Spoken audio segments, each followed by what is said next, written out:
Such a rush today. I'm in such a rush. You guys don't get to see me yet. You're not supposed to see me.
Hello, guys and gals, and welcome.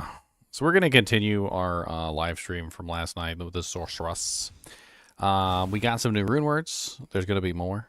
All right, so don't get disappointed. Like they gave us the wimpy ones first, and if that's any indication how powerful the ones that are coming are, I'm assuming they're actually going to be pretty powerful. So if you guys are unaware, I do have all of the characters set up so that you guys can download these Runewords and you can play around with them if you want to. If you take a look on my item pack, I've updated my item pack to include mock Runeword versions of all of the new Runewords that have been announced so far. We still have several more announcements left. So Lucky Luciano, Debrunsky, and Kano are three more YouTubers that are going to be releasing Runewords. Now, I had originally thought they were going to be doing one Runeword each, but then we get 1, 2, 3, 4, 5 Runewords all at the same time. Now, kind of in a way, I guess you could say that they're kind of like all the same Runeword, right? So these new Runewords kind of like, it's like I don't even know what you're talking about, almost like a choose your own adventure book. I guess that would be the best way to call it. Like a choose your own adventure book, and you got like literally just like whatever you specifically want as your resistance. So you just like put the first couple Runewords in, and then you can just decide what it's going to be after that. Whether you want to throw a Tal rune in for poison resistance, whether you want to throw a soul rune in for physical resistance, a lightning rune in, the Ort rune for the lightning resistance, and then the Ral rune for the fire, and the Thul rune for the ice, and you basically just make your choice, right? And it's almost like I was talking about this on on my videos earlier, is that you could just have all of them sitting in your stash, and you could just use them whenever you need them. Like, oh, I'm gonna farm Trav today. All right, well let me get my temper helmet out, or oh, I'm gonna farm freaking cows today. Well, let me put on my Bulwark helmet, which is nice physical resistance and all of those other pretty cool things. So, you end up with these, like, very situational helmets that seem pretty cool to me, honestly. I'm not really... I'm more excited about the Runewords that are coming up, to be honest with you guys. But I also like the fact that we now have some interesting little mid-tier options. I think they're good mid-tier options. I don't think there are going to be any endgame stuff, except for Bulwark. Bulwark actually could be useful at endgame. Depends on what you're trying to do. I think for druids and barbarians specifically, because they can get plus to skills on helmets, if you found like a really good, like +3/+3/+3 helmet, that Bulwark helmet could be insane. And I had a couple of them before we get started on the Sorceress. I had a couple of them kind of like worked up. Like, just to give you an idea, this is what the Bulwark helmet would look like in like a god tier, like barbarian hat. So we've got, as you can see here, I've got the 20% fast rate recovery, the 6% life steal, +3 natural resistance, which you could look for something else besides natural resistance. I just thought that would be an interesting one because it would add all res to the helmet. +3 battle orders, +3 shout, and then of course it's got like really nice defense because it's made in a superior helmet. It's got the vitality, the life, it's got the replenish life, the DR, the physical DR, percentage. Like just in general, like it makes a really sexy looking helmet when you get all them plus the skills on there.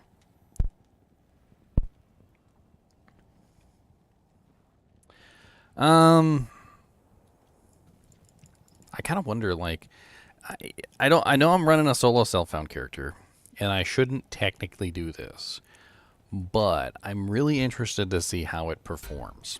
So I'm gonna break the solo self-found rule just this once, and what I'm gonna do is I'm also going to throw away those runes. So whatever runes required that was required for that particular rune word, I'm going to chuck them. And we're going to pretend that in this solo self-found run, I managed to make this particular rune word. So I'm going to go ahead and take that shale rune out, and I'm going to go ahead and take the...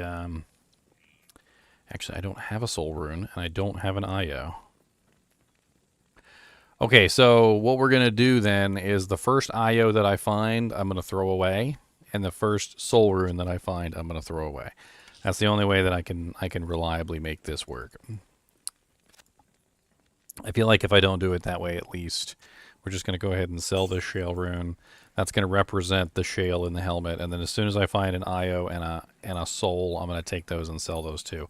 We're going to put this on our merc, and we're going to test it out today. I really want to test out this Bulwark helmet. And since I created one for everybody to test... random question, Max Hunter. Does lightning damage given from charms affect Holy Shock aura damage? It does not affect the aura damage, no, but it will add to your melee damage, and since Holy Shock adds melee damage to your melee damage attack, they will stack together. So there's two components to Holy Shock, which one is the AoE pulse damage. That's basically like a spell. And then there's the damage that's added directly to your melee attack, and that's technically melee lightning damage. So they're two different components. The lightning damage from charms will add to the melee component, but will not add to the aura component. I'll put that to good use. Oh man, that is such a good frickin' helmet, and my boy over here was using a crappy ass just junk piece. I don't even know. It's going straight in the Ormus. I really want to test out this Bulwark on him. It's such a cheap recipe, and for a solo self-found character, like something that you could very easily create at any point. I mean, not only does it have the fast hit recovery, which he desperately needs, because Act 2 mercs have horrible fast hit recovery.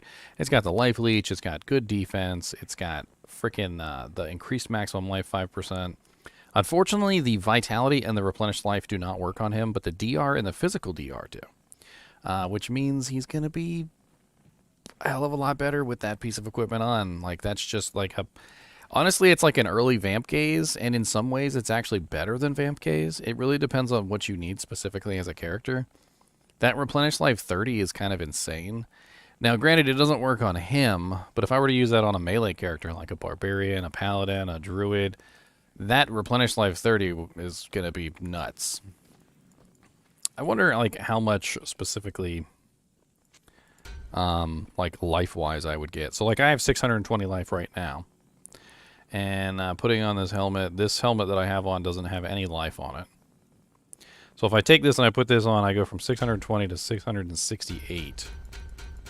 So it's a bump of about, what, 48 life on a Sorceress. And Barbarians and Paladins and whatnot get a hell of a lot more life per vitality point than I do.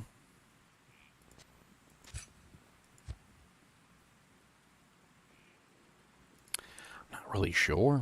I really like it. The rolls on it aren't too bad either. Like, let me see if I could pull this up on screen for you guys. The Bulwark is definitely the best of the lot. I think the second best is undoubtedly the Temper. Temper is the other really good one. because it would make a really good Trav runner helmet.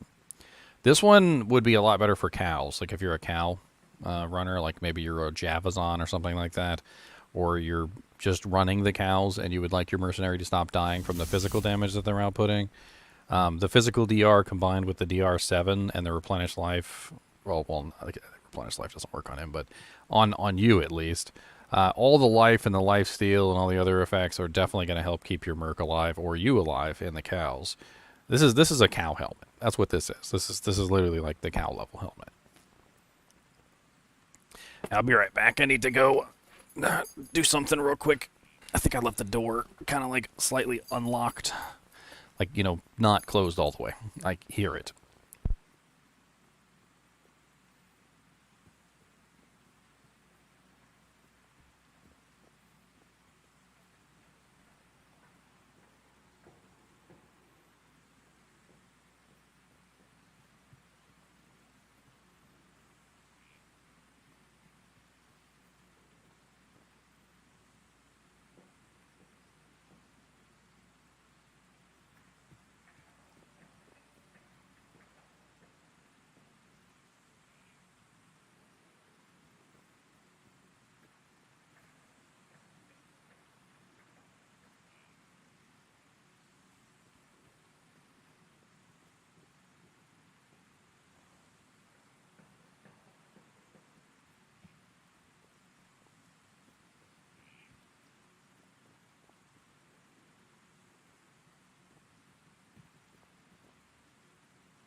Whew.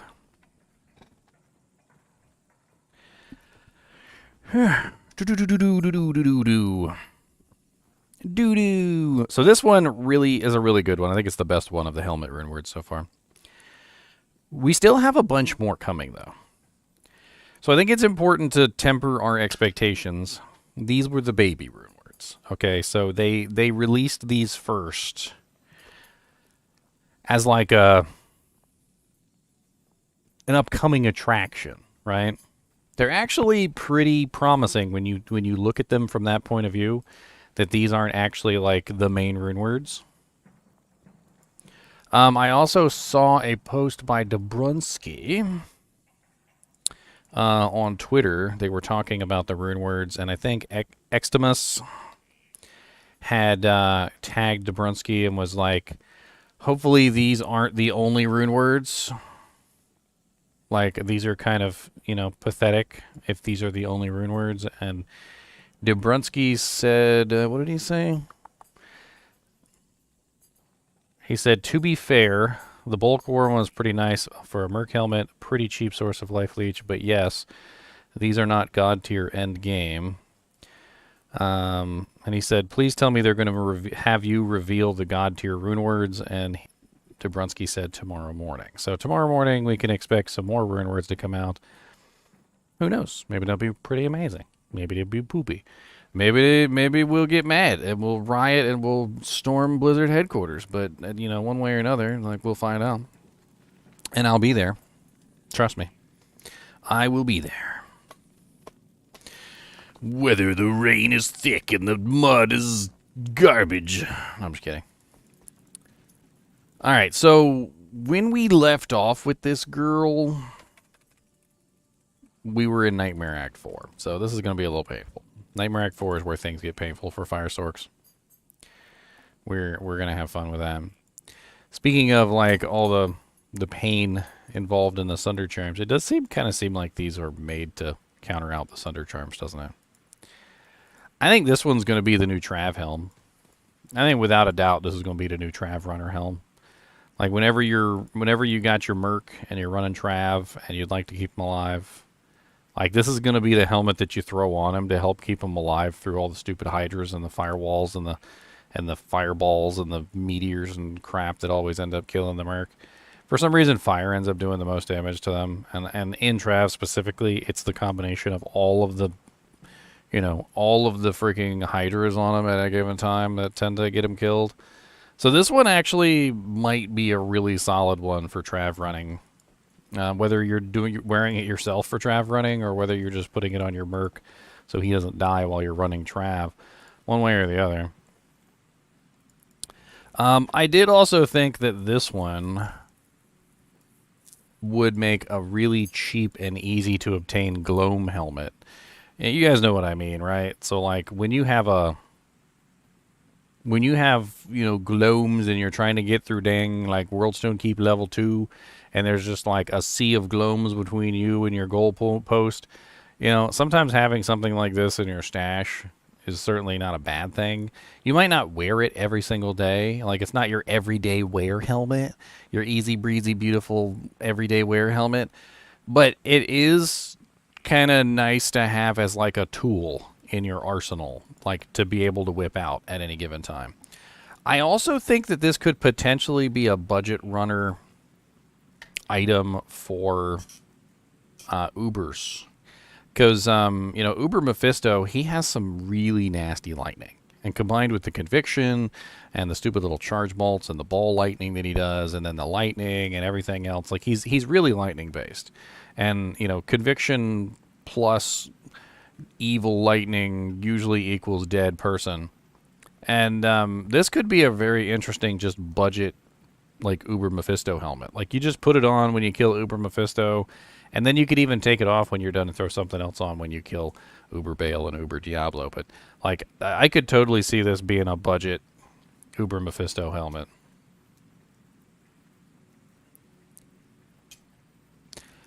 Yes, they're good stopgaps too, which I think is nice. They're all level 35, so this is stuff that you're going to be able to put together, like, really early on in ladder. As soon as somebody finds an IO rune, which are pretty common, somebody can make one of these helmets. And it's probably going to be the Bulwark. The Bulwark is probably going to be the one people are going to make. Now, the one that I think is the crappiest, like, by far the worst one of the lot, is Cure. So Cure is poison. And, like, each individual element, you know, like, when you're looking at your tree, each individual element is always kind of rated, like, you know, as more important than the others, and poison is definitely, like, the least important of the lot. I did think that this could come in handy, though, like, farming Andariel, like, if you just wanted to try and keep your Merc alive versus Andariel, and then, you know, hope that your Merc wasn't dying to the poison. It could be an interesting Andy farming helm. Maybe something to help keep your Merc stay alive versus Lilith, but I don't really think poison resistance alone is gonna save your Merc. I'm pretty sure that for Lilith, like, she's still going to stomp your Merc into the dirt even with this helmet. That's a good point. PvP helms, they're actually kind of interesting from a PvP perspective too, because you can put them on versus certain characters.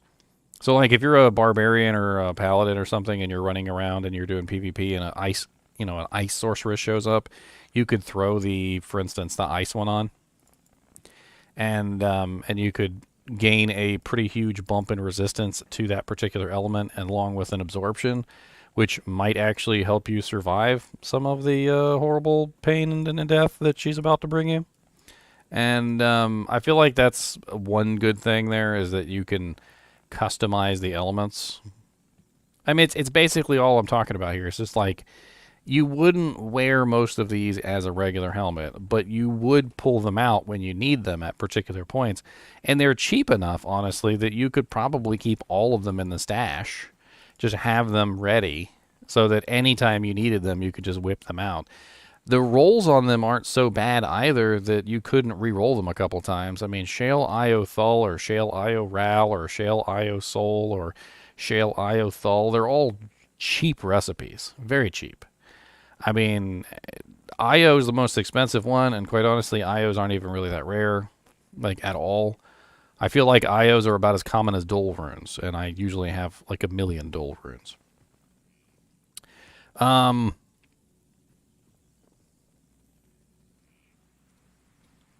You could re-roll them with ease, I feel like. The cold one is a little lackluster, though, and I think that's just because there's not a lot of cold damage monsters in the game. Like, you have the Hydras and the Firewall and the Fireball and everything for fire, right? And so there's tons of monsters in the game that dish out fire damage, including Diablo with his own special fire attacks, and like, there's just a lot of fire going around. Lightning, you got the Glooms, you've got the freaking, you got Mephisto, you got Uber Mephisto, you got all these random monsters in the game that put out lightning. You got lightning enchanted monsters. Like, lightning is a nice one to have good resistances against. Cold, not so much. Like, there's very few monsters in the game that dish out cold damage. I mean, you got the blizzard spammers in, like, Act 3, the little the mages, the ones that heal things. They'll use blizzard occasionally, but they also use lightning. You got the ice mages.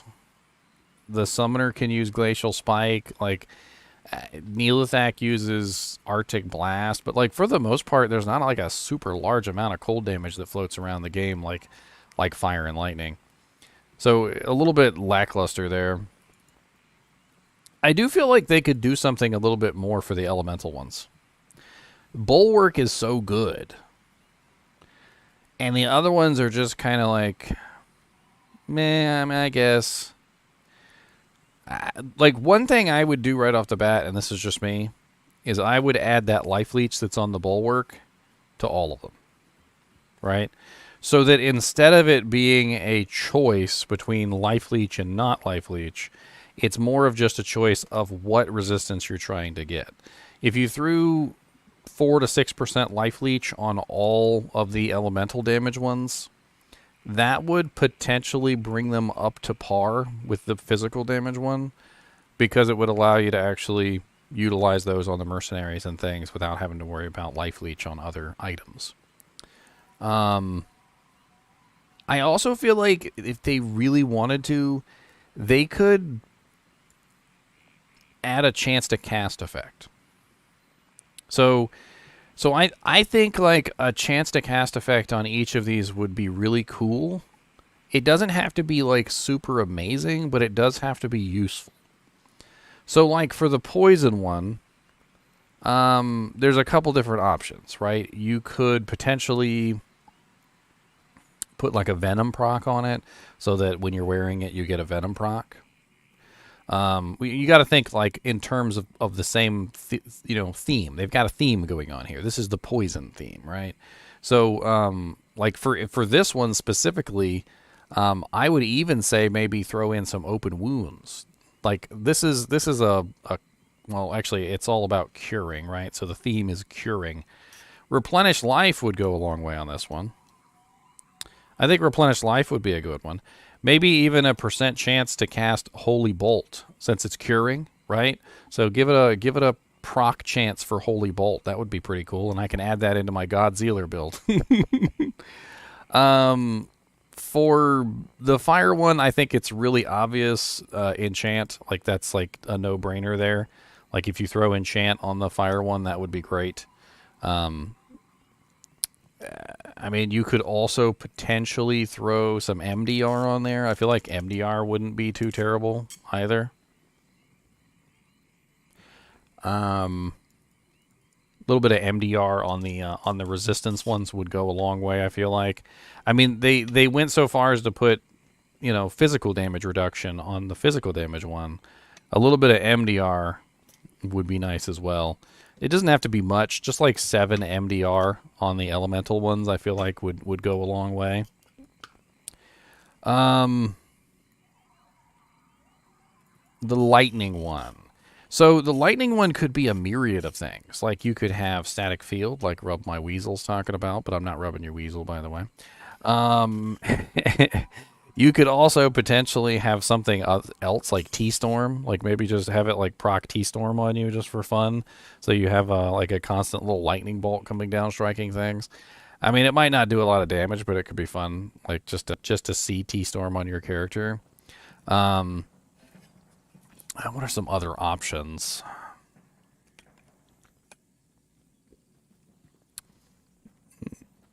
I mean, Static Field and T-Storm are both funny things that it could do.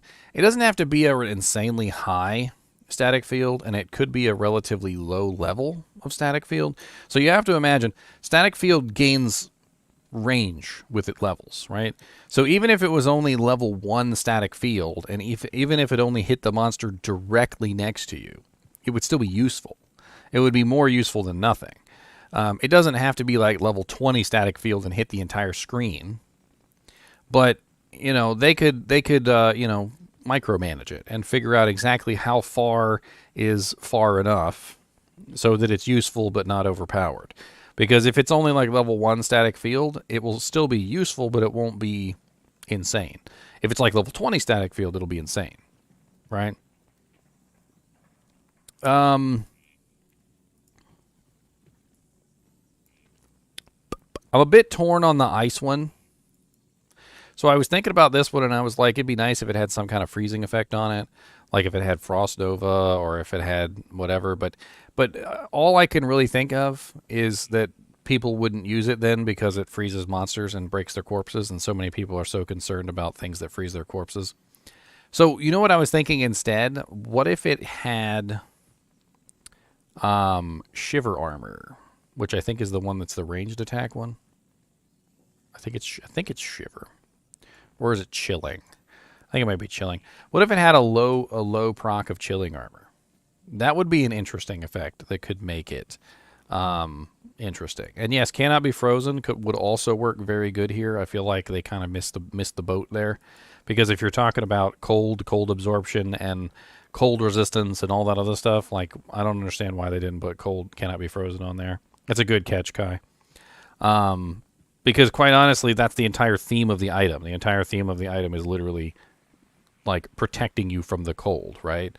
It's literally giving you cold resistance. It's giving you cold absorption.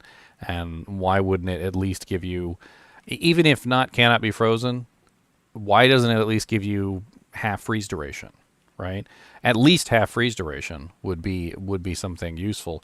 Like it goes with the theme, right? It's a thematic item. They've got all these items in a specific theme. So, you know, I can see it. Let me put a poll up real quick. I always forget to do this.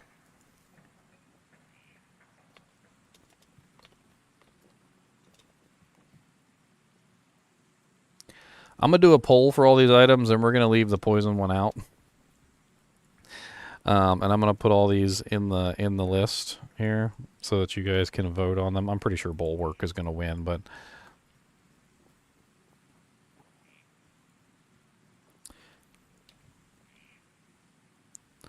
and like I said, we'll leave poison out because we don't have enough options for poison. And poison is literally the worst by far anyway.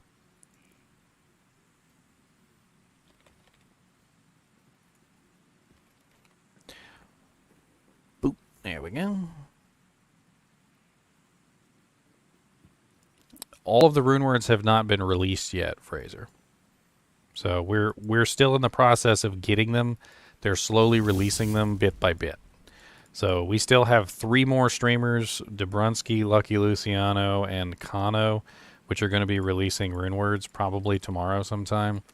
Dobrunsky already said on Twitter that he's going to be releasing his tomorrow morning, so we'll be there to check out his. I don't know about Lucky Luciano and Kano. I haven't heard anything from them, although I did reach out to them. I did check, though, and Lucky Luciano does have a stream scheduled for, like, tomorrow, I think. I can't remember off the top of my head, but where is his?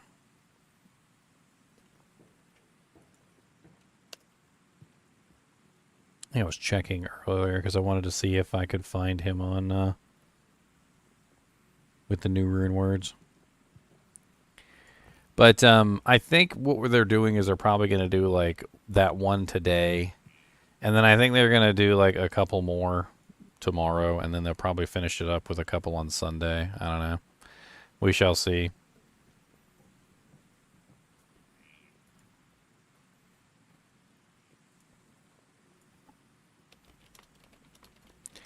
I'm always going to be checking, though, and that's the thing, like, constantly checking to see if anybody else posts anything. Like, huh, anybody else got any new Runewords out? I know I wasn't included, but I'd like to see some of these new Runewords.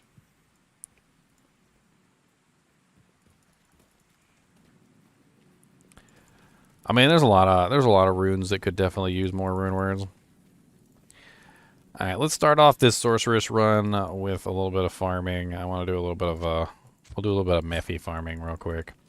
Let's do some Mephi Beffies. Nightmare Mephi is a good farm, right? Oh God, so many. Oh dear Lord, Jesus, that was a lot of dolls. That was a lot of dolls. Like, holy butt cracks. They can pick whoever they want to pick, Kai. I ain't going to fight them over it. There once was a time where I was a little jealous, I'm not going to lie, that they picked some other people to be Diablo 2 partners and not me. But at the same time, I also look at some of the Diablo 2 partners and I'm like, they're not very far along. Like I'm a lot higher in views and viewership and likes and comments and like pretty much the whole 9 yards than they are. And, you know, I was like, it's not the end of the world to not be selected for that. I will survive.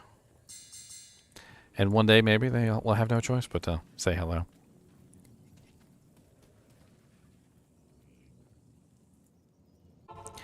I mean, it's PTR, right? So this is going to come out on 2.6. You can download the versions that I have right now and test them. If they update them, I will update the videos. But, you know, like, as of right now, you can very clearly go in and just play around with it if you want to and have a little bit of fun. Like, if that's what you want to do, just go check it out and see how things are working. I wonder if my merc could stay alive. No. So why do you think my merc died there? Do you think it was the lightning? Do you think the lightning helmet could save him here? Like, if I went and got the lightning helmet, because we're testing this kind of stuff, right?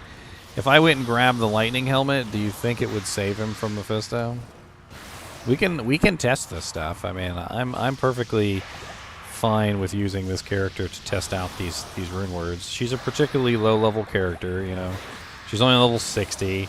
She's Nightmare Act 3. So, like, maybe the helmet could have saved him. Maybe not. I don't know.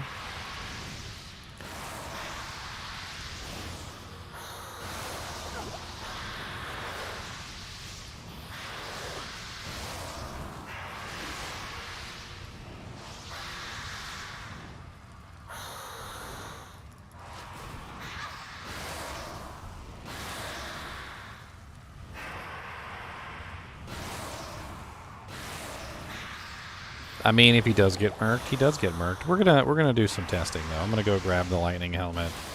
We're gonna see if he can survive Mephisto with the lightning helmet as opposed to the physical helmet. We're going to play around with the helmets and see if they actually have a usefulness. I feel like Mephisto's about to murk me.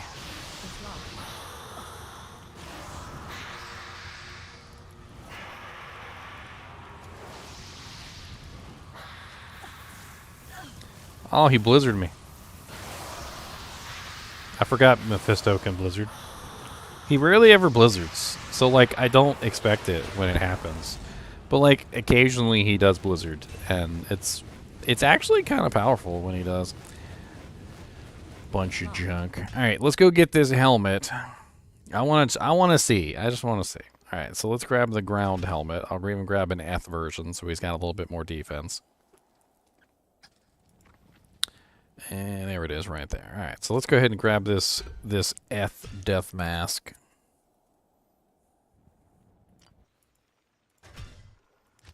And let's see if it has any bearing on helping keep him alive.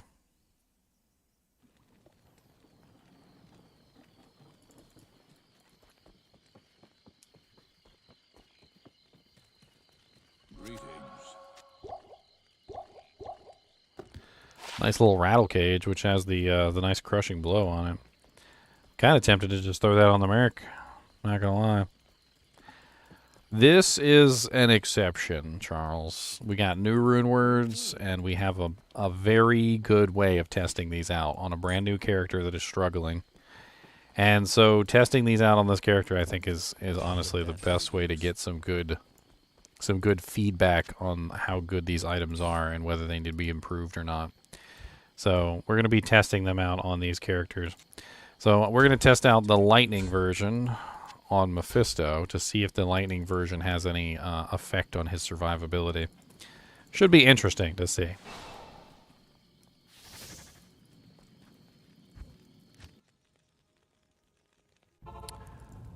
Spread the word that I broke my rules.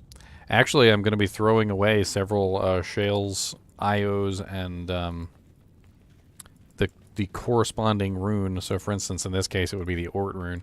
I'm literally just throwing them away to signify that I've created the item, since you can't actually create them. That's part of the issue. You can't actually create them in the game right now because they're not actually in the game. So there's also that aspect too, which is even if I wanted to create it right now to test it, I can't. So the only way for me to actually play around with it is to give it to myself.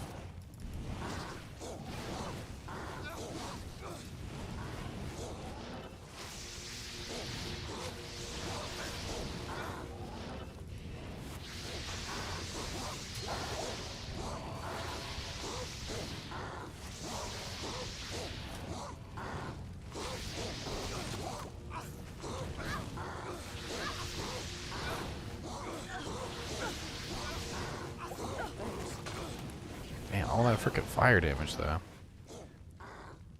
Makes me wish I had the fire helmet on him.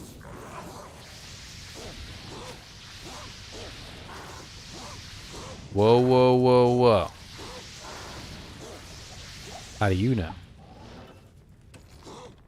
You been watching me through the window?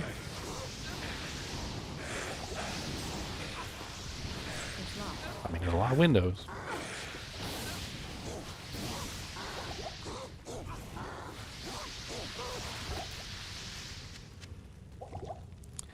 Alright, let's see if this lightning helmet helps him survive Mephisto or not. I don't know. I don't know if it will, but I want to see. I want to see. Let's see. Let's give him some potions. Let's be fair. I mean, honestly, he's doing a hell of a lot better than he was before. He pretty much got one shot before. I feel like I could, well, no, there we go. He just got one shot. So not quite enough to keep the Merc alive. Let's test it again, though, just for fun. That's what we're doing here. We're testing things.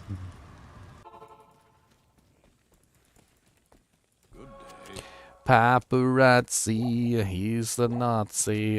Paparazzi, freaking Nazis. Paparazzi Nazis. Nazi paparazzis. Yeah, you didn't expect that, did you?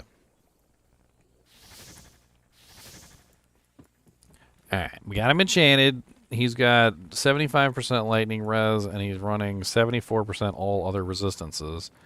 He's got Holy Freeze, and he's got the ground helmet on, right, with the 15% lightning absorption. So he should be pretty good. The only thing he doesn't have is lifesteal on his weapon, which I'm not really sure how I can. I mean, we could always give him a Blood Thief brandy stock for right now, just to give him lifesteal. He wouldn't dish out as much damage, but it'll probably help keep him alive better, because he doesn't have any lifesteal with the helmet. And that's part of the issue I noticed with these helmets, is that none of the elemental helmets have lifesteal, which does make them kind of poor in that regard.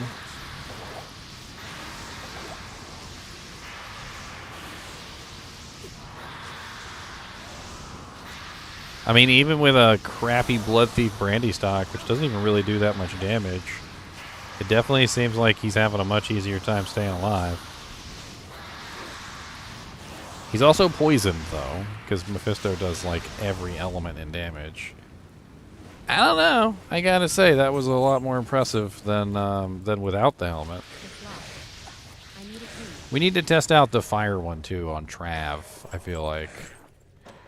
I feel like that's a good place to test out the fire one. We'll do a Travy run. Let me go get the fire helmet, which is the what, temper?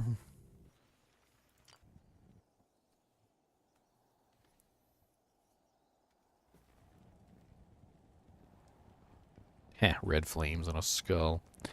Oh, I forgot to add in the ethereal defense bonus. Look at me. Oh well. I'll just take the non-ethereal version. It'll be fine.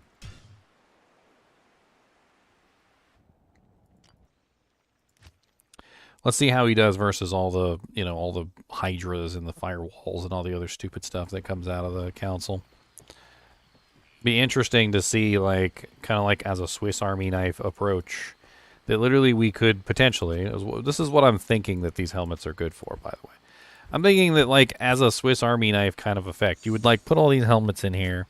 All right, so you've got, like, your helmets in the stash, and at any particular moment, if you're doing a specific job, you would switch to that particular helmet, right? So you're gonna switch to the fire helmet, or switch to the to the lightning helmet, or whatever it is that you need at that particular moment. And let's see how he does at Trav with the fire helmet. So he'd be rocking what? 75% fire with 15% fire absorption. This is Nightmare Trav, of course, so not like the most ridiculously OP option, but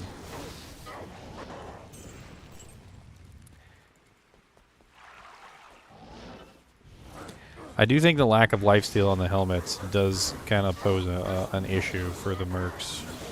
I feel like if they had lifesteal on the helmets, it would be a whole different story.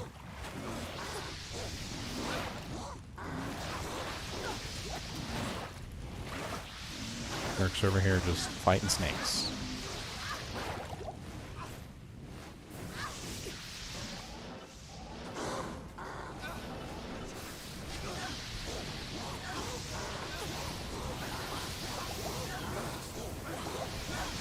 I mean, he's not, like, super duper dying, but he's still dying. Like, it's not instantaneous, but he's still slowly dying. I mean, I was able to save him rather easily, I guess. Like, teleport him around a little bit.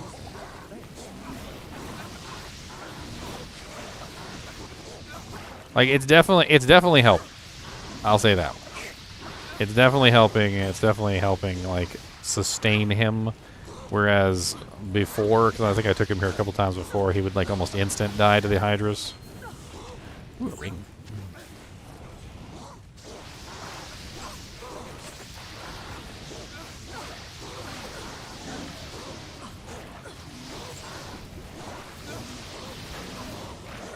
Damn. Me killing the frickin' Trav Council in Nightmare is painful, isn't it?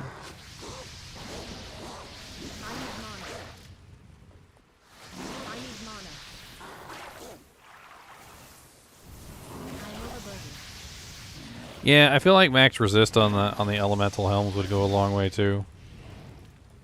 Yeah, you're not wrong. I mean, even just 5% to the max resistance would be a pretty big boon. Especially considering that's what you're going for. You're going for the whole, like, let's make him, you know, ridiculously resistant to this particular element. I mean, in the case of poison, they gave you, you know, 75% poison length reduction, which is very powerful. But I think the absorb and the resistance on its own isn't quite enough. And they might need to tack on just a little bit more res. 10% faster cast with 9 mana, fire res 8. It's pretty garbage. Hola, Fred. Hola, amigos.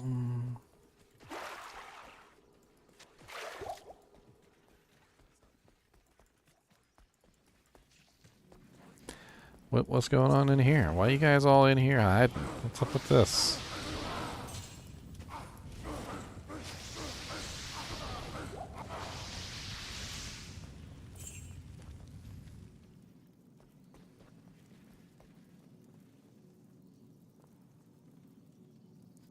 Thorns makes you die faster. And Thorns doesn't make you die faster. No, it does not. The like button has been combusted. Combusted, shocked, frozen, poisoned, or bashed into oblivion. All of which are acceptable. Everything's acceptable. Everything's acceptable. Don't I have a dark glow? I do have a dark glow. I'll put that to good use. I'll put that to good use. I'll put that to good use.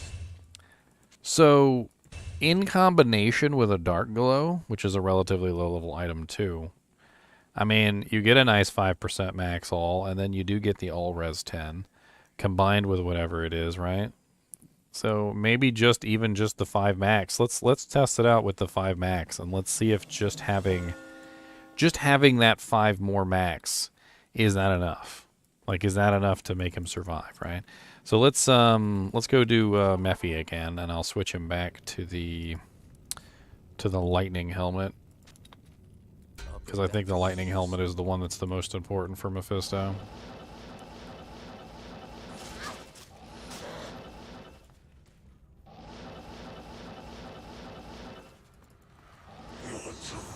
Oh, hold on. I got no potions. It's not fair. I don't have any health potions. Hold on. I think honestly, if you're gonna give the Merc a chance, you at least got to feed him a couple of health potions. Like, you can't just let him go completely on his own, like 100% raw dogging it.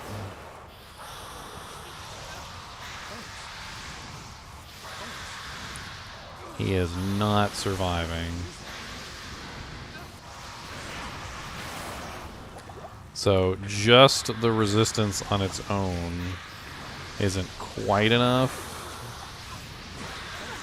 And he's still getting his butt kicked. I think it's also the poison for him. I think the poison on Mephisto is pretty nasty.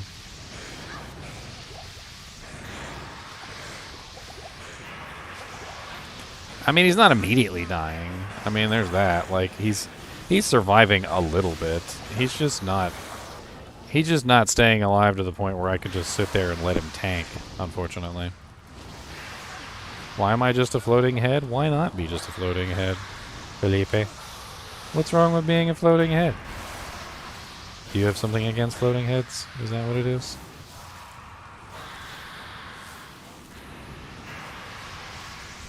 You have something against floating heads. It's okay. I mean, if you don't like floating heads, I mean, you don't have to watch. Ow! That freaking lightning blast he does is nuts.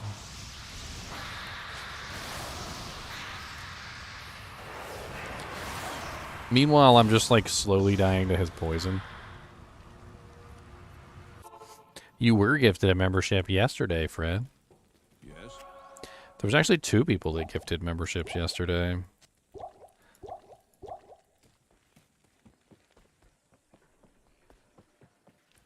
Two. Hello.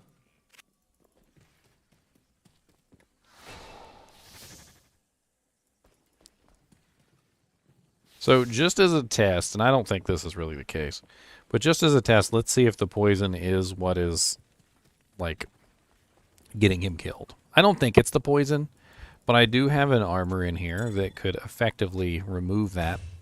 It's the Venom Ward Breastplate. So the Venom Ward Breastplate has that 15% max poison resistance, and it caps out the poison res at 90%. So if it is the poison specifically that is killing him, then we'll know, right? So let's test it with this.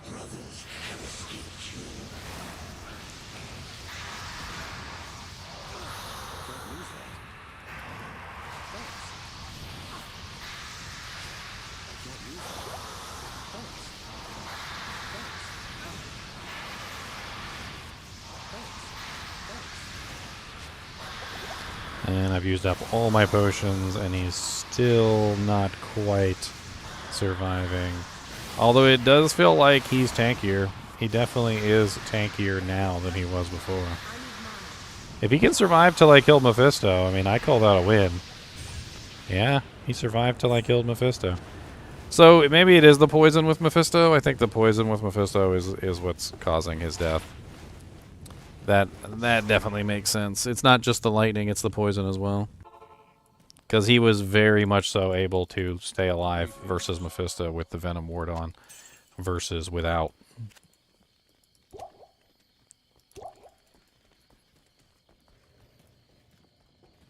Generally speaking. Yeah, you're so silly.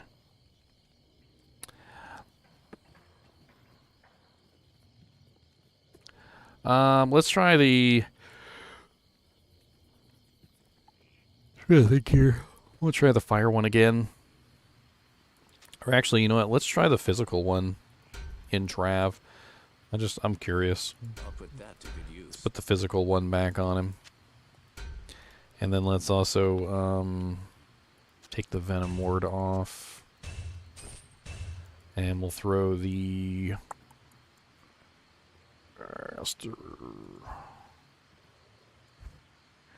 Where is that armor at? The rattle cage. We'll throw the rattle cage back on him. That to good use. And then on top of that, let's change his weapon out to that freaking Pierre Tomblay Le Cuant that I got. Put that to good use. So with this, he won't have the fire resistance, but he does have now 6% life leech with 15% DR, 55% deadly strike, and he also running 25% CB. So he should be hitting really hard. I'm kind of curious to see how hard he hits, and if he hits hard enough to keep his own life up. Have I ever made a crossbow necro? Puspitter is weird. I actually know exactly which one you're talking about, and Puspitter doesn't seem like it was designed for a necromancer. I know it has necromancer skills on it, but they also have the lower resistance curse, and they don't need to rely on a chance to proc to get it on the target. They can just cast it. It does seem a little weird, like, for the necromancer to rely on a chance to cast item to cast a curse that he owns himself. There are other crossbows that you can use on a necromancer. Buriza comes to mind because it has 100% pierce, and there's some other fun ones that you can play with. I actually built an entire bow necromancer around the brand bow. I have a video up on that.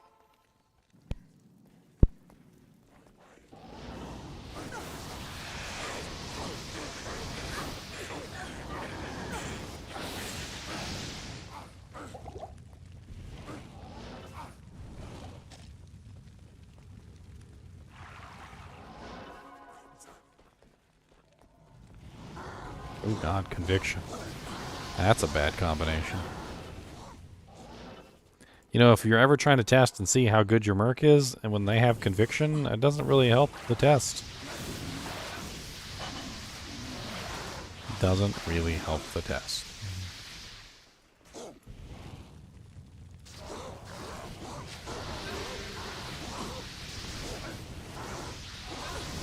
Ow.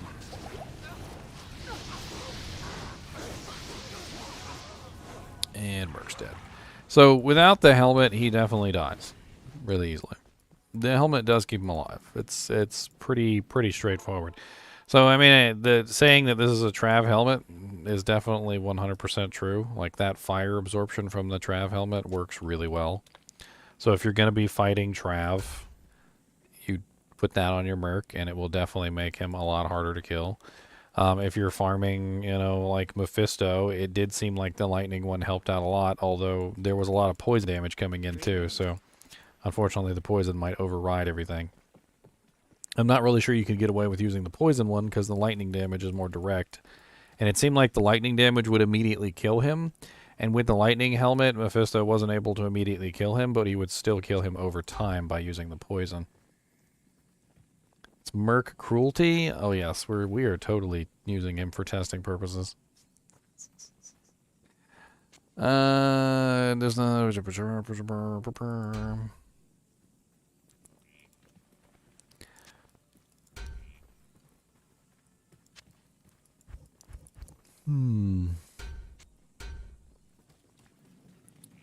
Speaking of equipment, we need some equipment. The Sorceress is not geared up enough for Hell difficulty, and we're getting very close. Who signed the waiver?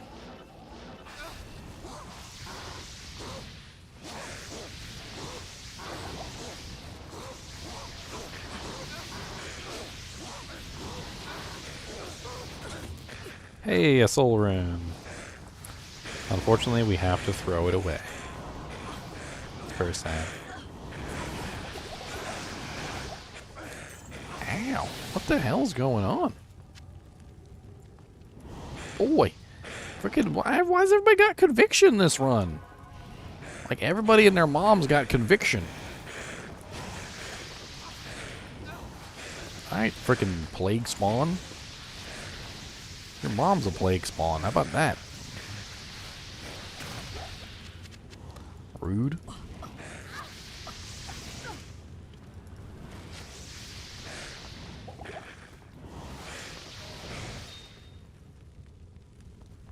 I thought that was a diadem. I was convicted of Merc cruelty. Oh, you guys are stiff bad aim. Heh heh heh heh.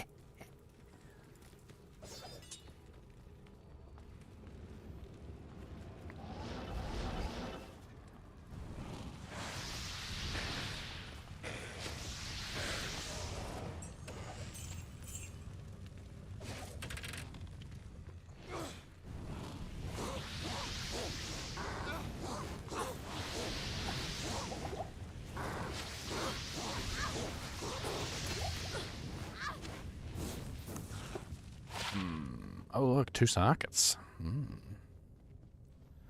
Ooh, 2 socket. I like a 2 socket. 2 socket is nice. 2 socket can be put for perfect doodads in. It's got to be a full plate mail, though. They're real slow. More magic find sounds good. I like more magic find. It's just a cheap way for me to add more magic find into my character that I don't really have to worry about it too much.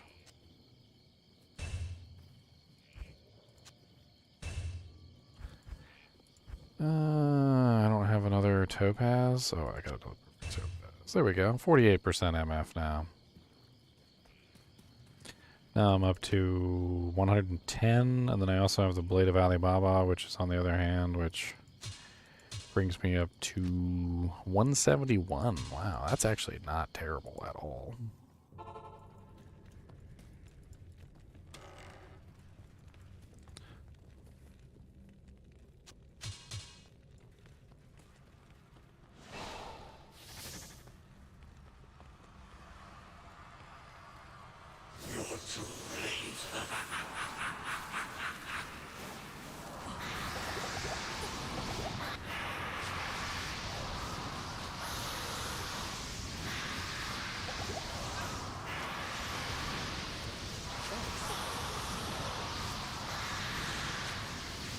With the Alibaba, let's go!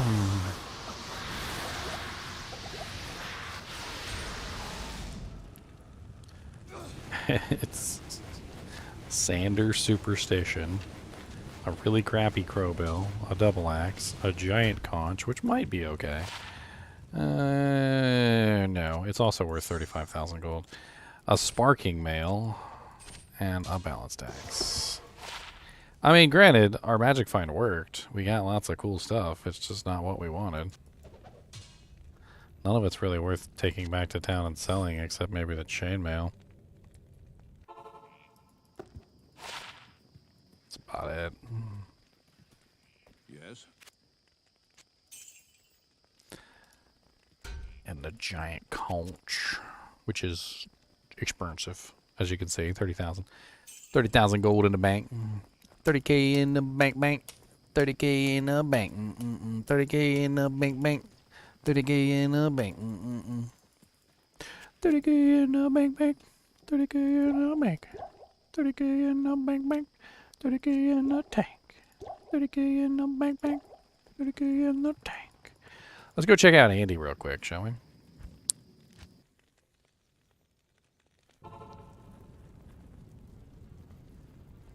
Plus 1 or 2 skills honestly would, but at the same time it would also completely replace lore, which I'm not sure they want to do. Also, lifesteal on the helmets would make them like insanely good as well. I feel like just 4 to 6% lifesteal on all of the elemental helmets would fix all of them for mercs and would make people a lot more willing to use those specific helmets on their mercenaries. And it's really just because Insight doesn't have lifesteal leech on it, and it's hard to get life leech in the form of armor.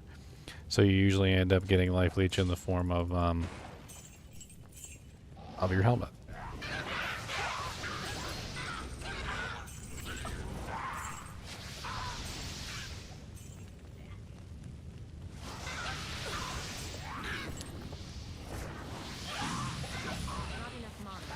I believe it was right after you said you were leaving, Fred.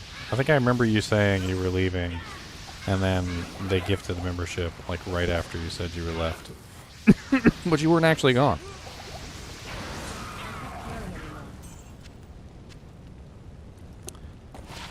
I'm assuming you weren't actually gone, because you still got the item. Throwing, Gladius, Harp Club. Nothing really too amazing there. Lost my merc anyway, though. Seems like trying to get your merc to stand up to bosses isn't generally conducive to their health. Who would have thunk?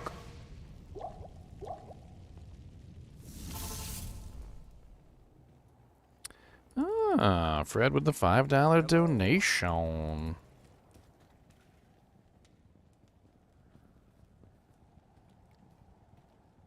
See if I can find the...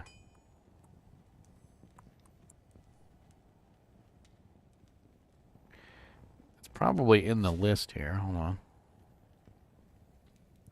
It may be Scott.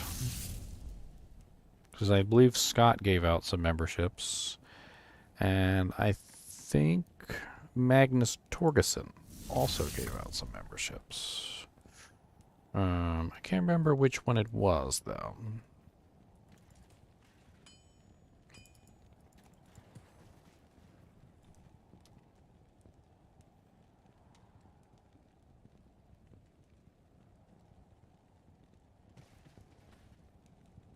And Aura that gives 25% crushing blow. What, to just everybody nearby? Just free 25% crushing blow to all peoples? Let's go kill Duriel for no reason. We just gotta go to the tomb. We're in single player, so we're in cheater mode where we can basically just know exactly where he is.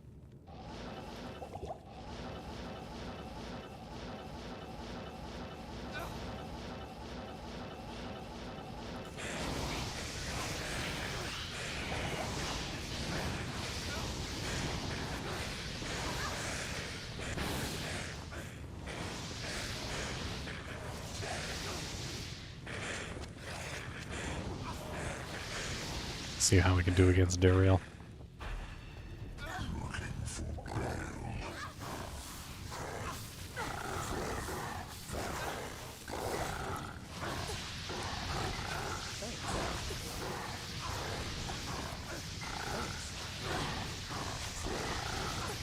Yes, vendors are capped at 35,000 gold.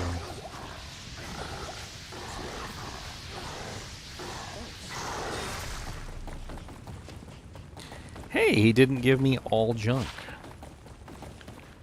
Wow, it's actually a nice pair of gloves. 10% increased attack speed, level 18 with dual res. Both the reses are actually pretty decent. Half restoration and a little bit of defense. It's not bad. It's too bad I can't use it on this character, and it's basically useless to me, but that's a nice little pair of little Lobby gloves. Forgot you can't teleport out of here. God, look at all these bugs just begging to be squished. Oh my god, so many. Squishitables. Squishy bugs. Oh yes, squishiest of bugs. I love it. Come here, Mr. Squish you too. Oh yes. Oh yes.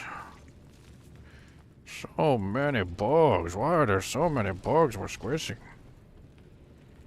Oh, there's more over here. There's like 1 million in here this time. There's more than normal. A higher number of bugs than I've ever seen in my bug squishing life, and I've squished many a bug.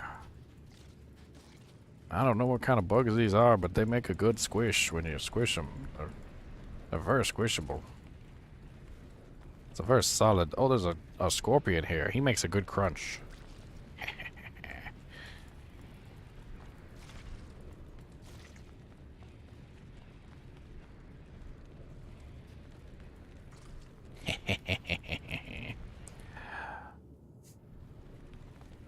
I feel better.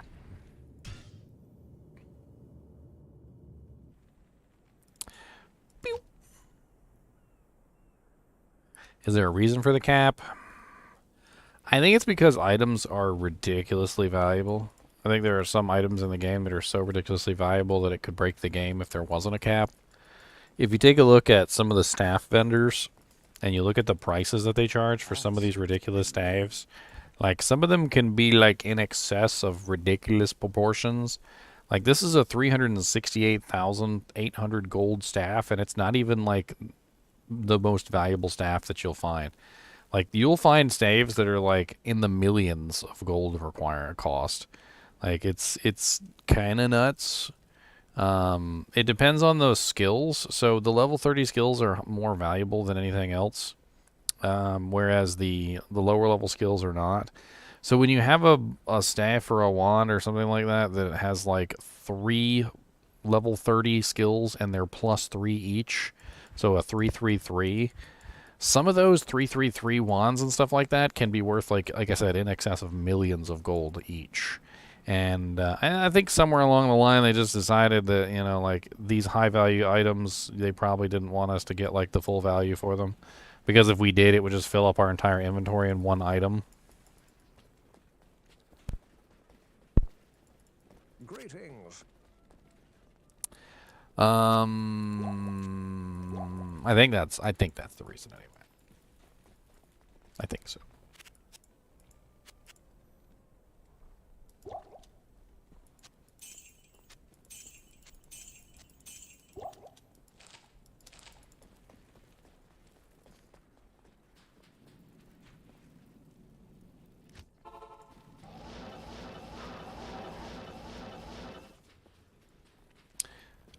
Oh, that's not the right one.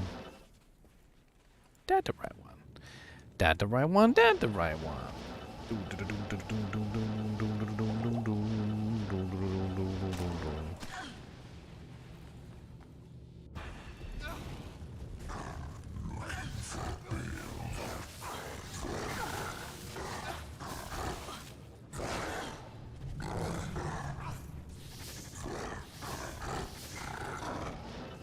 I hate when I can't frickin' enchant the merc because he's too close to the monster. I don't know what the monster has to do with me enchanting the merc, but apparently it's impossible if he's standing next to a monster.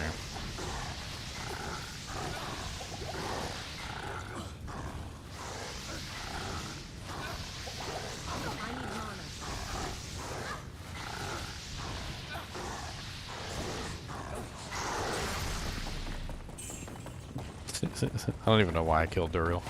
He's such a troll. He's such a troll. They give you like the stupidest stuff, like 6 piles of gold, a key, and a scroll of identify. And you're like, really, Daru? Really, that's what you had on you was 6 piles of gold, a key, and a scroll of identify?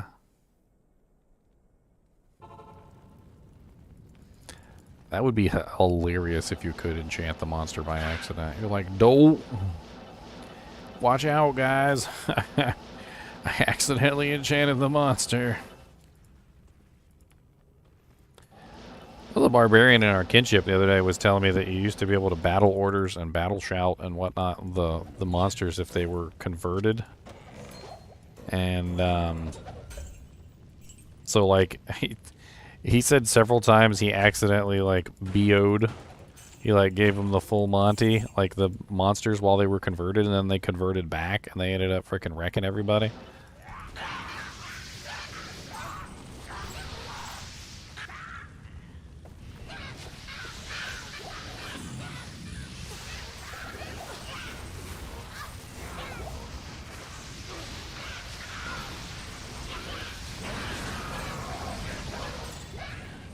Bloodrise Morningstar.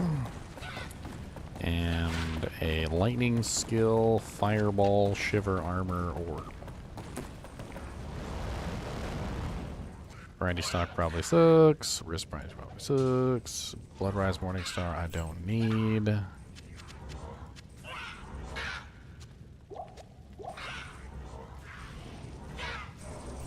God, it's like whack-a-mole. Like, sometimes with these frickin' shamans, they'll just sit there and keep resing the same dude over and over and over again, like, for eternity. And like, your merc is over there whacking this, you know, like, beating this guy down and making sure that he dies every single time. And then the shaman just brings him right back to life. And the poor guy, the poor monster that's getting, like, whack-a-moled out of existence over here. He's like, please, stop. Resurrect. Ding me. He just kills me. In one hit. Every single time. Please stop it. Oh god. It's never gonna end. It's true and you know it. It's true. Like, please save me.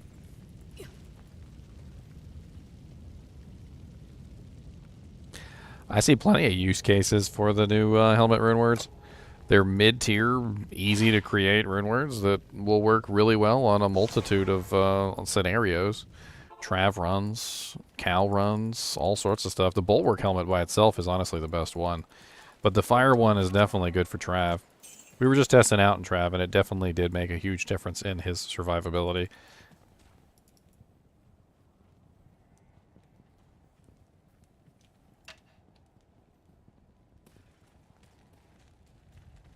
What can I do for you? What can you do for me, Jersey? I don't know. What can you do? You don't see how it even beats Shaco.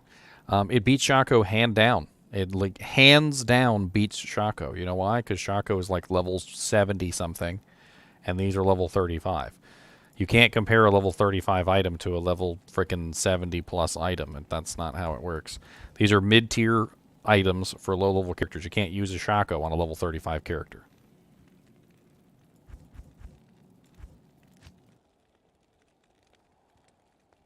Sir.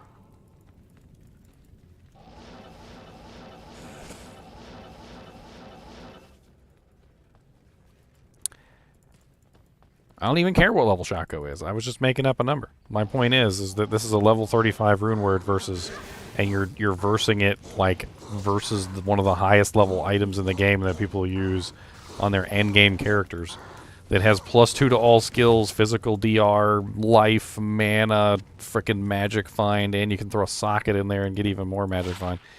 Of course, it's not gonna frickin' compare to a Shaco that's an end game item. That'd be like me coming out with a level 35 rune word that's a weapon, and then you're like, well, it doesn't hold a candle to grief, and I'm like, you know what? You're right. It doesn't hold a candle to grief. You're absolutely 100% correct. Grief outclasses it by far. You're right. I'll just give up.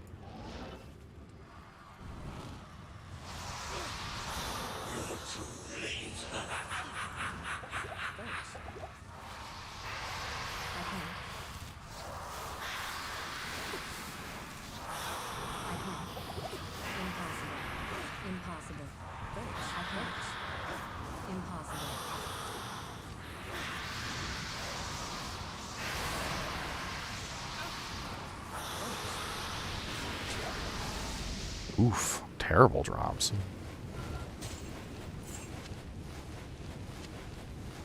Grief's better than your mom. Ooh, burn. Guess you need to throw your mom away. Sorry.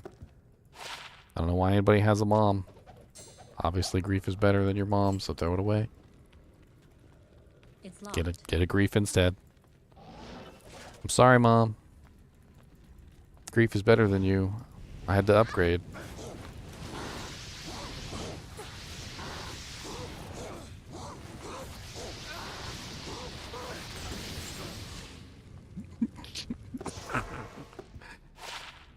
I'm sorry, Mom.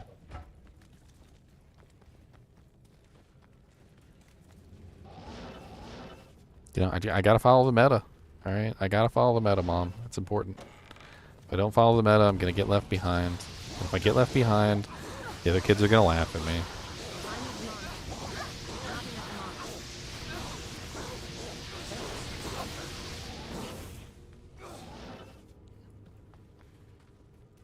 Relax. Just do it.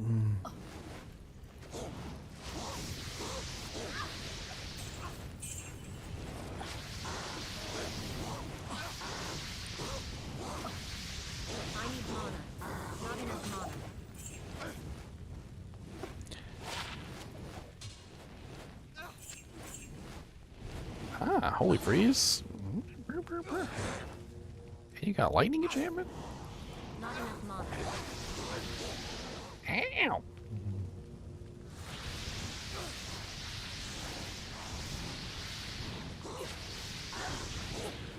I need mana.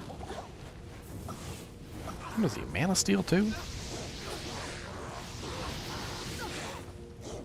It's a little bit rough without my my top gear. Using this Blade of Alibaba is a little rough. Not gonna lie.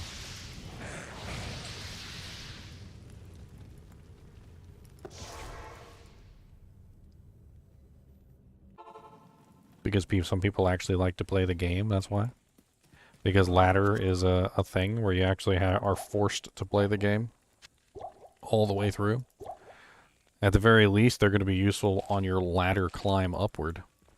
I guarantee you 100% when ladder resets, freaking everybody and their mom's going to be making that rune word right there.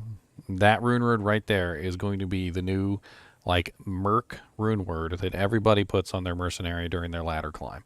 And granted, they may eventually replace it with an Andariel's Visage or a Vampire's Gaze or whatever, but everybody and their mom is going to have that damn thing on their mercenary during the beginning of ladder.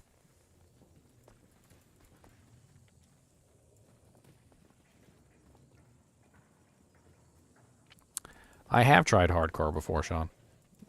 I've tried it. I've played it. I've gotten up to level 70, 75 or something like that. I've made many hardcore characters over the years. I usually get distracted and die very easily. It's probably part of my ADHD. All it takes is something stupid to distract me and I'm done. That's it. Dead. Dead as a doornail. Far too easy to distract me.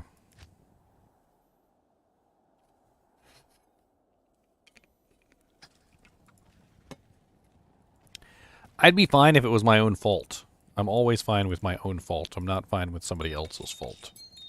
I think that's important to remember when it comes to hardcore deaths. And I think that's the reason why a lot of people don't play hardcore, is that they have circumstances outside of their control. By the way, I said I was going to throw away the associated rune so that I could have that helmet, the soul rune. So there's my soul rune. Need to throw away my first IO rune as well. Trying to maintain my solo self-found mechanics here. Because I wanted to test out this helmet, but this is a solo self-found character, so I'm not allowed to give myself stuff, but I also can't make this helmet either. So I'm just going to throw away the runes associated with creating it, and that way I'll feel better about myself.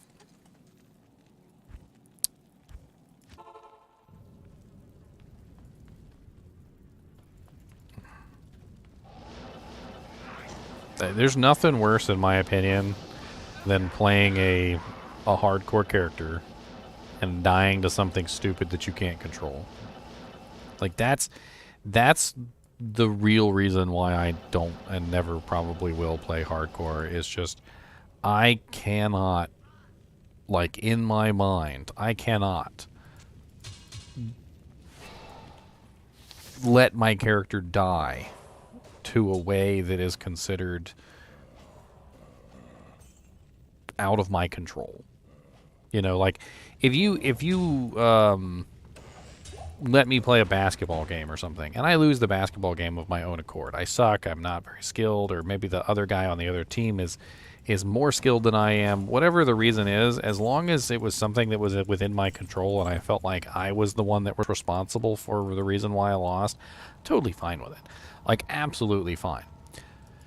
But you have, like, someone on the sidelines trip me while I'm playing the basketball game or something, and I have absolutely no control over it, and that's why I end up losing, is literally because something outside of my control is the reason why I lost. Like, that is where things go bonkers for me with hardcore, because, like, if I die in the loading screen, or my power goes out, or any other number of reasons why I would die in hardcore that I couldn't control, I would not be able to, like, control myself. I'd completely lose my temper and I would just blow up. Because, like, the outside of my control is not okay. And then if you say you're online, there's no way to recompense that, right? So, like, if, for instance, one of those things happened, like the server went down or something, and then I just load up the game and all of a sudden my character's dead and I have no control over it, like, who am I going to call? Like, I could try and send a petition into Blizzard and be like, hey, I don't know how my character died. I was literally in town, and now all of a sudden I'm dead, and I can't log in anymore. Like, and hope that they, resurrect my character. And if you do it offline, I guess you can always cheat and resurrect your character on your own. Like, if you're in one of those situations where you disconnected or whatever, you be your own judge. But then you have to be offline.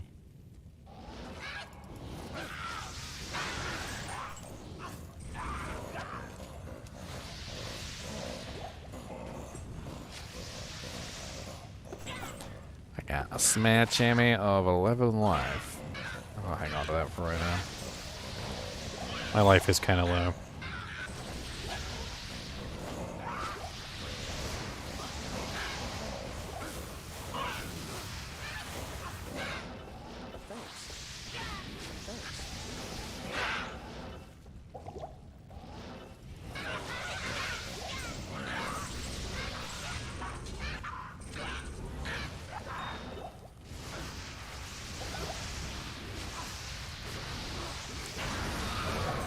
Another soul rune. Look at me finding 2 soul runes back to back. Soul rune. Take it easy.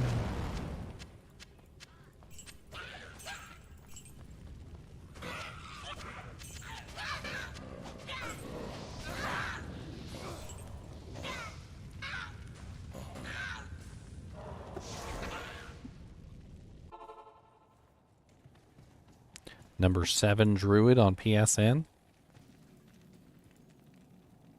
When ladder comes out, I won't find any soul runes. I mean, that's another thing to consider, though, with this Bulwark rune word, which I know that doesn't say Bulwark, but it is the Bulwark rune. Another thing to consider with the Bulwark rune word is it's a soul rune. And what's the other recipe that's also a soul rune? The other recipe that it's also a soul rune is Insight. So Insight also requires a soul rune really early on. And Lore also requires a soul rune really early on. So you're going to be in a soul deficit. A deficit of souls.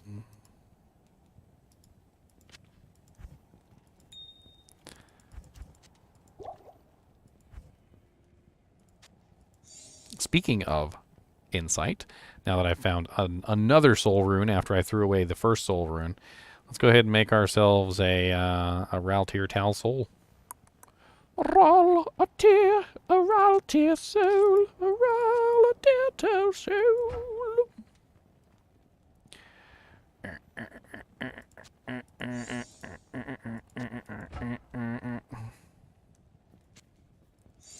Here's hoping for a good roll. Plus 2 crit strike. That's awful. I got really bad. Level 16 meditation, though. That's decent. I'll put that to good use. Alright, so now we've got meditation. We got the meditation. Meditation.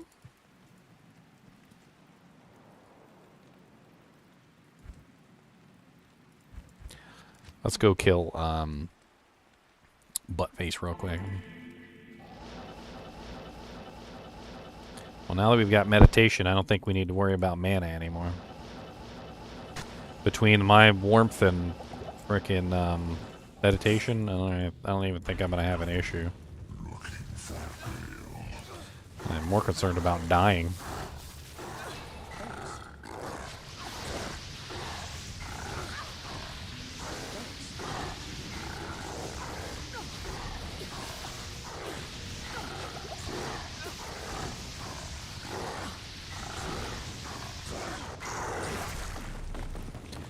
A grand charm you shouldn't have.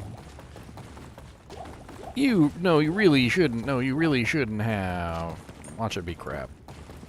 12% faster hit recovery. We got a lot of those. I think I'm good. Although I'll match up those two so that they're looking real pretty together.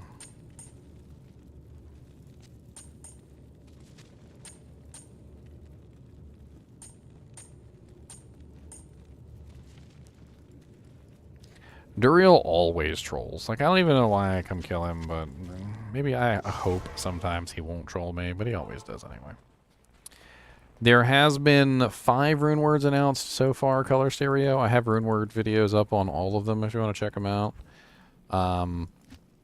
So far, it's just the mid-Runewords. They haven't released the endgame ones, like the GG tier, yet. So we're still waiting on those.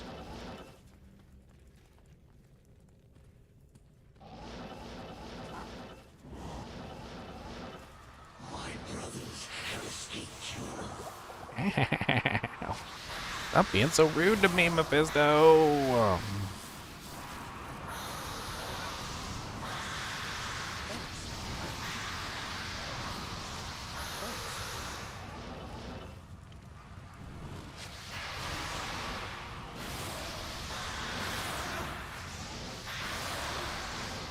Trying to keep my Merc alive. He's got my meditation. An Espandon. D'Arbadon of Espandon. That is the Craint Vomit. Fear Vomit. It's actually not a bad one for a Merc. With the physical damage reduced by 10%, the negative monster defense per hit, the slowest target, the increased attack speed, the faster run walk. Like, all of which makes it a really decent, like, Act 5 Merc weapon. I don't see myself using an Act 5 Merc, but, you know, just, like, as an example.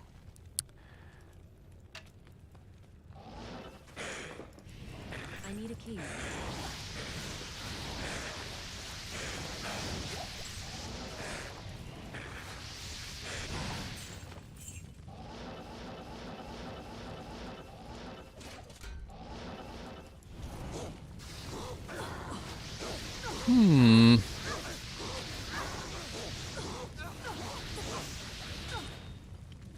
An Eth Rune. Ooh, fancy.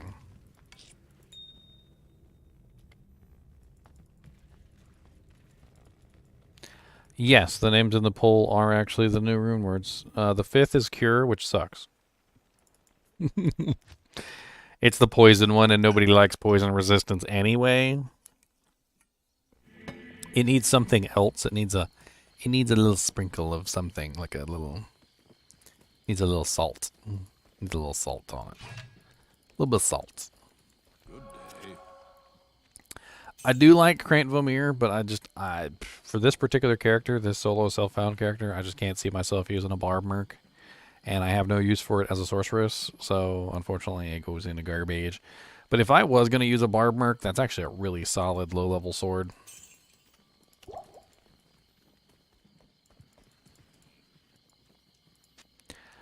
I mean, there's a couple different situations where you usually care about poison. Andariel, Lilith, Mephisto has pretty nasty poison.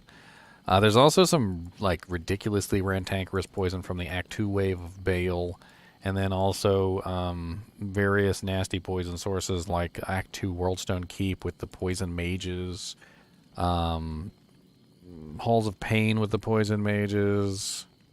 I mean, there's a decent amount of it, but like I feel like most of the time you'd be better off with I don't know, something else. We did test it earlier, and poison resistance on meth actually does help out a ton. My merc went from like not surviving at all to totally surviving just by adding in some poison resistance.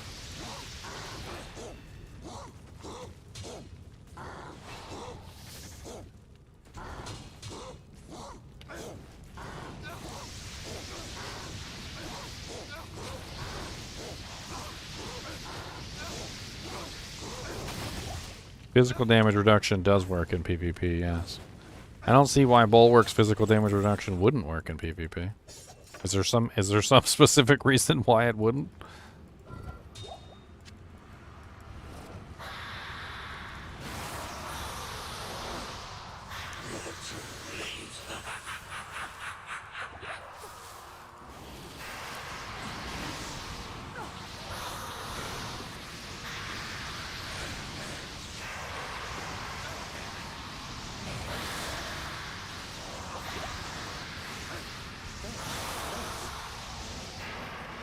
Survive, Merc.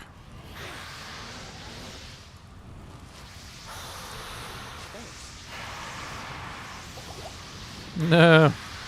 Don't die, mercenary. I fed you all my potions. Oh, wow. What garbage drops. Thank you, Mephisto. I appreciated that. That was the best. Yeah. I don't know why. That's okay. Yeah. I need a key. Butthole stings.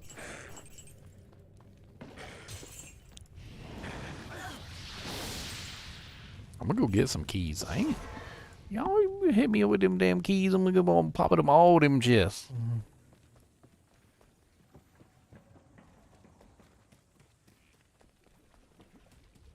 Truth be Give me that key.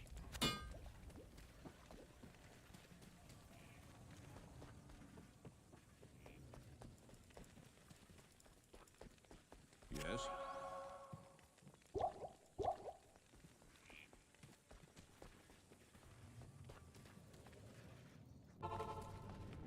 Memphis got the last laugh. Who's Memphis?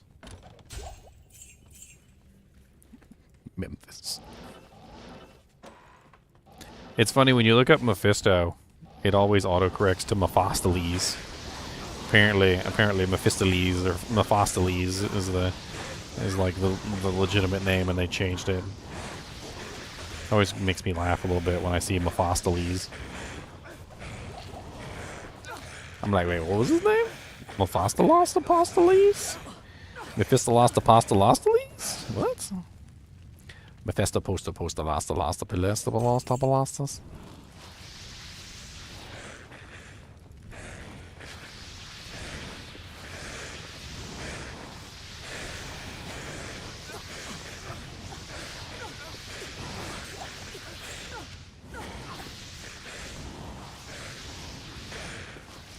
I always love how the champions give you so much mana, health, and everything, potions. And they go down amount of potions. Oh look, there's a bunch of champions right there. Let me raid their stores.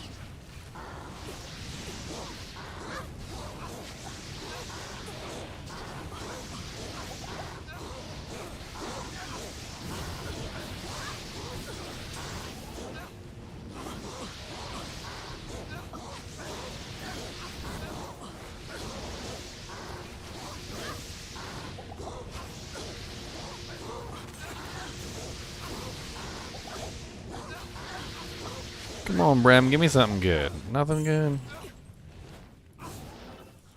That's sad. That's very sad. I don't like that. That's sad.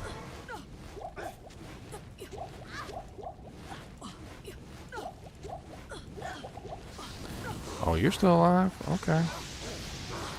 I got time for you. Hold on. I got time. You may thought not I didn't have time, but I got time.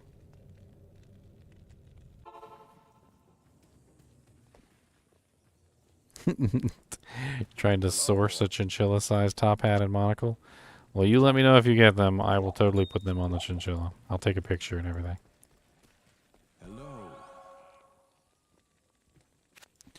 I think they complement the immunity-breaking GCs, yes, also. But at the same time, I feel like they're just tools.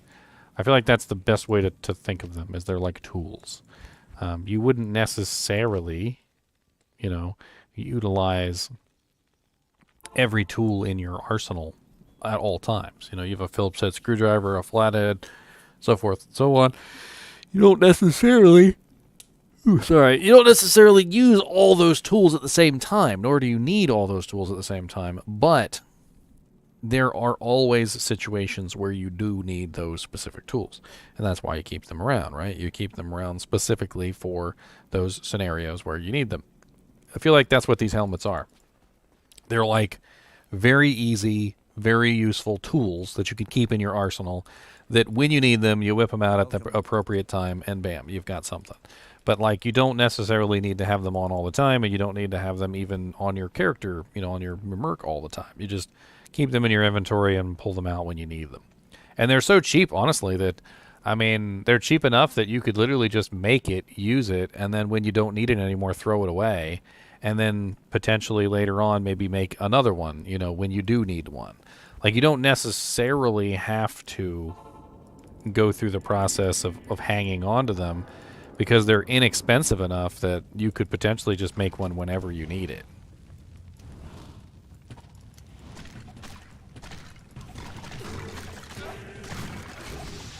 I mean, it's very similar to the way that we treat a lot of lower tier Runewords, you know, like lore helmets. Like, nobody treats a lore helmet like it's made out of gold or anything. You make a lore helmet, you use it, right? And then when you don't need it anymore, what do you do with the lore helmet? You give it to, like, a noob or something, or you throw it away. Like, you don't keep it. It's equivalent to a lore helmet at this point. And it's, honestly, it has better uses than a lore helmet in specific cases. The Bulwark is by far better than the lore helmet in terms of a physical or a ranged fighter. So, like, if you're any kind of melee or ranged character, you're definitely going to be using Bulwark over lore. So it has replaced that particular helmet. Also, I feel like Vamp Gaze versus Bulwark is kind of a tough struggle there. I feel like we need to go get a Vamp Gaze. Or, you know what, let me just pull up an image of Vamp Gaze. That'll be easier. I'm going to pull up an image of Vamp Gaze, and we're going to compare Vamp Gaze to Bulwark, because I feel like it's a justifiable comparison, and I get the feeling that there are situations where Bulwark would be superior.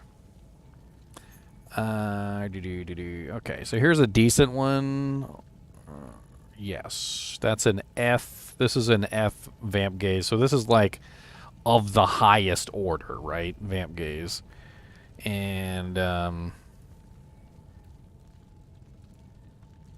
let's also grab a non-ethereal Vamp Gaze.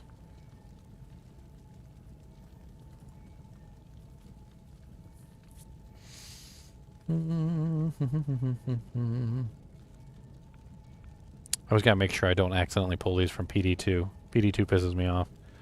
Like, half the time you'll be looking at something and it's a PD2 item, and you're just like, okay, your mom's a hoe. How about that?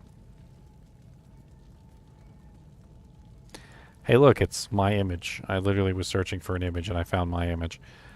All right, so let's take a look at this real quick just for the fun of it. So we're gonna compare Vamp Gaze to the other one, and we're just gonna use my image because my image is cool. This is my image that I came up with for my the video on Vamp Gaze. So I have a video on Vamp Gaze. So this is 8% mana leech, 8% life leech, right? So in terms of a mercenary, the mana leech is a non sequitur, right? So it doesn't matter. And this is kind of interesting when you think about it this way, because, well, that means that pretty much takes that entire thing off the table.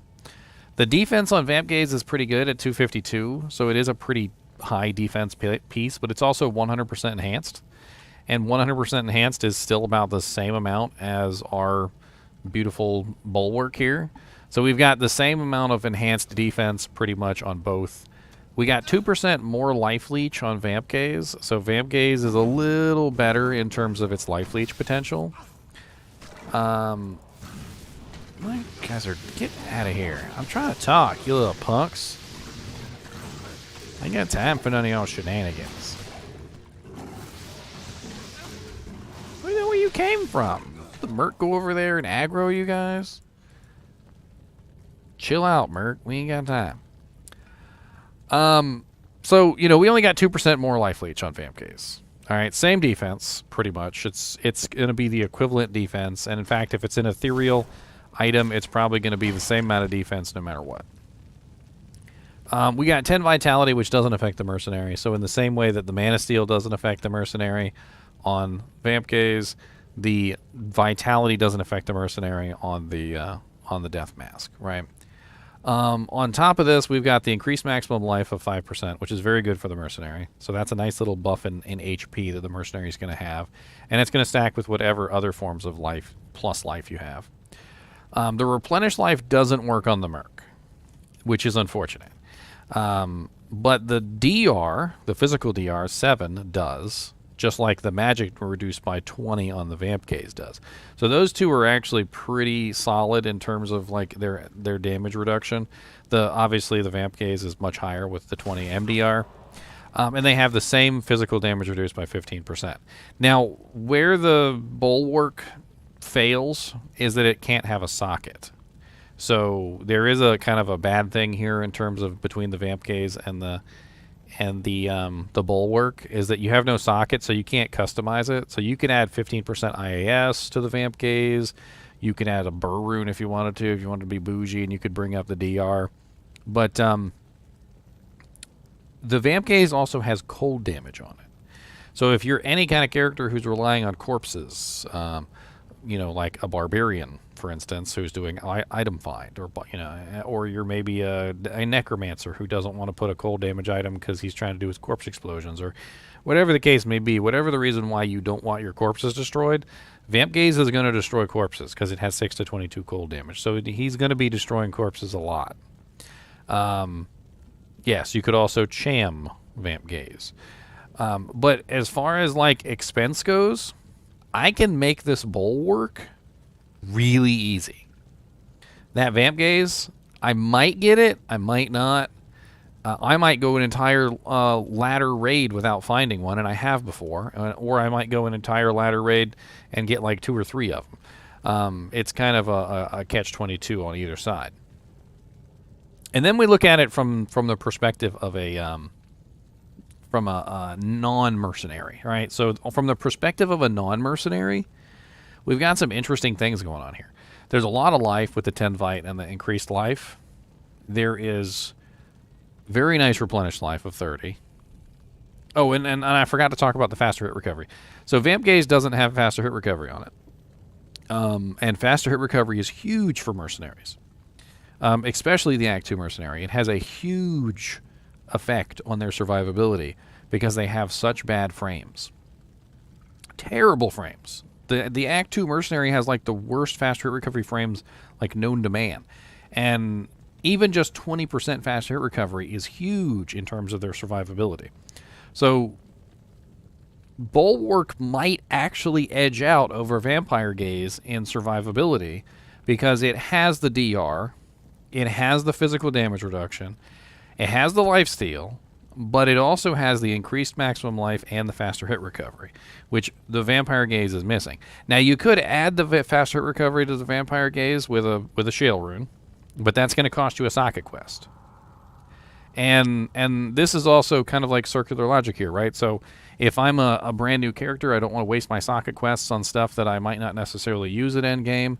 If I find a nice F superior death mask and I make my Bulwark Runeword in the death mask, it might be a hell of a lot cheaper than the Vampire Gaze in general, because number one, I've got to find the Vampire Gaze, which I may not. Number two, I've got to socket it. Number three, Vampire Gaze has a lot of rolls, so I might find a crappy Vampire Gaze. And then on top of that, I've got to have a good rune or a gem or something to put in the Vampire Gaze to make it, you know, good enough.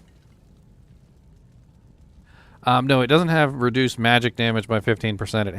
It has magic damage reduced by 20 flat, which is decent, but it's not like the end of the world. Like it's not super duper duper ridiculously amazing, but it'll save your life on occasion when you get hit by a massive small damage pumps, usually like lightning enchantment.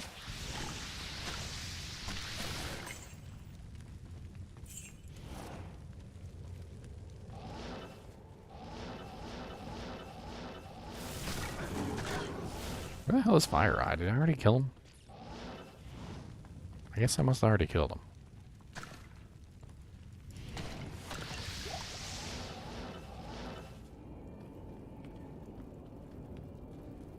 I'm trying to kill some of the super uniques. Let's go kill Treehead Woodfist.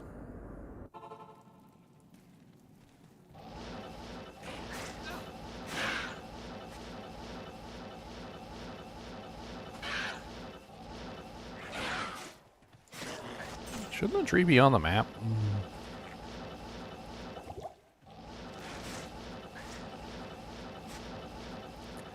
I remember. He was like really far away. That's I remember now.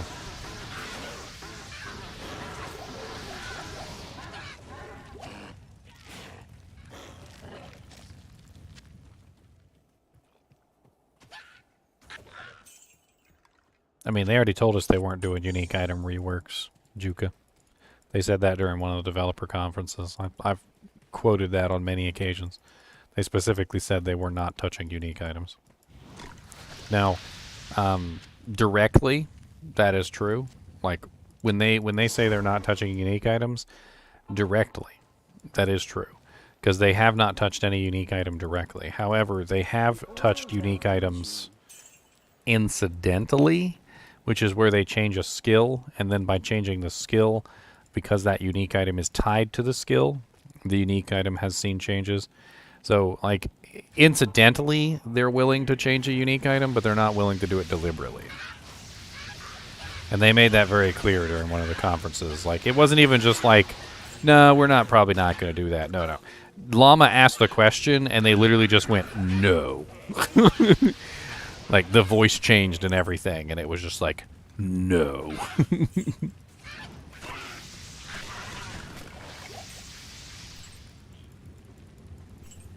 Go kill Grizzy, too. Busy Grizzy. Busy Grizz.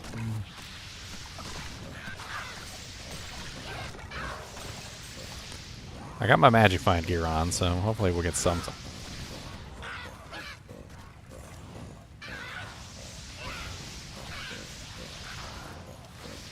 It's not so baffling to me. Diablo has one of the best itemizations in the entire game. You start messing around with the unique items too much, and you might end up ruining the itemization completely. I think with a Feather's Touch, I think you could potentially rework a lot of the items. I think there's low-hanging fruit. I think for sure there's low-hanging fruit that needs to be addressed. Like, for instance, the fact that poison damage was never fully addressed after they nerfed it into Oblivion. So all of the poison damage effects that are present on weapons and armors and items of any type, unique items, Runewords, doesn't matter. All of the poison damage effects are too low. Like, they're just all way too low. So, like, that's like low-hanging fruit that they could adjust. Durability of items. I think durability really needs to be addressed. Just in general, like, item durability is really low, and that's low-hanging fruit as well. And that's not necessarily changing the unique item, but just so much making the unique item more usable by increasing its durability. But, like, what you guys are talking about is probably more so just, like, completely changing the unique item into something else. And they're not willing to do that. They've made that evidently clear. They're not willing to do that.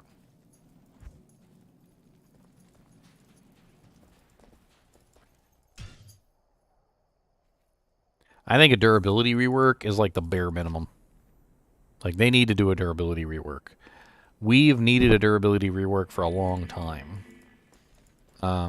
Whoever and whatever person and whatever demon decided to set the durabilities to the levels that they did not have anybody in mind that was going to be using fast attack speed.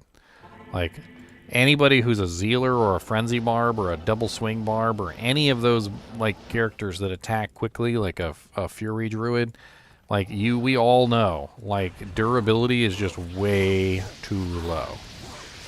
Way too low. Across the board, way too low.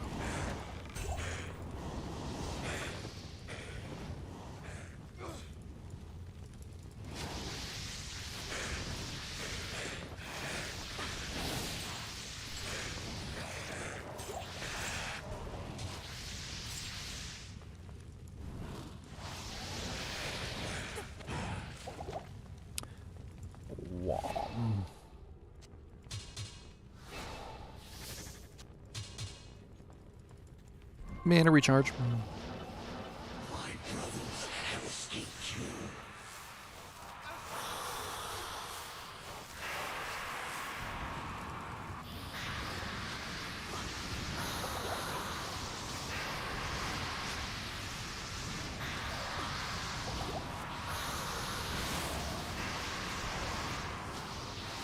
I'm deliberately standing within range to eat the damage to save my merc. Ugh, a belt and a speedum. Yuck. Well, small charm. Plus 10 mana. That's actually not terrible. Hmm.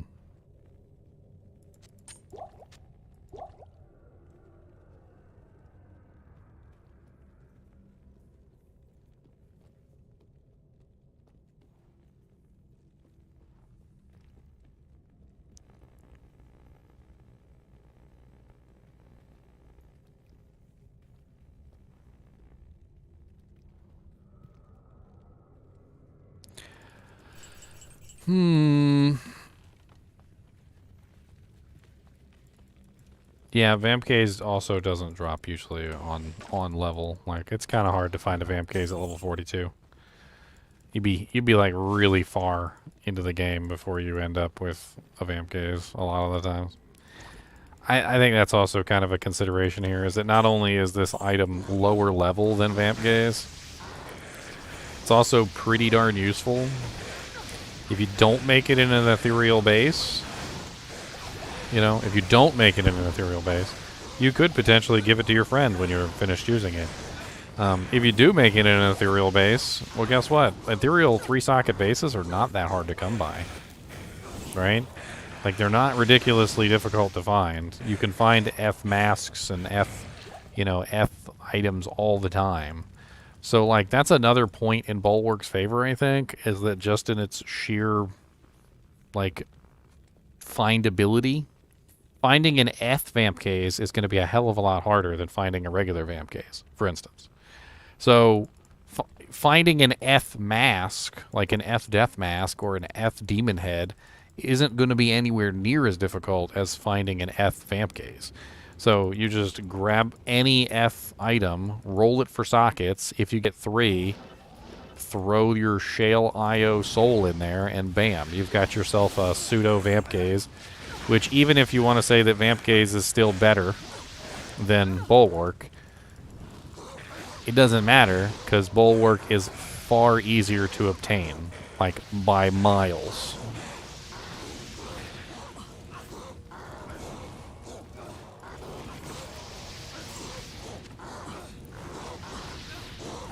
Of course you can roll sockets on F. Why wouldn't you be able to roll sockets on F?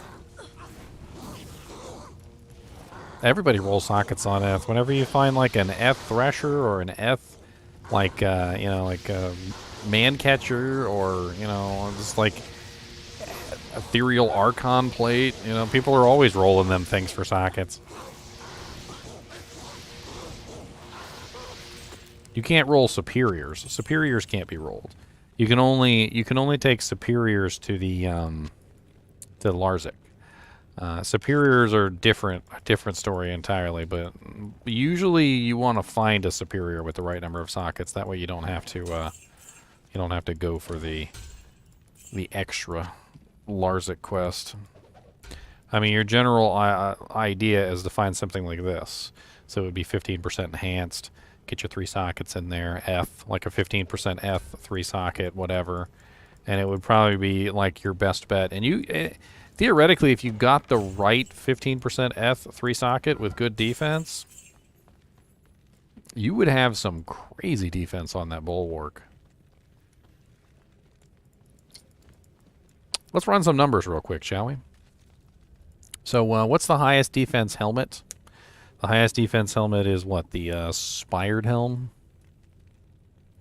I believe that's the highest defense helmet. So if you found a Spired Helm in its perfect form, which is 159 defense, right?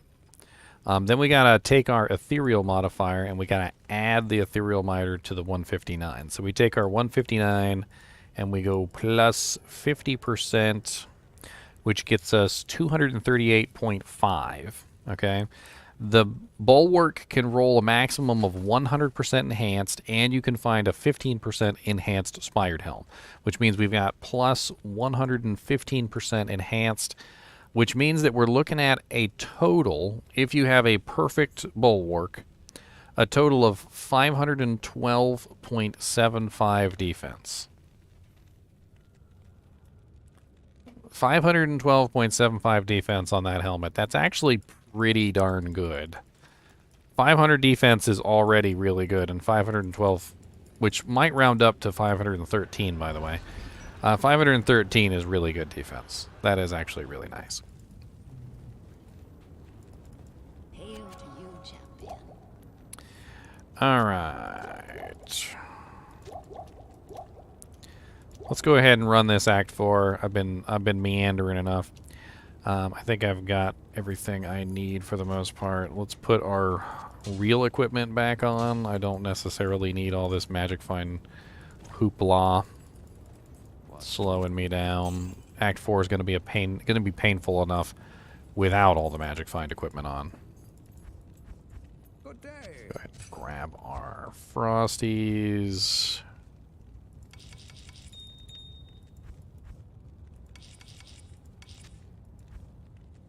Oh, we've got 3 of them doojinks. All right. We got 3 of them doojinks.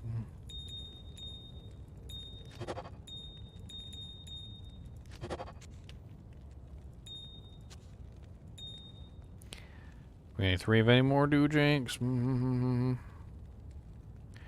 Yes, we do. We got 3 of them doojinks.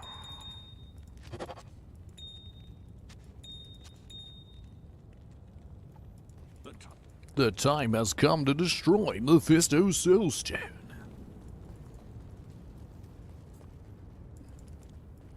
Corona's higher? Let's check. Corona. Corona is 165. So yeah, you could get a little bit higher with the Corona. Not very much. 159 to 165. So a small bonus, but our defense could go a little bit higher.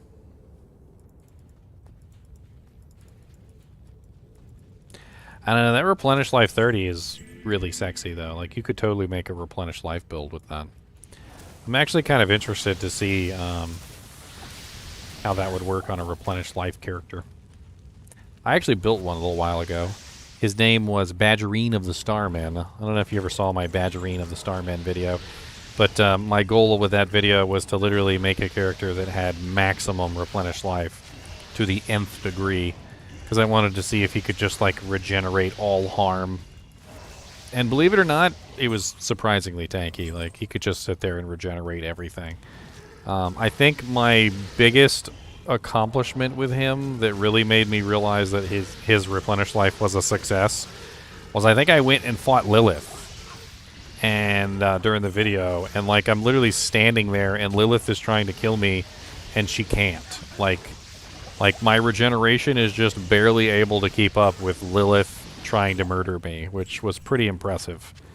By quite a degree of impressiveness. And honestly, that frickin' Bulwark might have made me a little bit more tanky. Because I think I was using Crown of Ages that didn't have quite as much replenished life. And the only reason I chose Crown of Ages is because I could throw 2 Dole runes in it, which was 7 and 7. but I could have had 30 instead of 14. Oh, Bulwark is most definitely not just for mercs. No, sir, JPreg. No, sir. Bulwark is 100% for any melee or range character who's leveling up. Like, lifesteal, check. Physical damage reduction, check. 30 replenish life, check. A pretty large bonus amount to life, check. I mean, there's really not a whole lot to hate about this frickin' helmet. If I am a paladin, if I am a barbarian, if I am a druid, if I am an Amazon, and I'm leveling up, this is going to be something that I'm shooting for. It's basically a vamp gaze at level 35. One that you can craft. Saigons is horrible. What are you talking about? And it's level 6. And you don't wear Saigons outside of normal difficulty. This is level 35. This is going into Nightmare.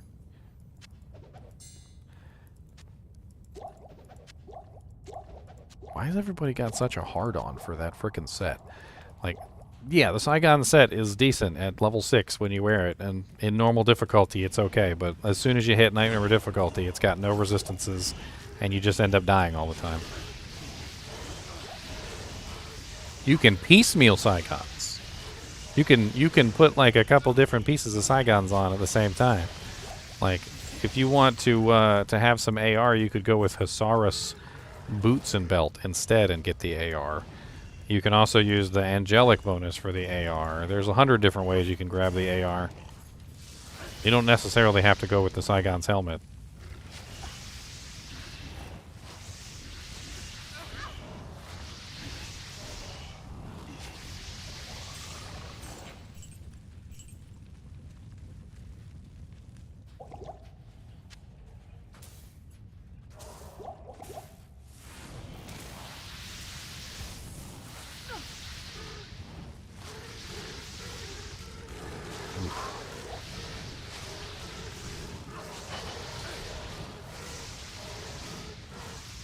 I'm so glad I can kill at least some of these guys.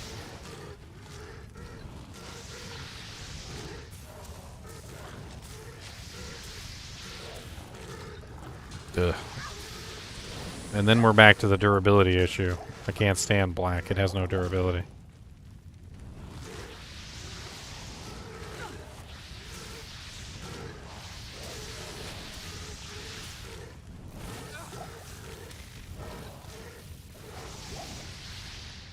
I'd much rather use pretty much anything else.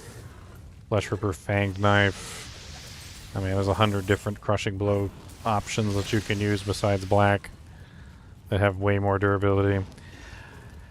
Although a lot of people will put it in a, what's that one that actually does have durability within that tree? I can't remember the name of it.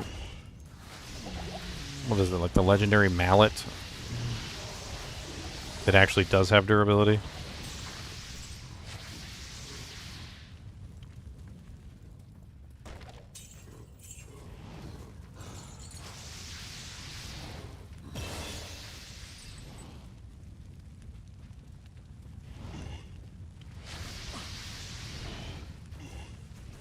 I don't know. If I have an IO rune as a low-level melee, I'm not spending it on the black. I'm spending it on the Bulwark. It's free lifesteal. That's already a point in its favor. The physical damage reduction is already a point in its favor. It's basically a vamp gaze. If you found a vamp gaze on a low-level melee character, you would put it on.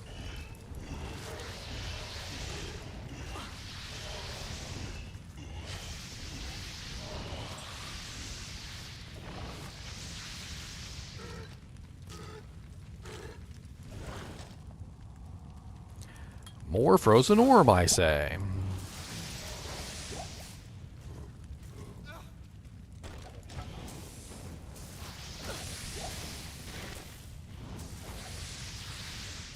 I think undoubtedly you will see more bulwarks at the beginning of the game than you've probably ever seen. Like, they'll be all over the damn place. People will have them on their mercs, they'll have them on their melee characters, they'll have them on their barbs, their zealers, they'll have them on their Amazons. It's going to be all over the place.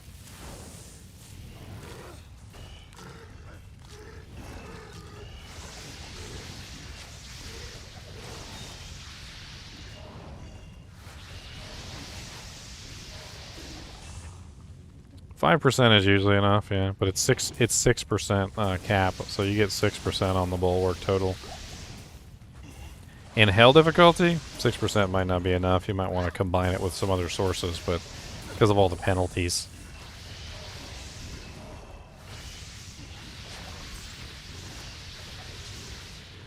I am overburdened.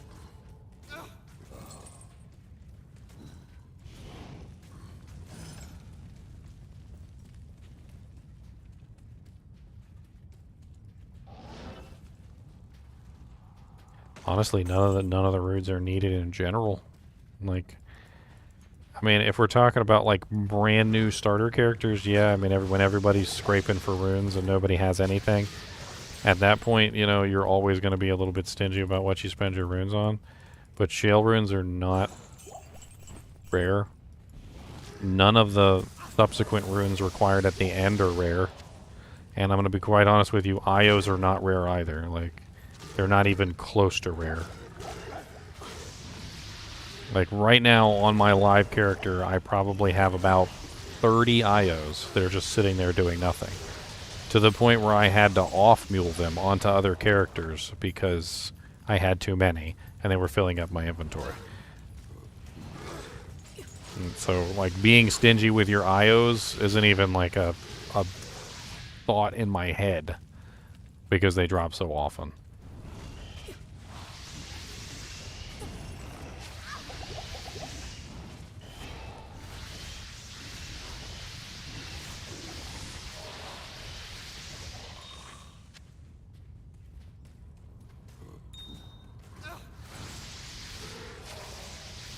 I mean, without a doubt, Bulwark is a very solid merc helmet, 100%. It's also a very solid player helmet too.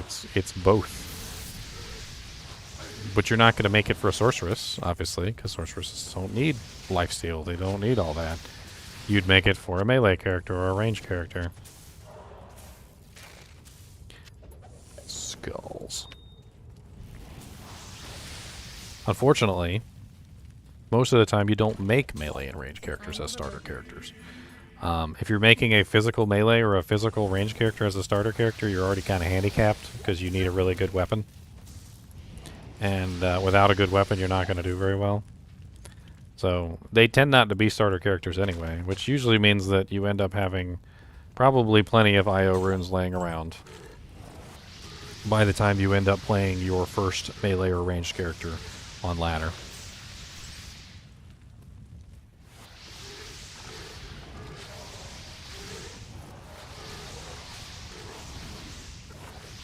The only people that play melee and ranged characters at the start of ladder are the ones that get carried by a team.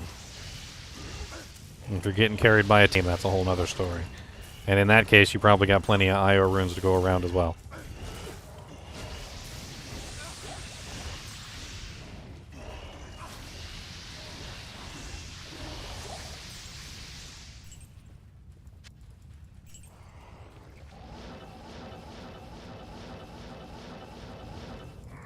I don't want to see more AR sources. I don't want to see more gimmicky Saigon helmet like bonuses and angelic ring and amulet bonuses. I think they're gimmicks. And I think building characters around those gimmicks is stupid. Like, I want to see them actually fix the attack rating system so that you don't need a gimmick to make it so that your character can hit a target. If I've got level 30 ability like Zeal, and I've got you know, like fanaticism and things like that, and I'm running like huge attack percentages plus, and I've got charms and all this stuff, and I feel like I'm still not enough attack rating, that I need to put on like the angelic set bonus or a metal grid or any of those other attack rating items that are just kind of like really gimmicky and they have no other purpose other than to give you large amounts of attack rating. Like, they need to revamp the system a little bit. Like, those items are very much so like in the gimmick category of the way that you build your characters.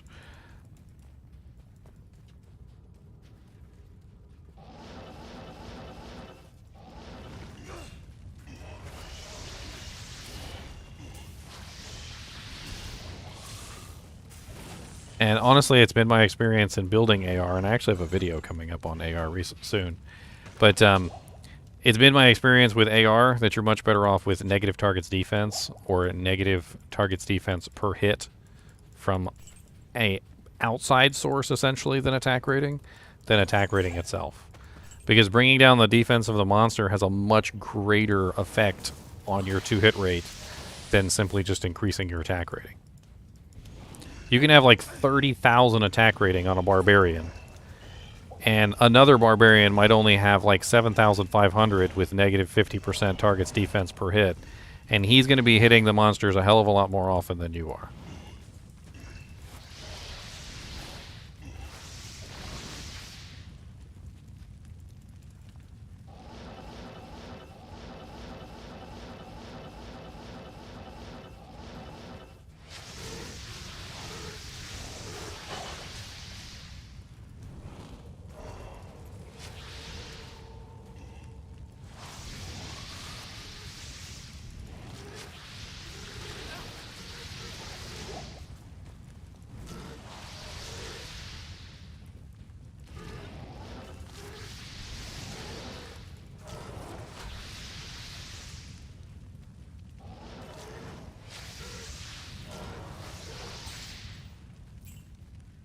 And a negative percent monster defense actually works on bosses too, just at half rate, which is why you can stack negative monster defense per hit up to 200%.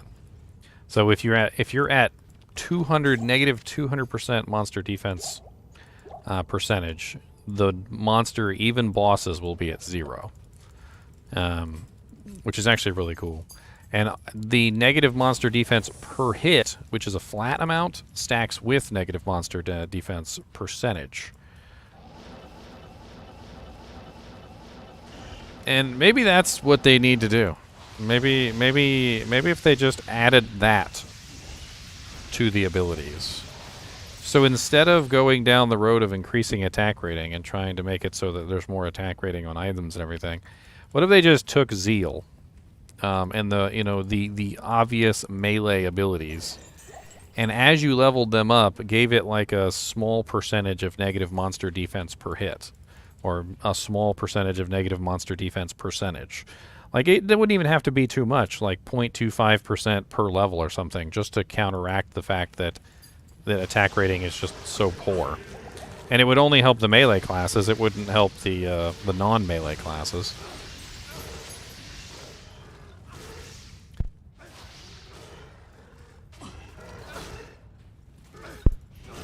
Cody's trying to torture the chinchillas while I got my back turned.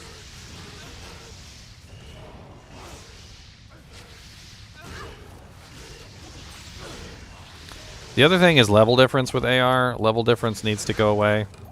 Like, I don't mean take it away completely, but what they need to do is they need to either A, show it on the screen so we can see it, so that people actually know what their real 2-hit chance is versus a monster, as opposed to whatever bullcrap is being shown to us, which is a lie. Because that's basically what's going on the character panel, is it's lying to us of our real true 2-hit percentage. If it showed us our real 2-hit percentage, we'd have a lot easier time figuring out how much attack rating we need and all the other stuff. But instead it just kind of like doesn't, which is really weird.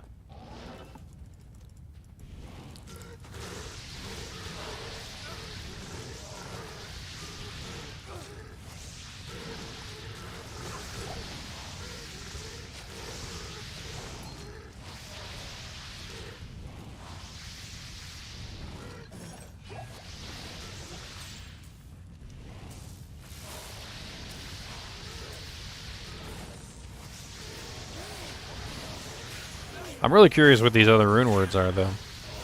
I mean, if these are their mid-tiers, if this is their, like, stuff that they're not really too worried about, that they handed to, their B team, whatever. Like, what is the stuff that they handed to their A team? What is our end game looking Runewords that they've got for us? Stuff that's going to be like obviously level 70, 75 plus, probably requiring things like cham runes and low runes and all that other stuff.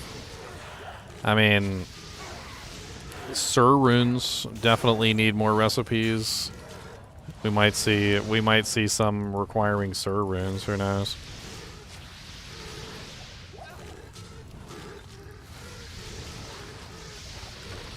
Oh dear lord, we don't need another grief.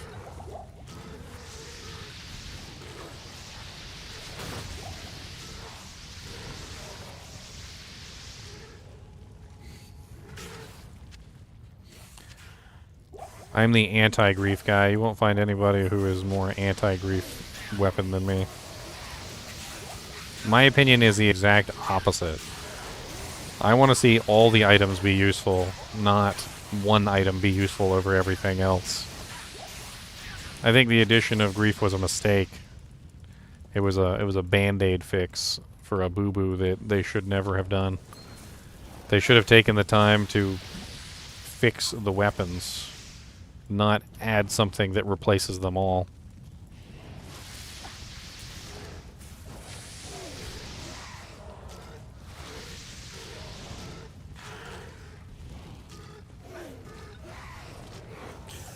I've been using, on my double sting barbarian, I've been using dual F flesh rippers, and I honestly think the dual F flesh rippers are outperforming the griefs.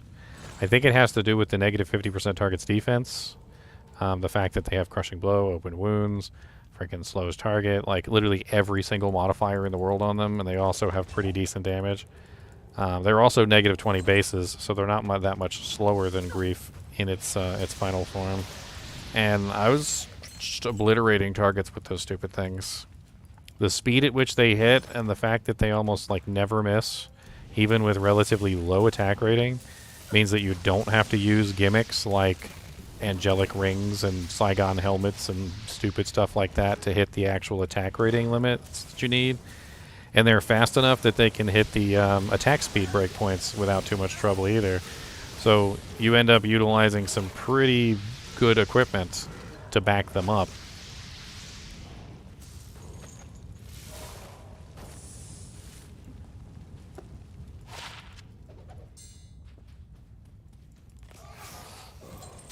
I was having a lot of fun with it.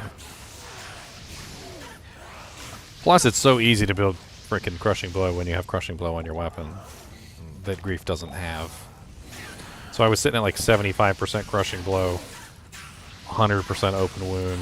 I mean, yeah, 50% open wounds, or 65. Yeah, because of the gore riders combined with the 50% on the flesh rippers. And then I was sitting at like 100% deadly strike, critical strike. It was pretty close to 100 anyway. I can't carry anymore. And then because I didn't really need attack rating and I didn't really need attack speed, I was utilizing fortitude.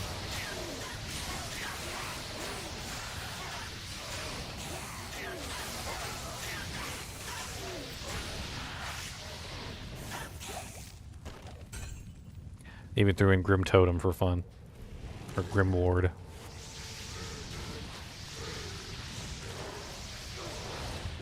I'm glad my Frozen Orb is actually powerful enough to kill these monsters here. I was afraid I was going to do really poorly. I did manage to get it up to level 15 before I got here, so...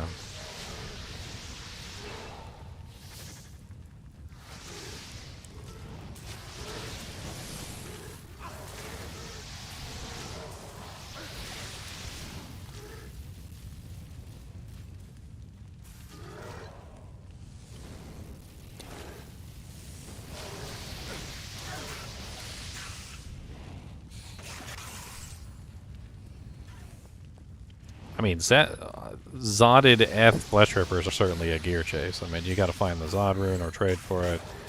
You got to find the ethereal version, and you got to trade for that. You got to socket it. You got to throw the Zod rune in there. If you want to dual wield them, you need 2 of them.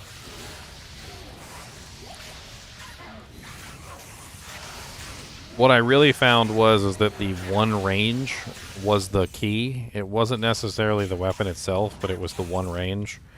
Having one range on your weapon with Whirlwind now is pretty crazy because it allows you to focus all that damage on basically one target. And the speed at which you can kill one target by focusing every single hit on that target is pretty crazy. It's kind of like a kick-sin in a way. You know how the kick-sins will just like apply crushing blow like freaking was like 6 times in like one attack.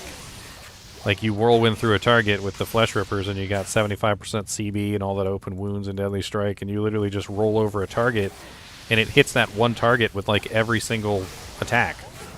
And so you end up just like annihilating that one target out of existence. I didn't even build Whirlwind, by the way. Like, that character, despite the fact that he's using Whirlwind as his movement ability, he's a double swing barbarian.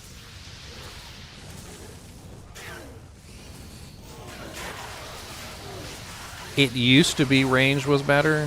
There was a reason why range used to be better.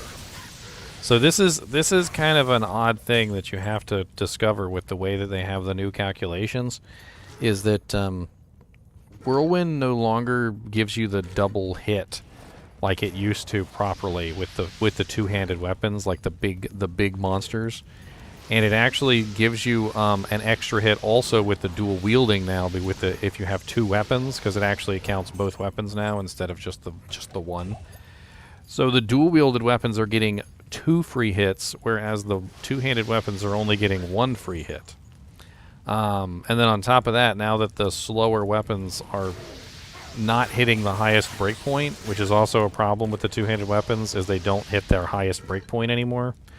The one-handed weapons can actually hit a much higher breakpoint for IAS than the two-handeds can. It's actually not possible for them to hit that last breakpoint. And that combined with the 2 free hits that dual wielding has now, and then also the fact that the range seems to work a hell of a lot better. Like the dual wielding just seems to outperform the two-handed like by far at this point when it comes to Whirlwind.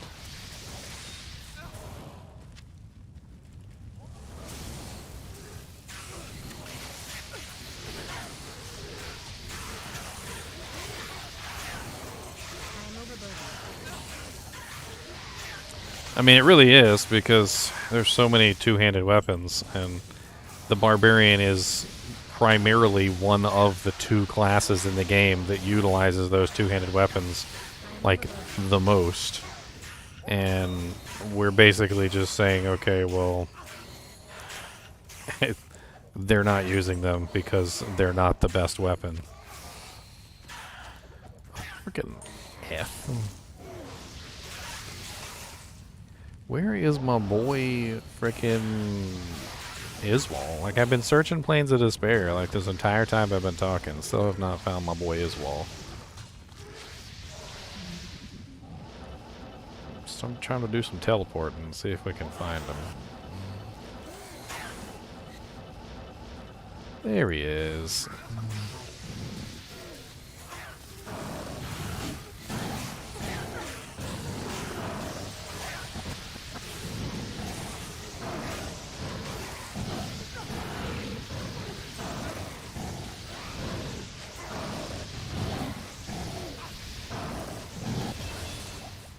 Yeah, unfortunately that's not the way Whirlwind works. I recently just did a video on Whirlwind if you want to check it out, and I go over all that and talk about that it doesn't really quite live up to the fantasy that it has. Like, the fantasy is that you're hitting everything around you as you pass through, but that's not how it works. It is not, unfortunately. Alright, Frozen Orb is approaching cap, and then we can start working on the masteries. Not doing bad.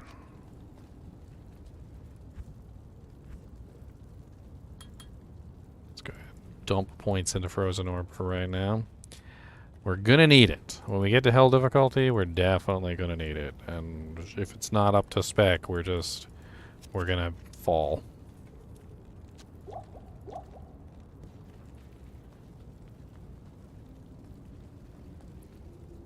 Yeah, but the reason why Whirlwind got nerfed was because of how it was in Classic.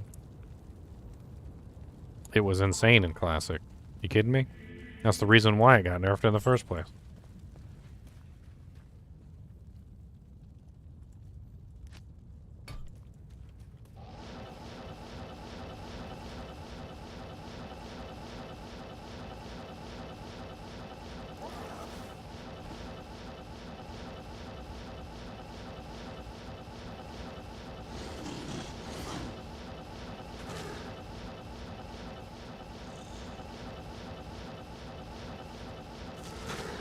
I mean, it's just like the Amazon.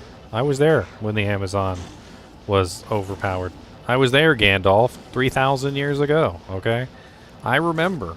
There was a time when the Amazon was frickin' podunk broken, and nobody played anything else other than the Amazon because it was stupid. Like, literally, the Amazon could just destroy everything with multi-shot from like 800 miles away.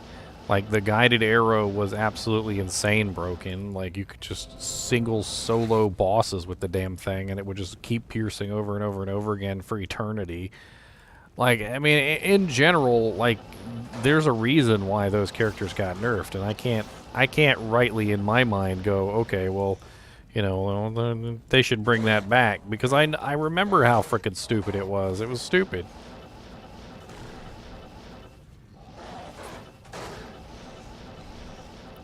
See if I can get my quest done here real quick.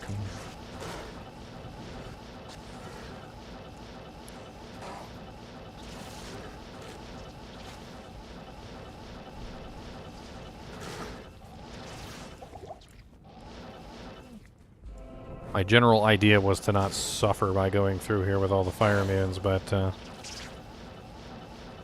still want to get my my Hephaesto quest done. I believe this is it right here. This looks like it. Yep. Oh great, he's got conviction. And there's a whole sea of Erdars.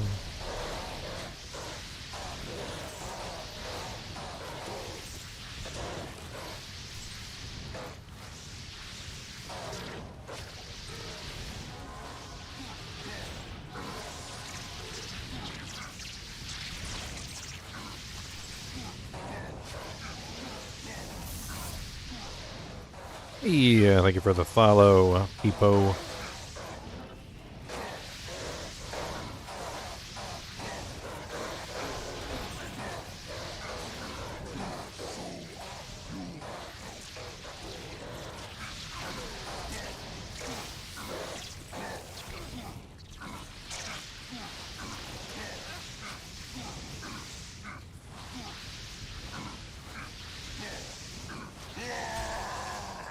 I am overburdened.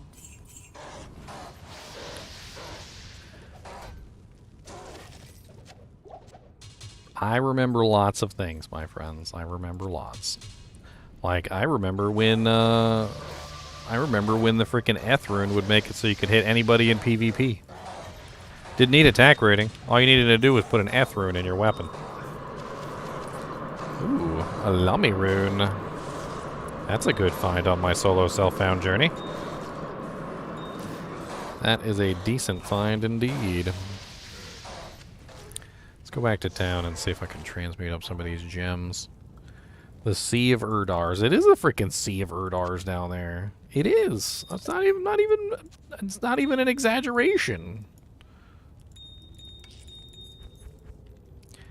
I did not exaggerate. Did I exaggerate? It was totally a Sea of Erdars. Come on. Come on. Totally is true. 100% truth, dudes. 100% truths. Alright, I got a lum, so I can make myself a smoke-a-loke. Smoke-a-lokin'. I smoking, yeah. I don't smoke, but I got a smoke armor. Smoking everywhere, that's what we do. Actually, I don't smoke, that's probably you. I'm having trouble with this song cause I don't like smoking cigarettes, but I don't wanna mess up my song, you see. And I think there's some potential in me. Cause your mama, your daddy is smoking too, and you need to tell them to quit cause it's not good for you.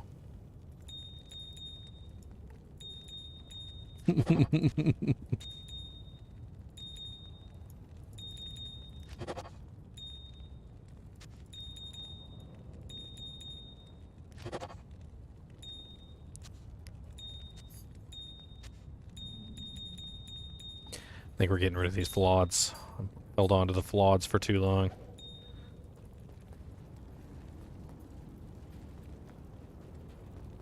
Hail to you, champion.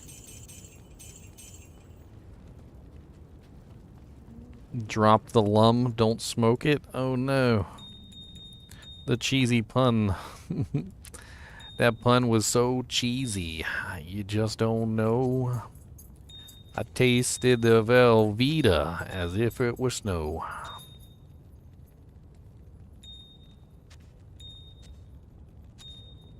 Yellow snow.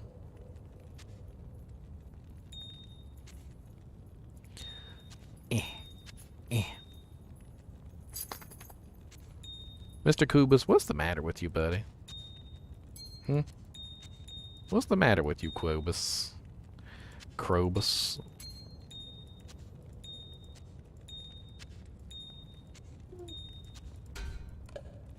Crobus. I'm talking to you, Crobus. I see you staring into my soul. I see you staring into my soul. I see. There is much soul staring, and you are doing it. And you are excited about doing it, too. You like staring into my soul. We already been outside to tinkle. You don't need to go tinkle. Oh, God, there he comes. Bobus. What do you want, Bobus? What do you want? What do you want, sir? Are you excited about the new Runewords too? Are you excited about the new Runewords? Are you excited? Do you want a Bulwark helmet? Or would you like a cure helmet to protect you from the cat's noxious farts? It does work against cat farts. I tested it myself. Can't even smell them anymore when you're wearing your cure helmet. Cat farts are gone. But you gotta wear the helmet though. Can you wear the helmet? You got a big head. How we gonna find a helmet for that big head? You got a real big head.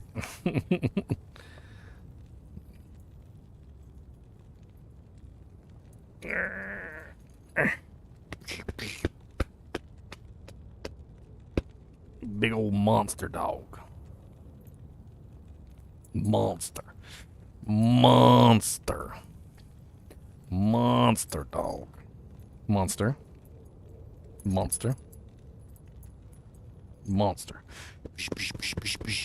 Alright, get down, monster.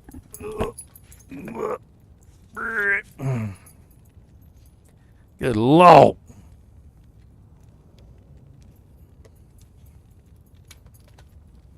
Look, I don't know what you want from me.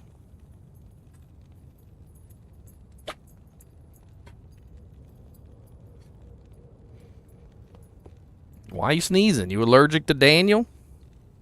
You allergic to me? You got some allergies? No, don't come back up here. No. You're so bored with your whole life. Your whole life you're bored. Oh no, what's he gonna do? Kubus the Boobus is bored of everything. He's bored of his whole life. Boobus. Go lay down, Boobus. Go lay down.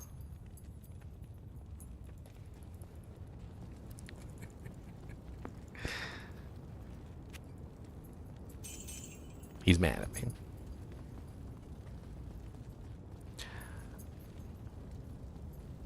Huff and puff. I don't care you huff and puffing at me. Huff and puffin' puffo huffer puffer. Go huff or puff somewhere else.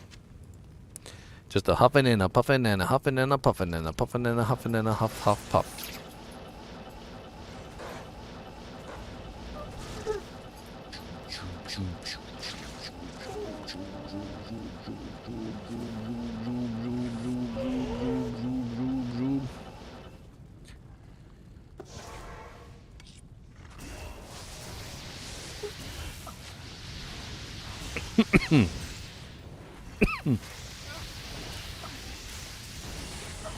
Well, everything's immune to fire, but I can still kill it.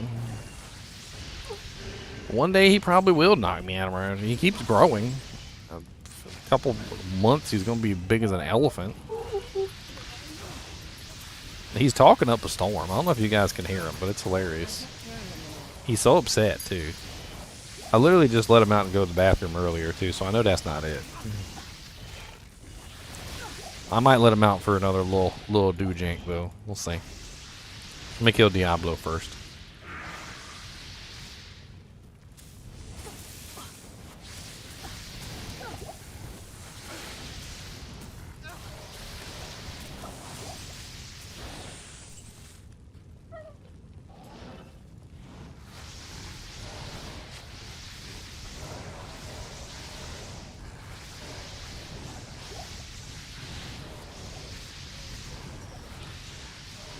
Oh, Firewall Frozen Orb combo is kind of nice. Not gonna lie. I actually really like it.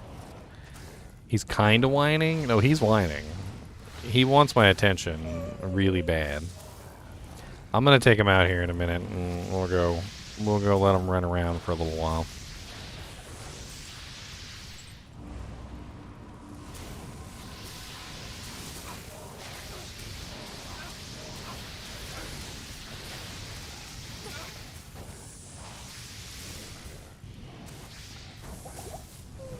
Hey, you got paid. I gave you 2 milk bones. You got paid, okay? You got paid money. You got paid doll hairs. Mm-hmm. You did. You accepted payment. You accepted payment. It's like, well, I don't know. No, he said I did not accept payment for this. You said 5 minutes.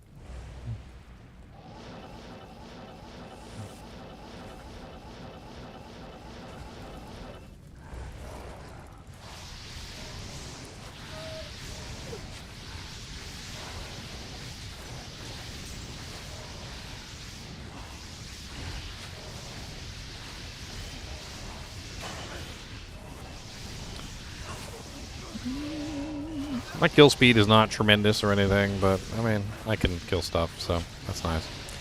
I mean, I don't have max cold mastery, and I don't have max fire mastery. In fact, I'm pretty sure I'm just 1 point in each at this point. You know, 1 hard point in cold and 1 hard point in fire. So I've still got quite a bit of room to grow before I get to hell difficulty. I gotta start working on the masteries.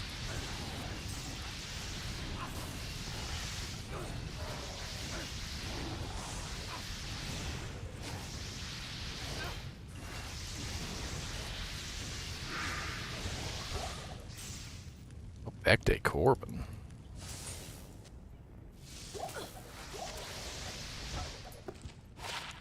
Garbage.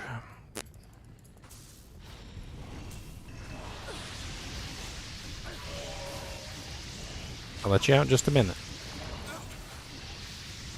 Staring into my soul is not going to make it go any faster.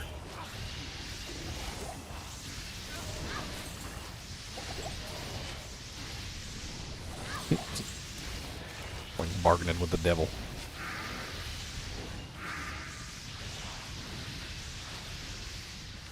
I kind of like this because they're both delayed skills. This was definitely not something that was possible before, because I don't know if you guys remember, but you couldn't weave spells before.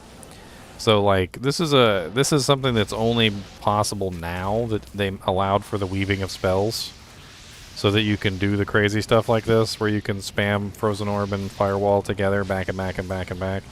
Before, you had to wait for the cooldown of Firewall before you could use Frozen Orb, and you had to wait for the cooldown of Frozen Orb before you could use Firewall.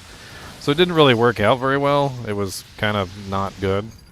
But now that you can literally just go right back and forth and just, you know, right-click, left-click, right-click, left-click, right-click, left-click, and you can just keep spamming each one, they're really not slowing each other down. They're actually complementing each other quite nicely, because you're getting the effect of the Firewall and the effect of the Frozen Orb at the same time, like in a nice steady stream.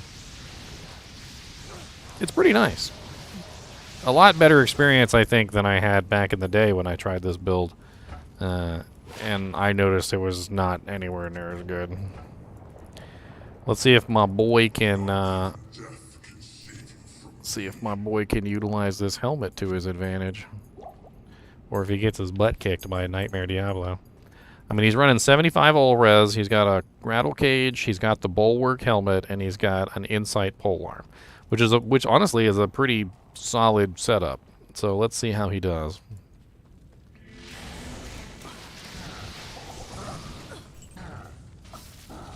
Yeah, why are you focusing on me? What did I do? Rude.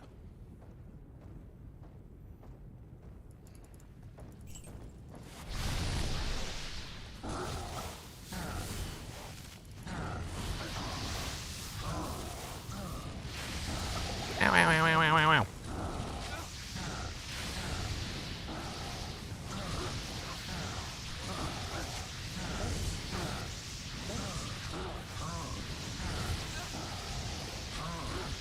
Well, I had to burn all my potions, but made it. Got some tear haunches. I don't know if those are technically better than mine, since mine have faster recovery on them, but they are faster. Run walk with all res. I might actually be using those. Short spear is not any good. It's not S. Doesn't have good defense. We got a F dragon shield. It's actually worth selling. Well, moving on to What do you need? Act 5. I'm going to take Kubus out real quick to go to the pate. I shall return. Here, have a random image of a Dujank while I'm gone.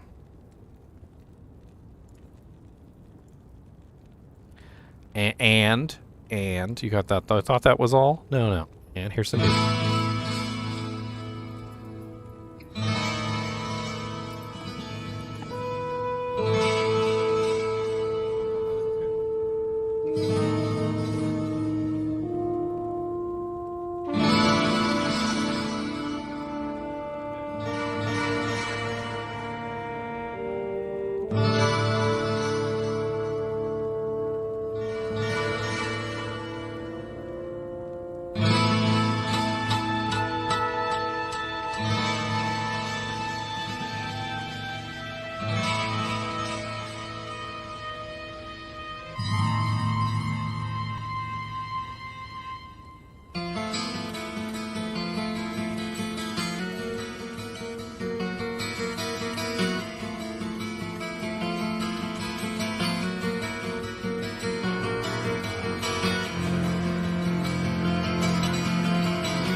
Okay, I play with dog.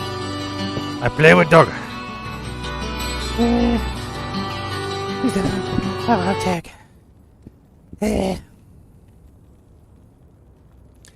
Have a attack, dog. Dog be mean to me.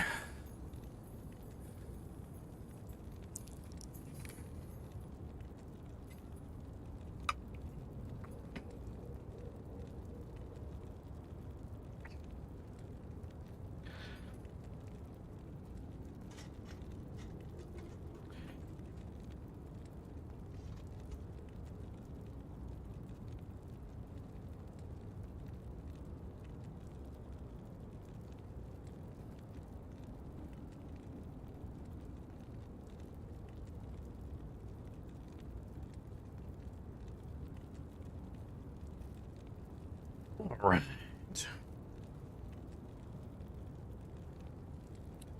We need to go kill Baalio. Baalio is a Baalio. Gotta go kill them Baalios at a Baali pose at a Baalio. Baalio. Hey, Seas of Erdar is totally an accurate description. Alright? Freaking Sea of Erdar over there.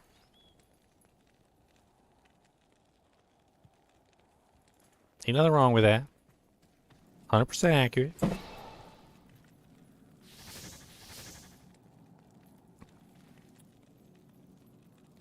I don't really need the fast rate recovery since I have all these fast rate recovery charms.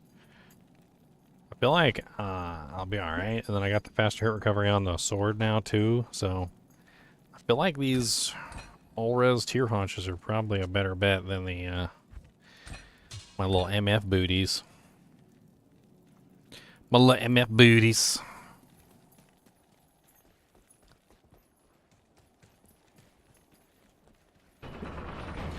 Alright, let's just skip to the end, shall we? Skip to the loo, skip to the loo, skip to the loo, skip to the loo, my kill doctor.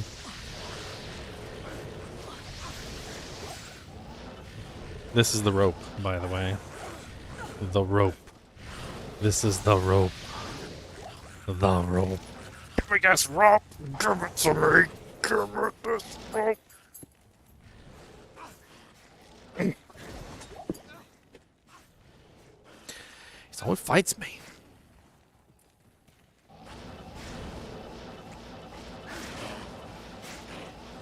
He likes to fight me for the rope. It's a dog thing. He brings it over here just so he can fight. He's silly. He's like, I got a rope. You know you want to fight me.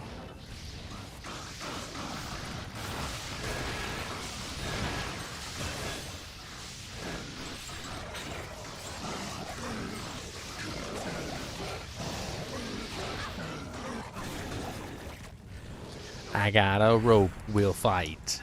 Come on down, I got a rope, let's fight. Yeah. Whew. Oh yes, it's Nightmare. I'm still working my way through. We're still on the Nightmare segment of this. I haven't completed it yet. Trying to farm up gear, and honestly my equipment's not all that great, but working on it.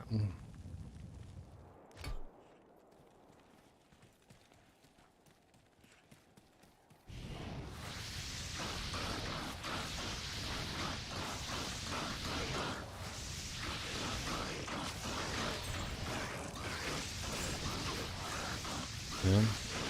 Eldritch is immune to fire.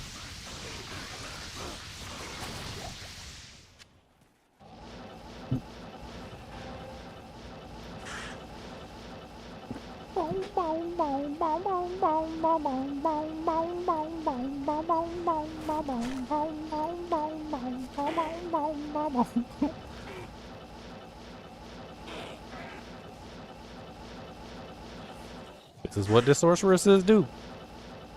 This is what they do. See if I can find a waypoint at least, but I basically have unlimited mana at this point, so I'm not really too worried about like teleporting around. And I have enough fast rate recovery in life that I can survive most of this stuff. I was hoping I'd be able to find the waypoint at least. Oh, there it is. Well, odd placement.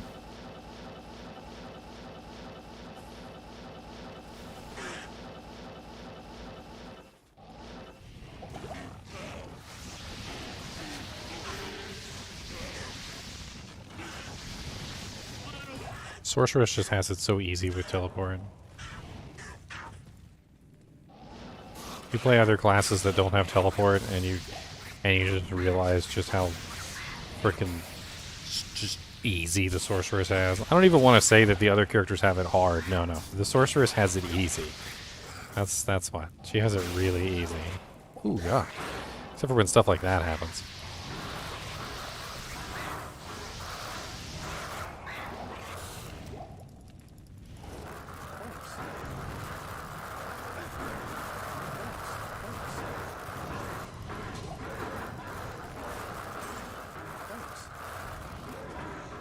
And mighted snowdrifters.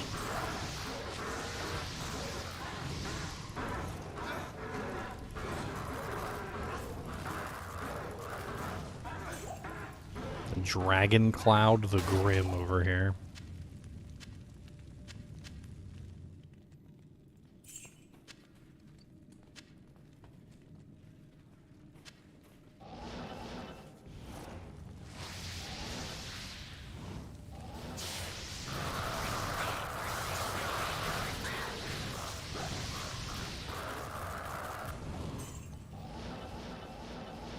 Yay, waypoint. Ah.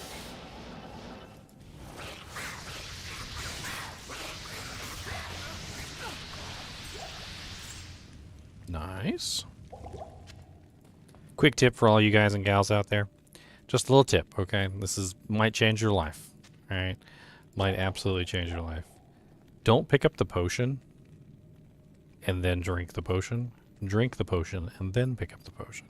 It might seem like a subtle distinction, but let's say, for instance, your mana pool is halfway empty, right? Well, what do? You use a potion first, then you pick up the potion. If you pick up the potion first, it goes into your inventory, which is not what you would potentially prefer. If you leave that potion on the ground and then you use the potion first, then you pick up the potion, it will then refill the spot that you just used. It's just a subtle difference in the order that you do things. And you definitely want to make sure that you do it in that order as opposed to the other. That way you don't ever have to worry about going into your inventory and picking up a potion and then taking that potion and putting it back into your belt, because you're just kind of utilizing the system that's already in place.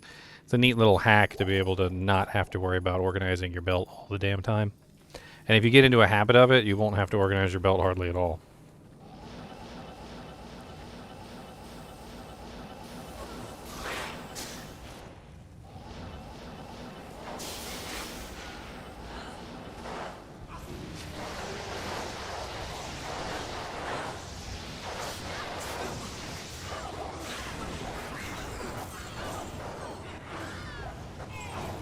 Coronets? What?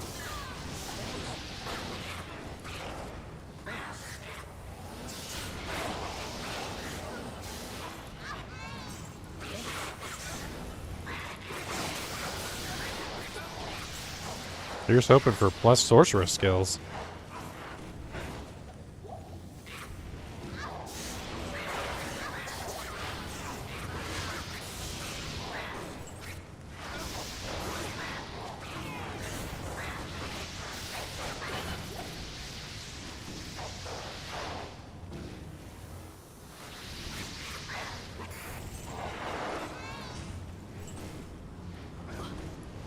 Can't kill the ones that are over the water.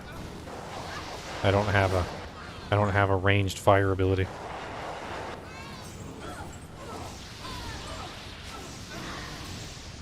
A dodge coronet. You're silly. I like you.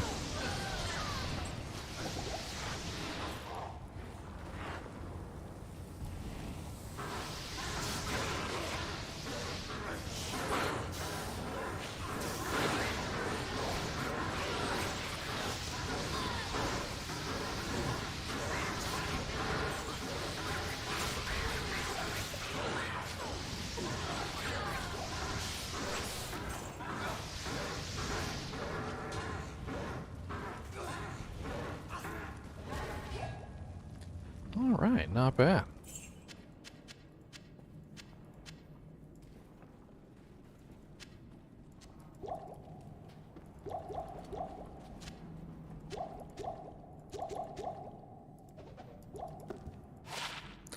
Ugh, +2 curses. Oh, that's so sad. That's so sad. That's garbage. Wow. Don't look at it. Don't look at it, guys and gals. Don't look at it. It's ooh, that'll hurt. That'll grow some hair on your chest. That one will.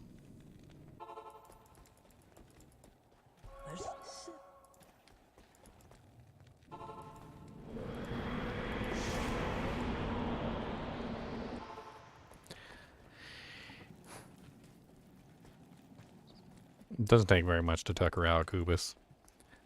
Couple minutes outside running around. And he's usually good to go. +1 Sork with +2 energy shield. That's a nice little energy shield pre-buff. It's actually not bad, you know, and if I wasn't wearing spirit, like, but I mean, yeah, I mean, it's actually not terrible. I should probably throw that over here so I can do like a pre-buff. Get like a little energy shield pre-buff going on. It's not terrible. Oh, no problem, Sealed V8. I'm glad I can do them.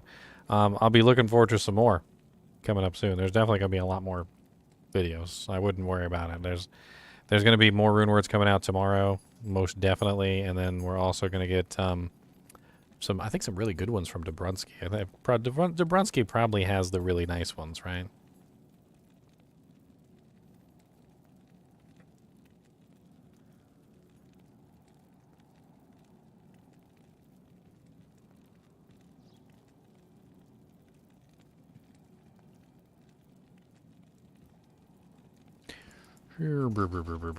Cody, leave the chinchillas alone, please. Cody.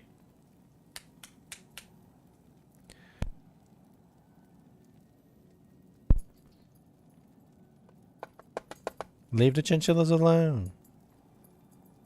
You're too big, and they're too little. They don't want to play with you. And you got hot breaths. And you got the hot breaths.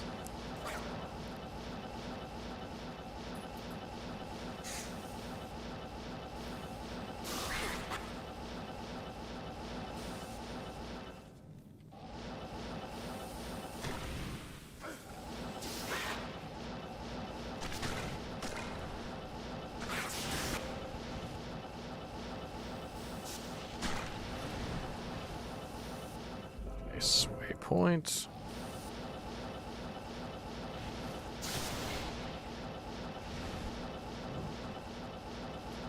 And Frozen Tundra. Sweet. I don't really care about this waypoint. I hardly ever come here. But if I find it, I find it. If I don't, I don't. I'll take a look right here near the edge, because a lot of the times it's like right here. Yep, there it is. I wasn't going to go searching for it, though.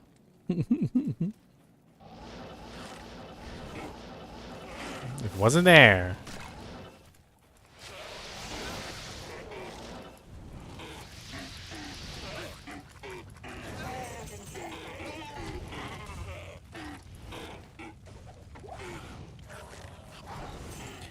I think the key with all this is we're going to need to make sure that we're giving good feedback on these Runewords. In fact, I'd like for you guys and gals to make sure that you go to the videos and give some feedback. I'm going to check every comment. I always do anyway. Just give some feedback on the new Runewords, what you think. I'll try and compile it all in together, and maybe we'll make like a feedback thread. They haven't released all the Runewords yet, though, so I'm not going to make a thread before they release all the Runewords. I'll do like a big giant thread, and then I'll like invite you guys in the community to come, put in your 2 cents too. But like as of right now, they haven't actually released everything, so there's no reason to do a thread just yet.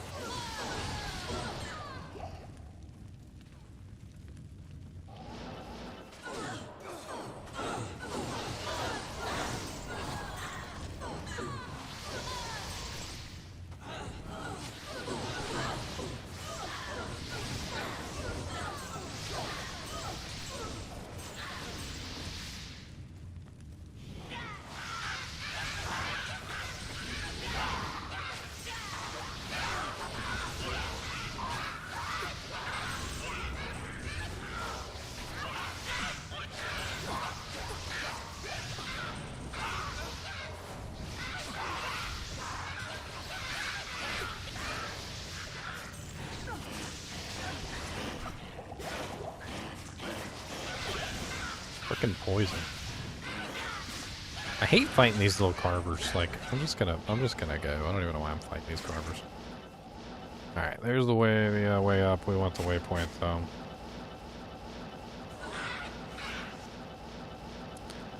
Alright, there's the cave. Let's check over here. Sometimes the cave and the waypoint are right next to each other. Ooh, that was not it. There it is. Hey. All the way on the other side of the map. Alright, let's go grab some potions just in case. Thank you so much for bringing Anya back to us. I have... Am I a hoarder in real life? You're just wondering by the amount of garbage I keep in my inventory? No, I don't really think I'm a hoarder. I think I'm a pretty well-balanced individual. And honestly, most of the stuff I keep in my inventory is useful. I'm only keeping it because it's useful. Angelic Sickle can potentially give me Magic Find if I can grab 2 of the other pieces. I was using it for Magic Find setups. These I'm only holding on to because they're Magic Find. I mean, I could go over every single piece and give you an exact reason why I'm holding on to a lot of this stuff. I don't necessarily need the Malice anymore. I could throw that away. The Pierre Tumblé Le Comte, I was actually thinking about socketing and throwing a freaking Amrune in it, but now I got the Insight, so I probably could toss that now. The Blood Thief I was using for specific things, and the Dark Glow I was using for testing. Same thing with the Venom Ward, I was using that for testing as well. Like, most of this stuff is either has a very specific purpose, or just something I haven't tossed just yet, because I've been going so fast. I need to get some potions. Totally made me forget to get potions. See? It's terrible. You're terrible. Why would you do that? Why would you make me forget to get potions? Hello.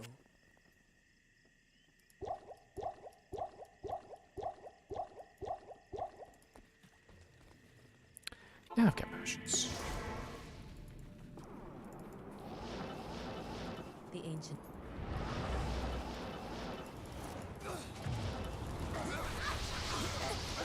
Ow, mana burn.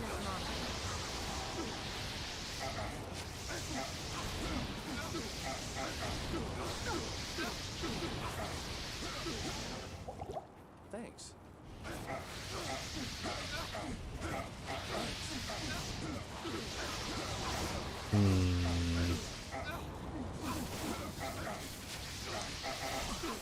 See if I can get some statics off. I don't want my merc to die. Not if I can prevent it.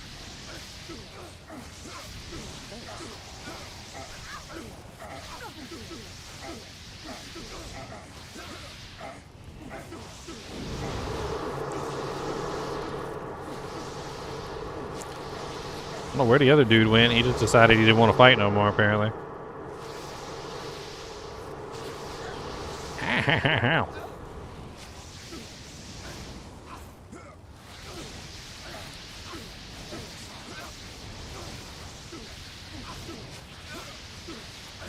Holy dog farts. Look, they just took him outside, too. Why does it smell like you just pooed yourself? We were just outside. If you had to go poo, why didn't you go outside? Like, it legit smells like you just pooed yourself. Where's the poo turd at? Good lord. That is retonkerous. That is rantanker-rankerous. That is ron-tanka balanka-ranker-pankalus. That's some raunchy fart there, buddy. That fart's so bad that literally, like, I had to check and make sure you didn't poop on the floor. I thought there was just like a deuce, little curlicue Hershey looking thing just sitting somewhere. Good lord. I need my cure rune word.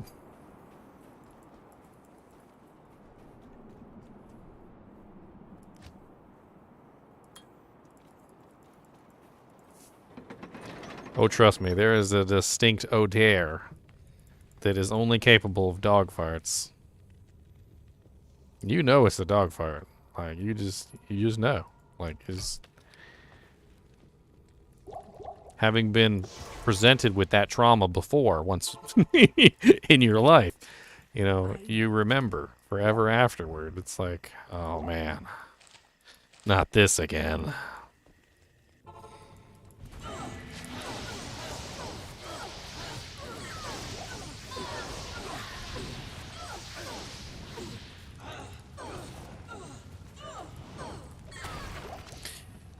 This again.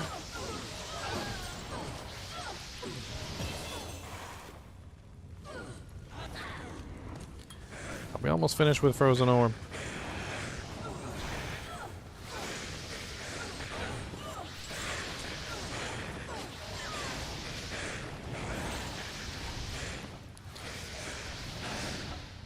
I am overburdened.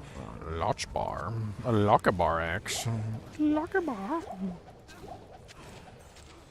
Thanks. Garbage.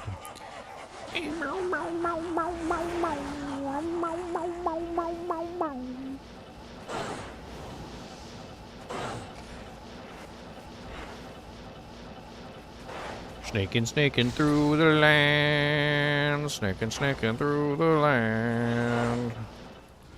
I'll kill you guys just for dominance reasons. Come here. Ow! What you go straight for me for? And you killed my merc. Alright, never mind. You guys got dominance. Dominated my merc into the dirt.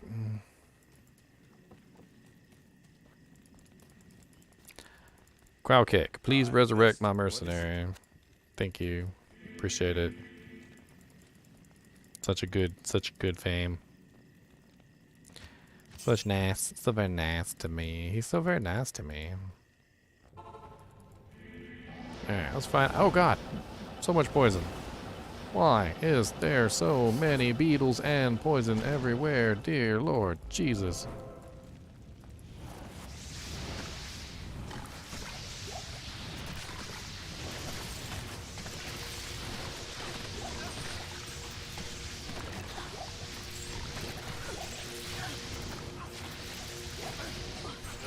Beetles are easy to kill. They're so easy.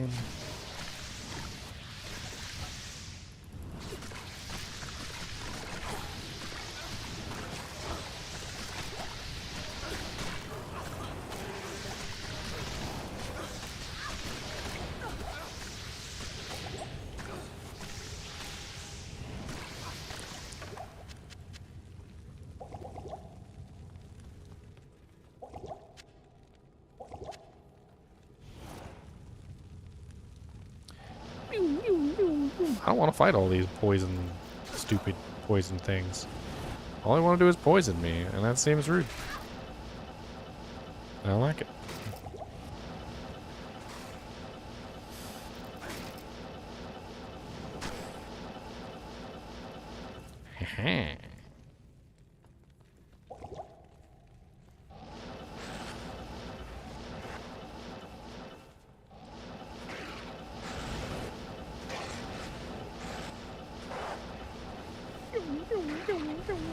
How am I going to deal with the waves? If one of the waves is like immune to cold and immune to fire at the same time, I guess I'll just be screwed, huh?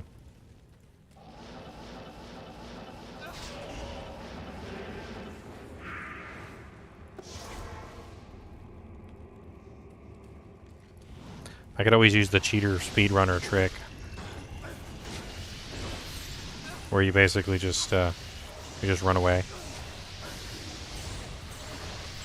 I don't know if you guys have ever used that trick before.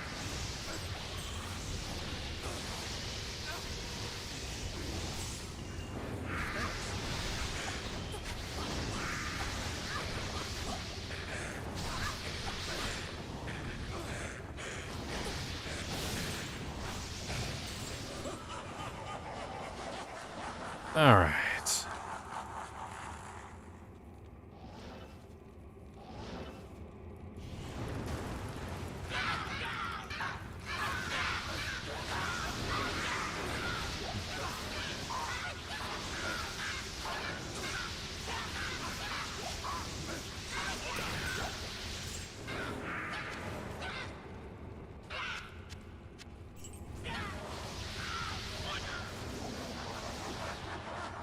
Yeah, wave skipping. I mean, it's basically where you deliberately don't kill the wave.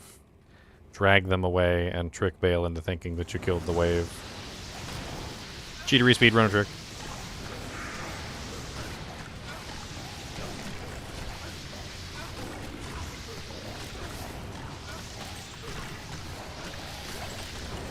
You didn't kill the wave.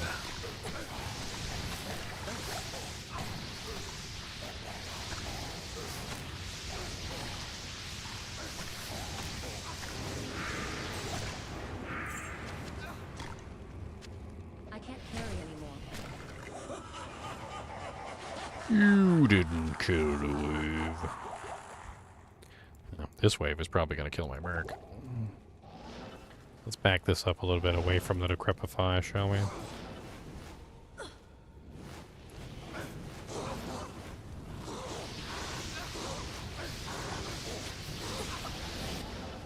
Thanks.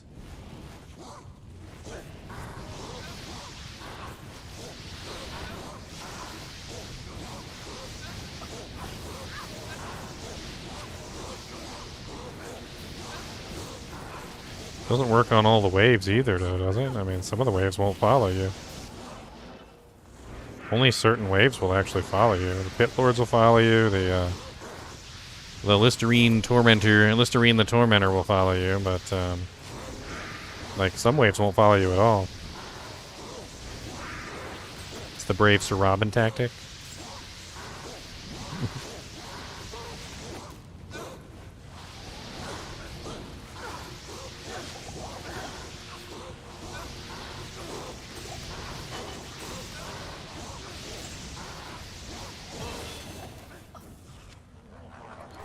Alright. Got another level. One more point into Frozen Orb. Now we're sitting on level 19 Frozen Orb.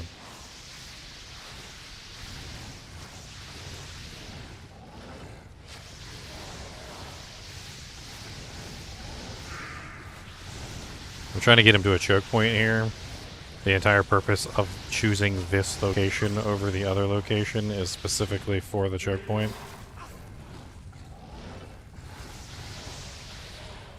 Although for some reason he keeps wanting to go past the choke point, which, whatever.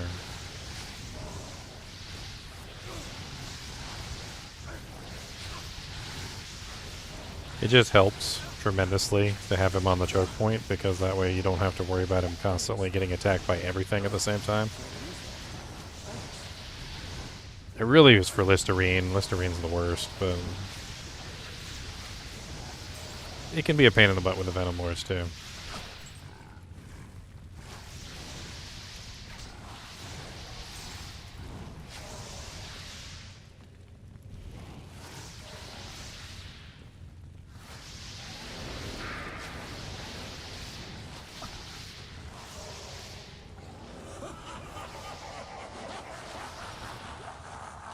He has hit causes monster to flee on the rattle cage, but I'm using the rattle cage so he has the crushing blow.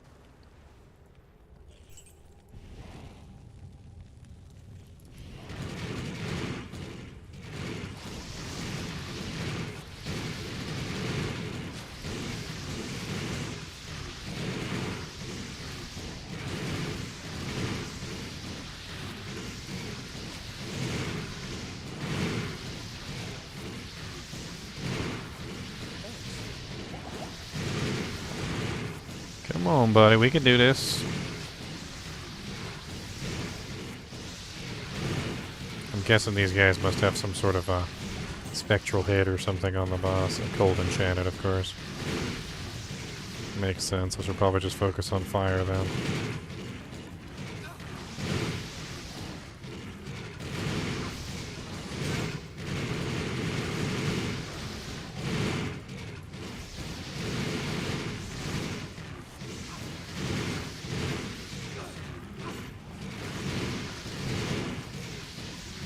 The hell was that?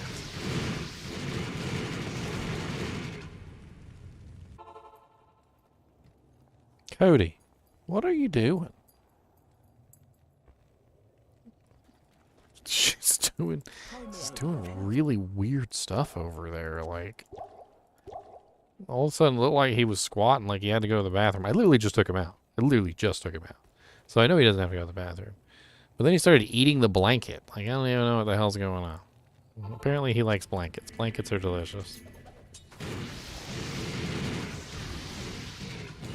I like blankets, they're delicious. I'm gonna eat it, it's nutritious. I got blankets in my diet, that's for me.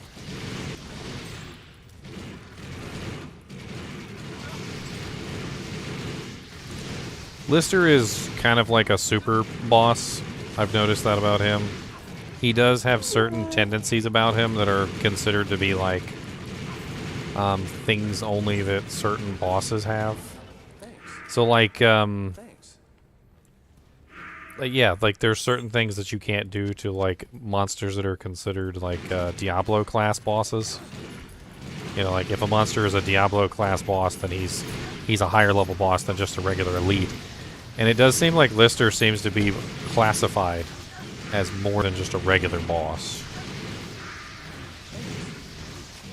He seems to have like more of the mechanics that some of the like the actual bosses have.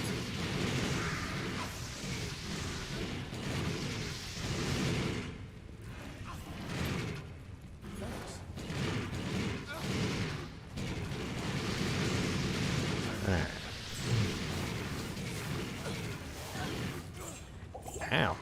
He did not like me staticking him.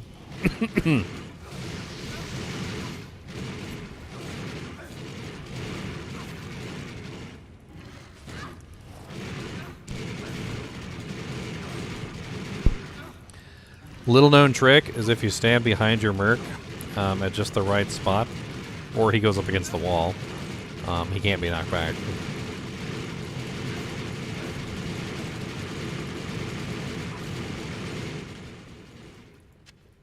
Leave my merc alone.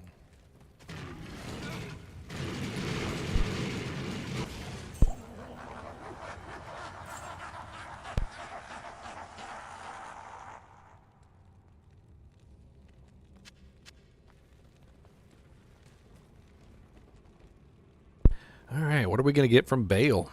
And then let's do some cows after this. We need some potions. I really don't need all these mana pots.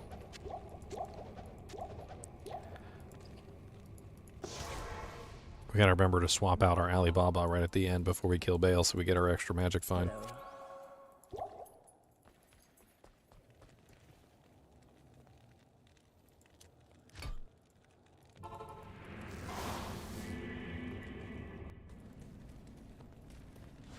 The power of the world stone washes over me.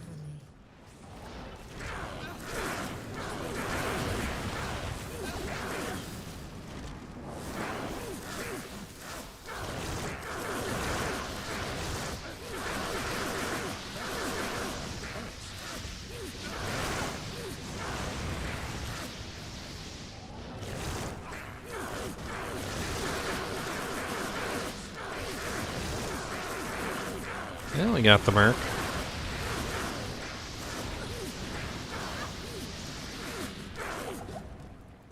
Why Nightmare Cow? I always do cow after I kill Baal. Why not do cow? You can also get some really good charms in Nightmare Cows. It's like the best place for charm farming.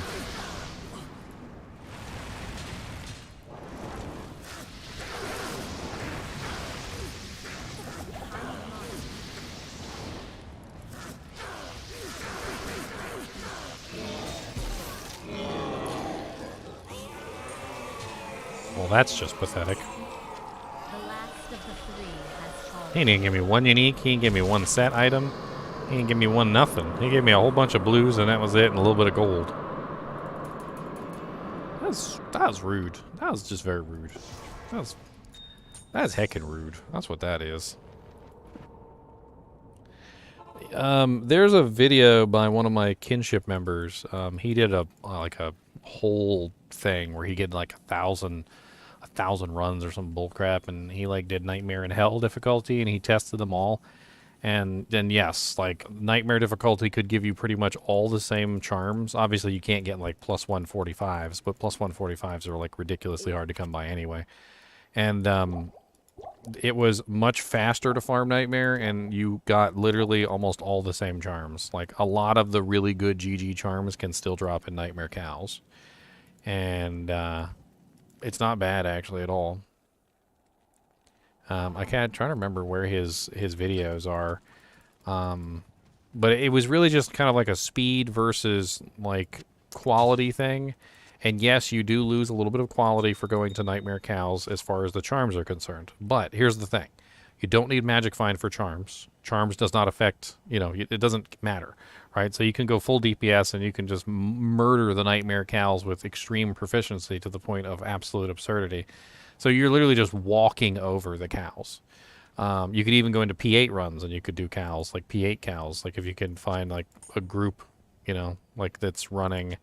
You just run right alongside them, like they're doing Baal 8-man Baals or whatever. Fine, you know, while they're doing the Baal run, you go run 8-man cow, you know, Nightmare Cows, obliterate it from existence, and pick up all the small charms and the grand charms, and you can even check the large charms too. Sometimes you end up with some all res 8s with some decent other effects. Like one time I got an all res 8 with faster hit recovery, which was pretty sweet. There's a couple decent large charms that you can get, like especially when you're hurting for charms in general. But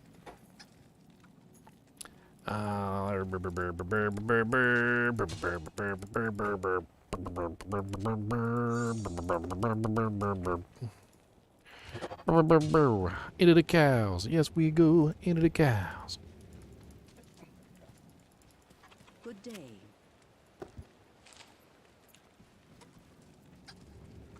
I mean, one thing I definitely need is some frickin' charms. All my charms are pretty much garbage. Like, pretty much everything I've got in my inventory right now is, like, I wouldn't even consider holding on to if this weren't solo self-found. Like, the only reason I'm holding on to most of these charms is because it's a solo self-found run. And, like, there's so much better charms I could have in my inventory. +1 fire skills, +1 cold skills, like... I could be running like plus mana, plus life. I could be running all resistances. I could be running Magic Find. I could be running like any number of things that are better than the garbage I've got in my inventory right now.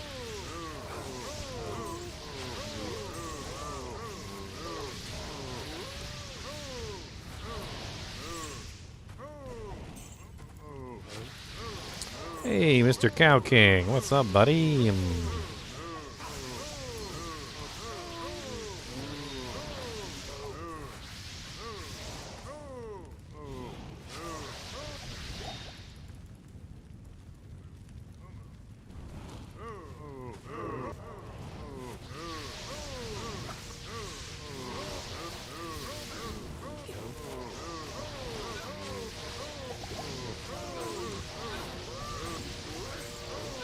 You into fire you are, eh? Kill all your buddies first.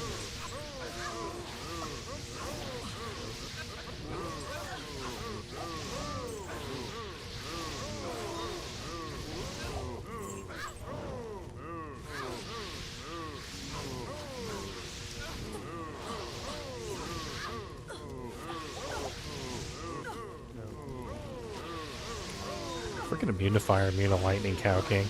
I can't even static him.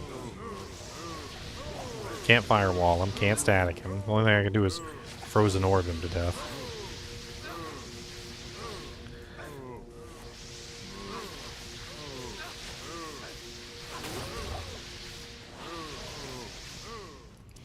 And he dropped me garbage too. We are actually in hell difficulty now, technically. I mean, this is the end. We're done. Like, we just finished killing Baal. We're probably going to run this cow level, and then we're going to move on to hell.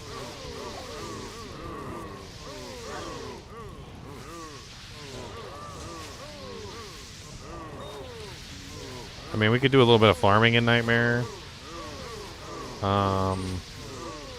I mean, there's definitely a couple more things that we could do in Nightmare if we wanted to just finish it up here.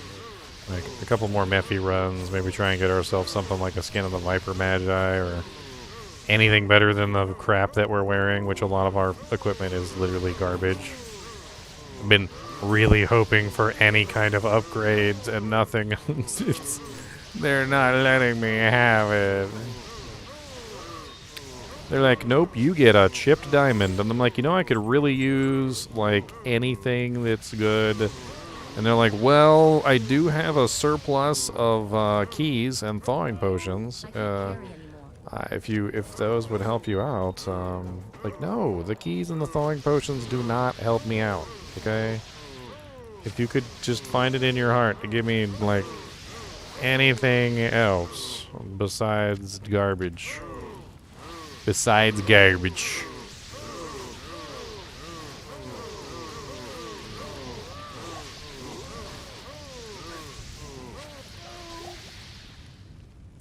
I mean, the only thing I've really gotten so far that was any decent is Blade of Alibaba, but that doesn't help me as a, like, an actual character killing things. That's just, you know, like, okay, you get more magic fine, which is nice, but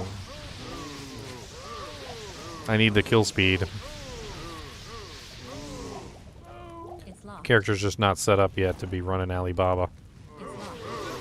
Alibaba's like the kind of thing you run when you have, like, all of your equipment and you're, like, god tier.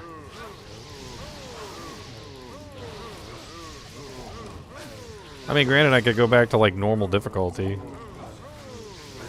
And I could run the Blade of Alibaba, no problem there. Farm some, like, normal Diablo or something.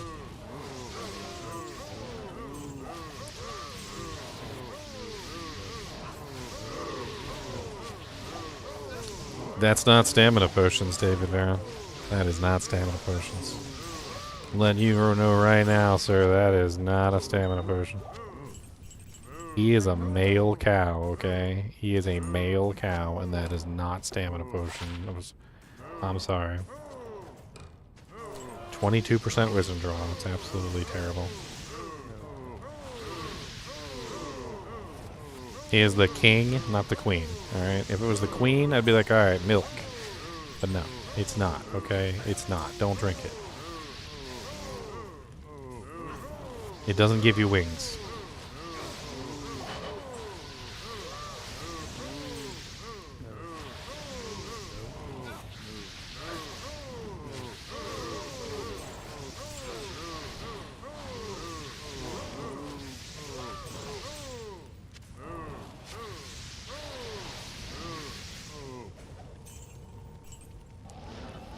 I ran Andy for quite some time, actually, Smoking J. Franklin. I got, like, jack diddly.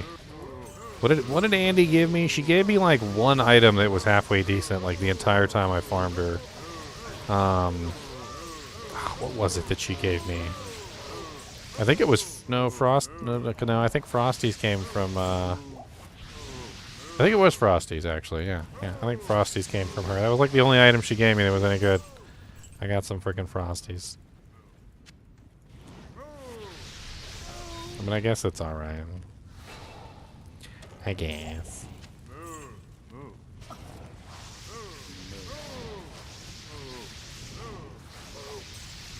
I'm slowly walking away from me while I'm trying to burn you. Ah!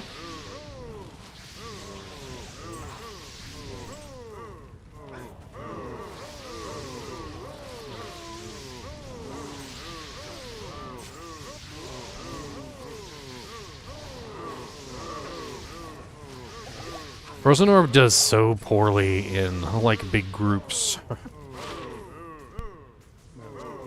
I've noticed this about Frozen Orb. Like, just in general, like, the bigger the group, the worse it does. And I talked about that in my video, but, like, especially when you're in cows and you're trying to kill, like, 800 frickin' cows, like, it just doesn't... It doesn't do very well. So this is 35 life, and I've got a 10 lifer, a 9 lifer, that's 19. And then I've got an 11, which adds up to a total of, what is that, 30? So it's less than this charm. So we're going to drop those.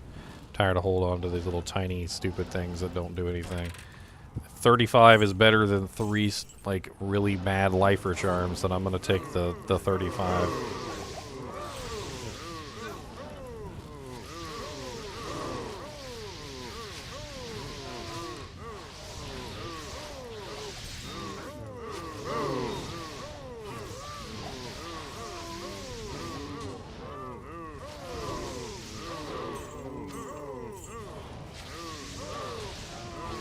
He's doing pretty good for cows. I mean, for really crappy equipment, like he's not really very well equipped. He's actually doing not bad. I'm kind of impressed with my mercenaries' survival rate so far.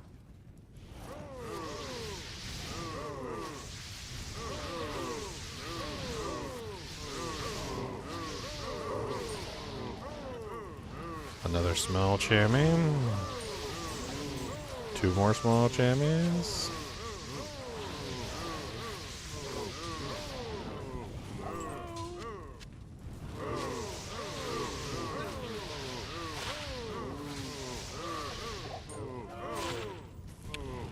%3 magic fine. What a weird number to get on a frickin' small charm. I mean, at least it wasn't 1%, I guess. Guess there's that. At least it wasn't a 1% magic fine charm. Next up, a 1% magic fine charm.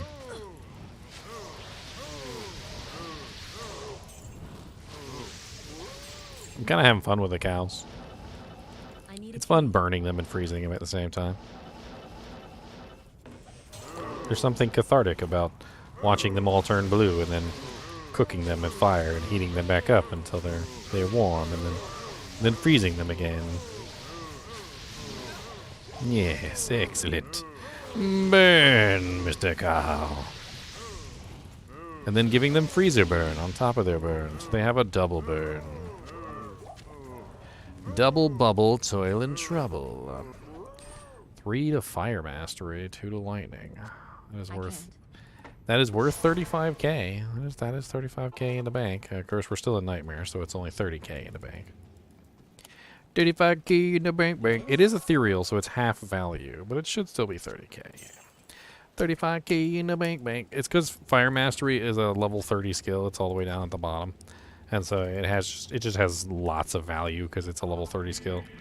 The game places extremely high value on level 30 skills.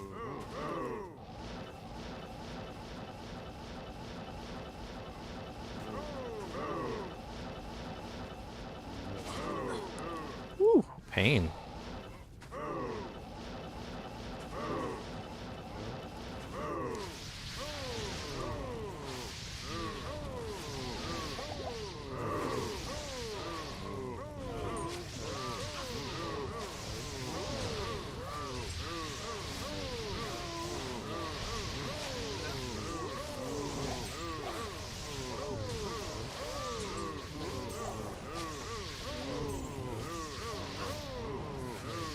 I like to crisscross my flames so they do the most maximum damage they can to the maximum number of targets possible.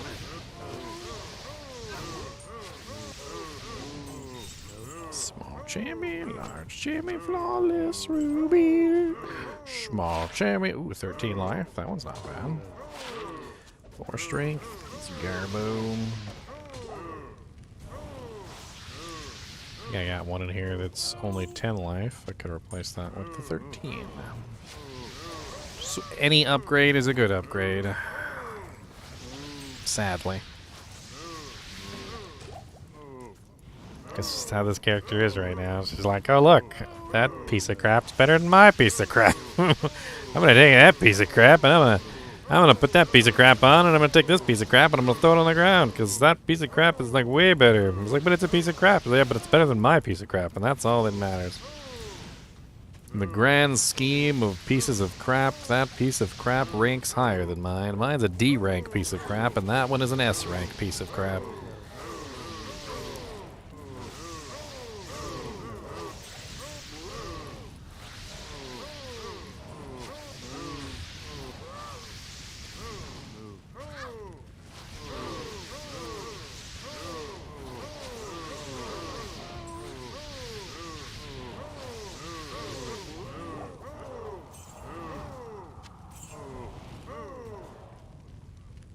Yeah, I've done all sorts of crazy stuff, like bow sorceress, and I did a bow paladin one time. That was really fun. Like I've done some pretty crazy runs.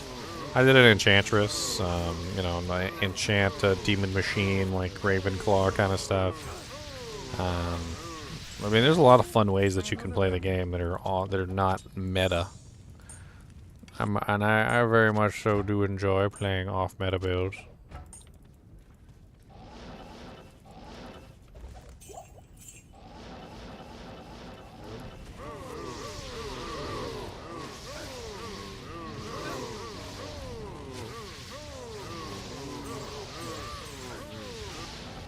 Got 4 messages on Discord. Did somebody else release a rune word and didn't tell me?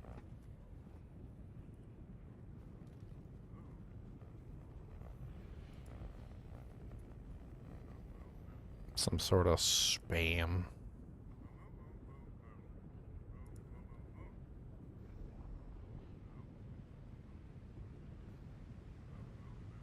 Raffles, non-ladder. No, nothing important. That I can see anyway.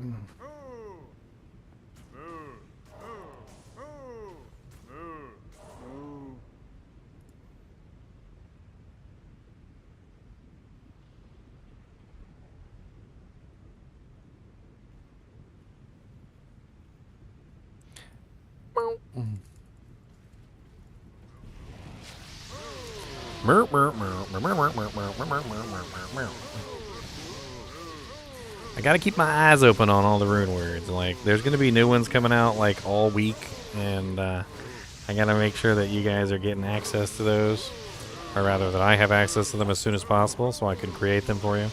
You never know what kind of crazy rune word there's gonna be, and we're gonna want to test them out. And we're gonna test them out. Trust me. Oh, we are gonna test them out.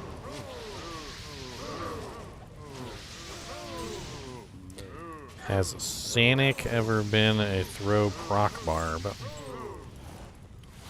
Sanic was designed specifically for run walk speed. That's all he ever was.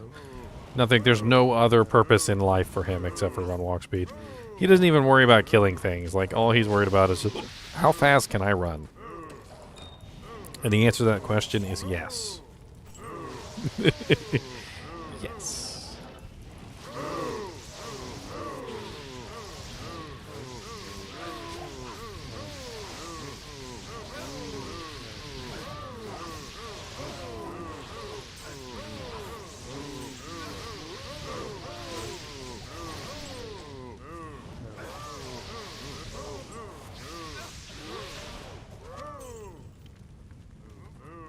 Yeah, Sanic the Hoochhag goes a lot faster than Full Frenzy text cut. Sanic the Hoochhag is in a whole world of his own. He goes so fast that he makes fast look slow. He goes so fast that he lives by the words, if you're not first, you're last.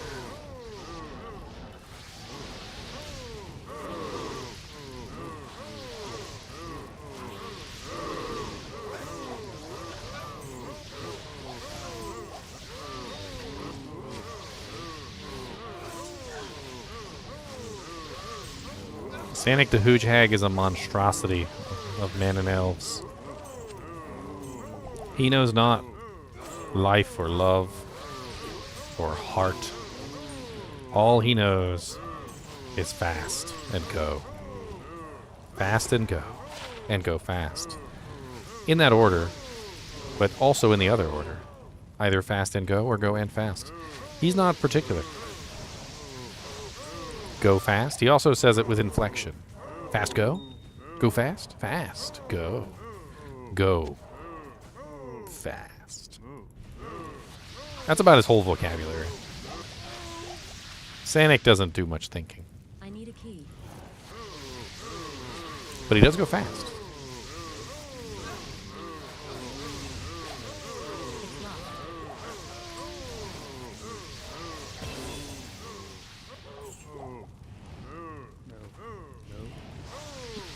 Somebody told me something that made me laugh the other day.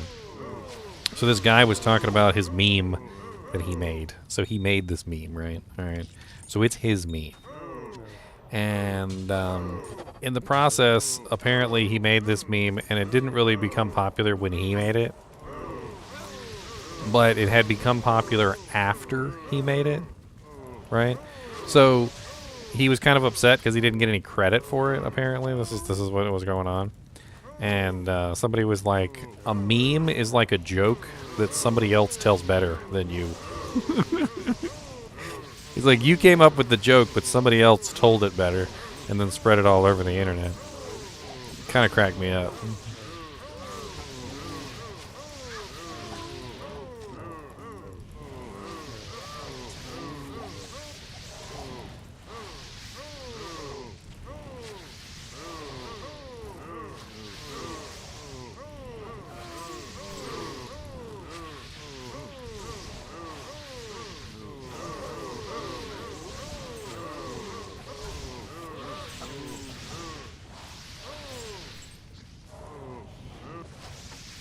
That latest one has me cracking up. The stupid long-nosed dog meme. I actually really enjoy that one. I've seen quite a few of them. The let me do it for you meme. It's pretty hilarious. Something about the fact that he went all the way down into the Pringles can and he only got one chip. That's what really like had me dying. I'm like, boy, he went all the way down there and he only got one chip.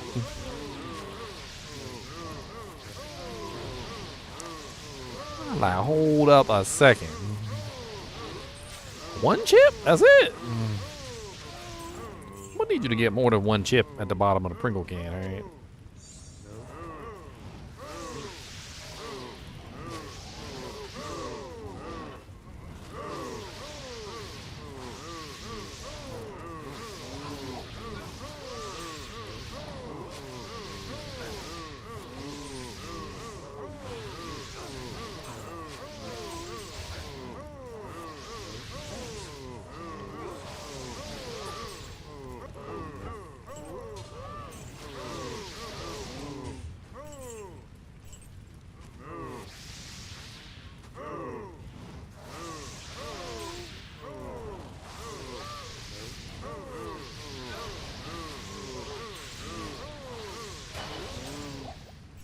Hey, a Merc leveled up.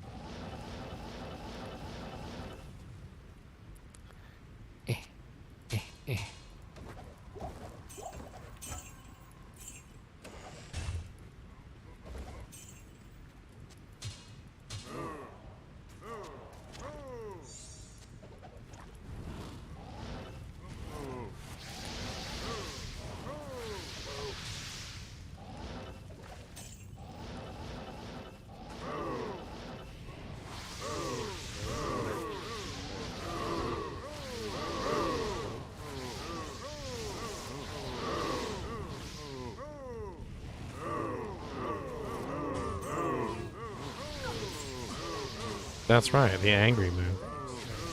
Did you know that the moos that are made by the cows are literally people?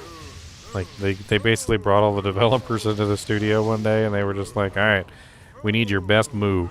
And then they took all the moos and they actually put them in the game. These are actually like real moos that were uttered by the original development team. In a way, it's honestly just like very poetic, in my opinion. It's like a way of just immortalizing yourself forever. Your moo will be the moo. It will be remembered for all eternity.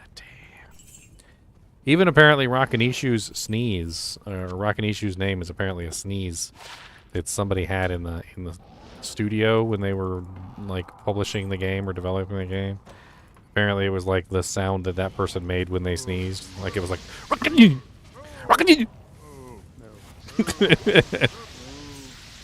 So they put it in the game and named a character after it.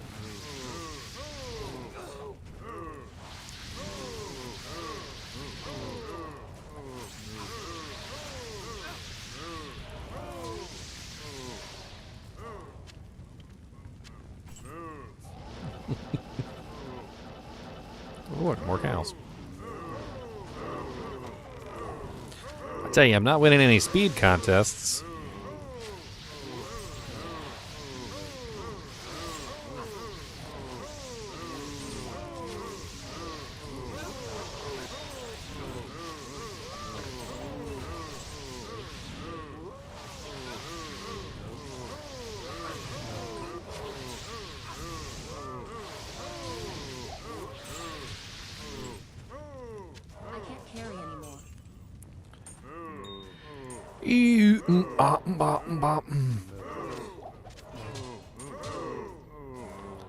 4 sockets, superior longsword.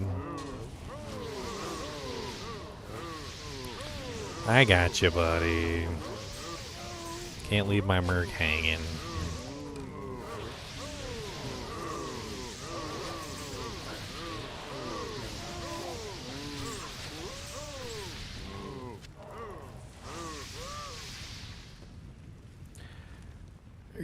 Go, master. It's locked. I am overburdened. I am overburdened, burdened of the over.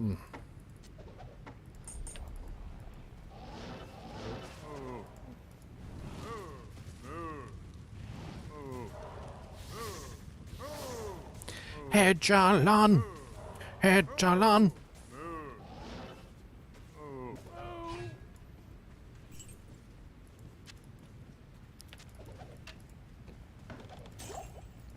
I need a key. I need a key. 1 key was needed. And in the darkness, a key was granted. For the price. The low, low price. Of 1 soul. It's Of locked. your choosing. Could be a mother's soul. Could be a father's soul. Could be a granny's soul. Could be a grandpa's soul. Could even be a dog's soul. I mean, dog souls are allowed. Yes. I mean, that would be really evil of you, and you'd probably go to hell anyway if you gave up your dog soul. But you could choose your dog soul if you wanted.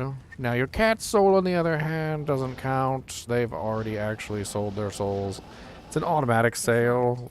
You know, as soon as they're born, they immediately sell their soul for 9 additional lives. Which, you know, it's a kind of a good deal because they get to live for like forever. But, I mean, that's just like... That's a grandfathered deal, though. You can't make that deal. Like, even if you wanted to, like, even if you went to the devil himself and you were like, man, I'll trade you my soul for 9 additional lives, and he'll be like, oh, no, man, we don't do that anymore. Ever since the, you know, the cats ripped us off with that one, like, we're not going back down that road, all right? Like, if you want anything else, like, we can work out a payment plan or something, but, I mean, unfortunately... Like, we're not doing the 9-to-1 ratio anymore. Like, we got a call from the upstairs office, and they said that was just too much. Apparently, souls do have a price, and 9 lives is too much. But unfortunately, due to the grandfather clause, the cats get to keep it for, you know, eternity, which sucks. But nobody else is getting it. Okay, nobody else is getting that deal. I don't care who you are. I don't care if you're Jesus's brother. All right, I don't care. It's locked.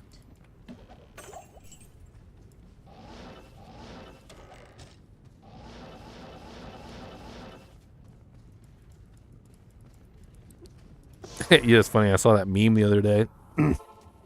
He was like, all right. He was like, $100 million trillion. He goes, and that's my last wish. He goes, since I can't wish for more wishes. And the genie goes, why couldn't you wish for more wishes? That's totally a thing. You can do that. And he's like, no.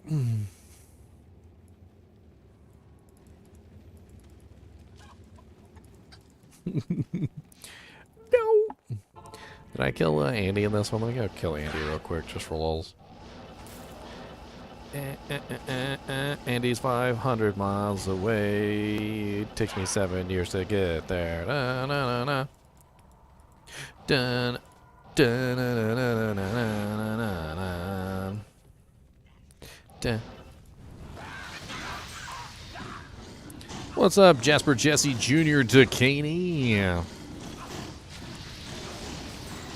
That's quite a mouthful of a name you have there. If you're ever in trouble and your mom calls your full name, you must have, like, the fear of God just struck directly into you, right? Like, just instantaneous fear of God. Jasper Jesse Jr. Ducaney, you get over here right now! Oh shit, what did I do? I don't even know what I did. Did you eat the last taco? Did you eat the last taco after you knew that I wanted the last taco? Did you eat the last taco? Just get the growl in her voice.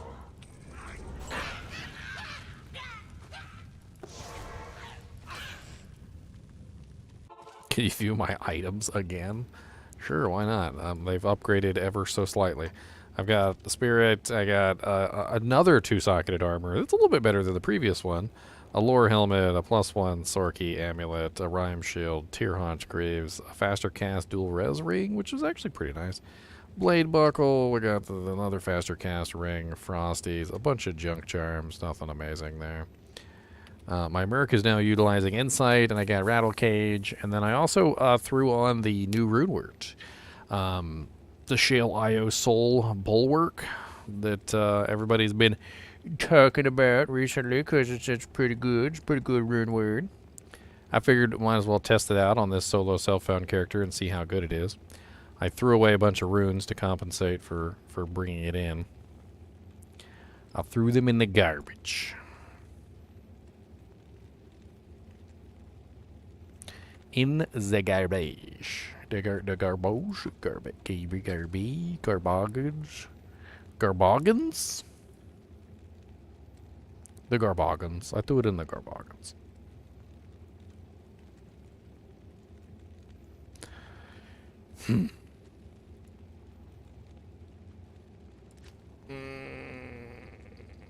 Back hurts. Let's kill Mephisto too, why not? Meffy Peffy, I'm coming for you. Oh, Meffy Beffy.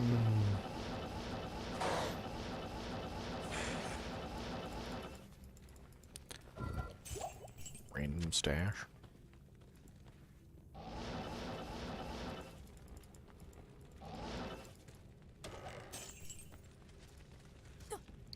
Ow. Where's the armor rack at? What the hell? Oh, I must have already done this. Yeah. I already did this one.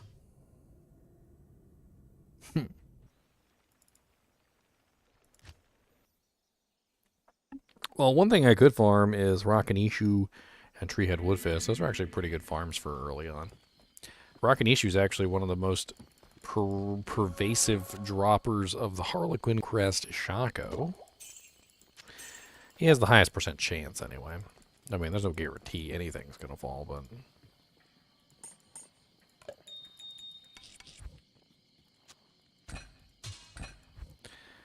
Need to get rid of some of this junk. I don't need this anymore. I don't need that anymore. I don't need that anymore. I don't need that anymore. I don't need that anymore. I was going to imbue the circlets. I guess I can still do that. We'll do a circlet imbuement. I don't need these boots anymore. I don't need the malice anymore. I really don't need the Pierre Tomblay the Colt anymore either. Or the helmet. Or that helmet. Or Legolas shield. Or that hat. Keep Angelic Saber just in case. Keep the Magic Fine boots. Don't need that. Don't need that. That might still come in handy. I really don't need Saigon's Gauge.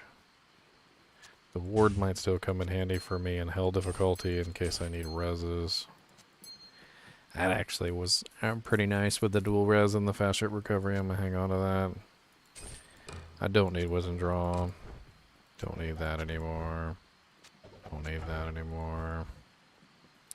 Bunch of junk, really. Solo self-found is all about trying to make use of what you've got. And a lot of the times, what you got is junk. That's what you've got. Don't need that. What's the game? This is a solo self-found offline game. I can't give you any of these items. It's in single player.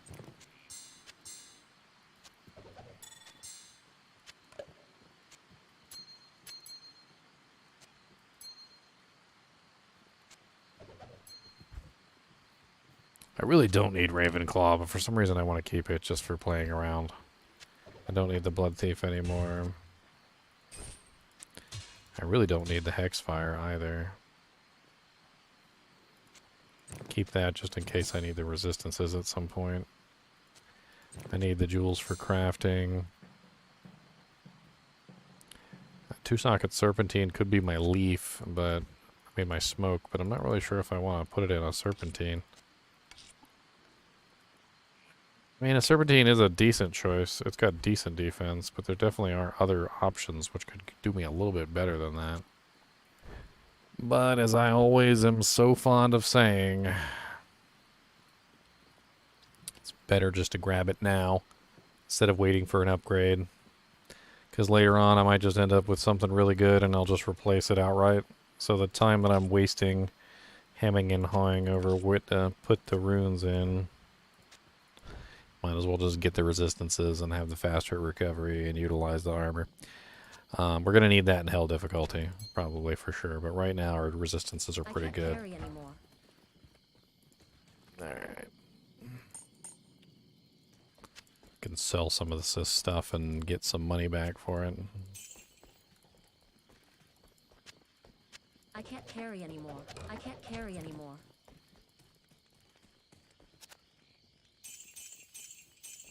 I kind of want to go imbue this circlet, but I don't know. I don't really know how it's going to turn out. Probably going to turn out garbage.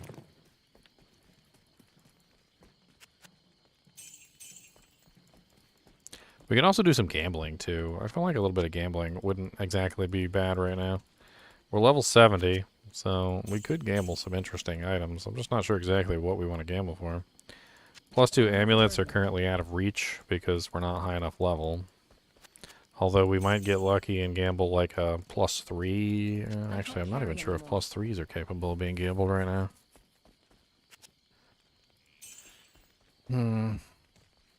I can't carry anymore.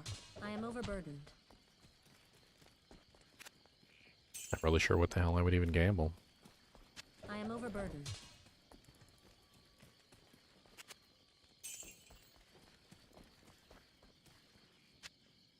I am overburdened.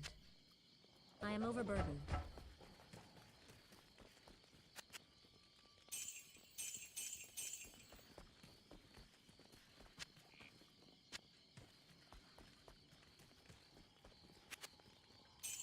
Problem is I'm just too low level right now.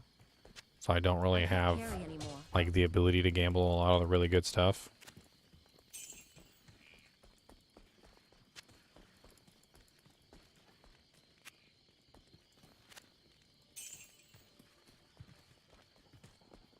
I am overburdened.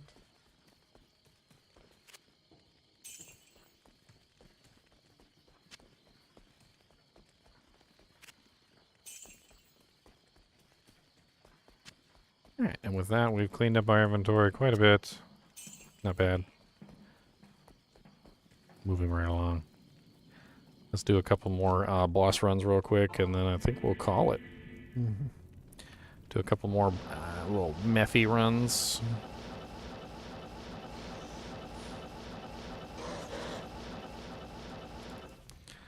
Let me just go ahead and throw my Blade of Alibaba on. Actually, hold on. Rebuff.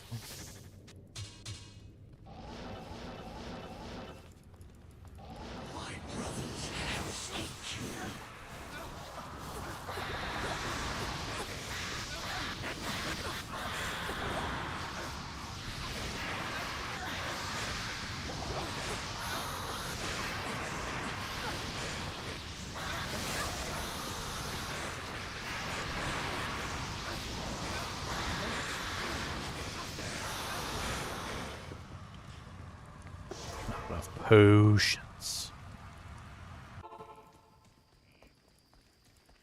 Yes? I'm not quite at the point where I can farm Nightmare properly. I really would like to get my Merc to the point where he doesn't die to Mephisto.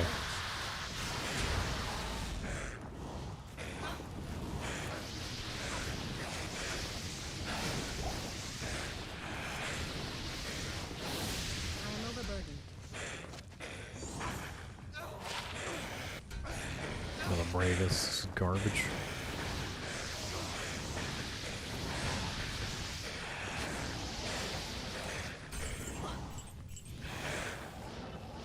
unlocked. I am overburdened. Superior War Scepter.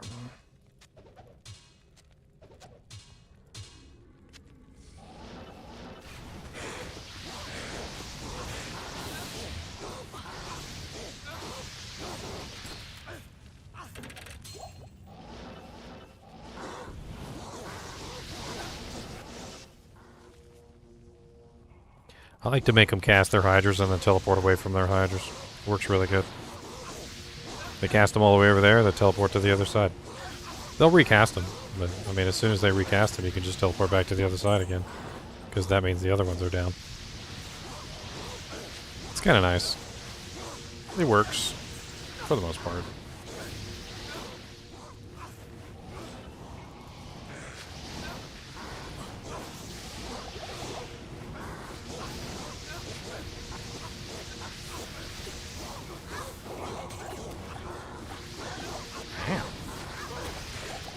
Where did all that damage come from?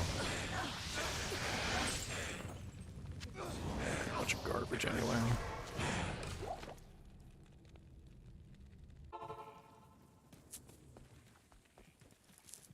Hello. Single socket and jewels. Could be interesting. I mean, I feel like you'd have to restrict it to things like gems, maybe. I feel like if you could put runes in that, it would be kind of overpowered. But if you allowed a player to put gems in a jewel, like socket a jewel with a gem, that might not be too broken.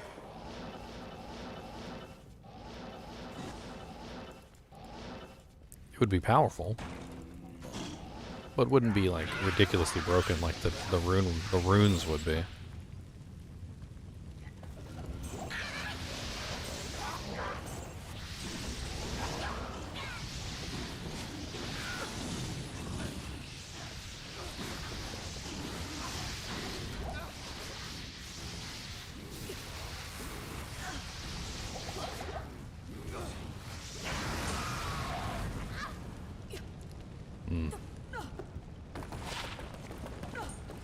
Vidalas and L Rune. Woo. Black Bog Sharp, which doesn't do me any good on this character at all. I think maybe it might be worth something in town for sale. War Spear, nothing too great there.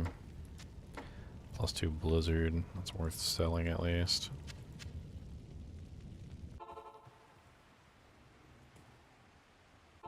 No, this is not PTR. I just simply made a mock version of it, which is once they revealed the stats, once they told me what it did, I just simply created it. Like, it's not that big of a deal. I just made it.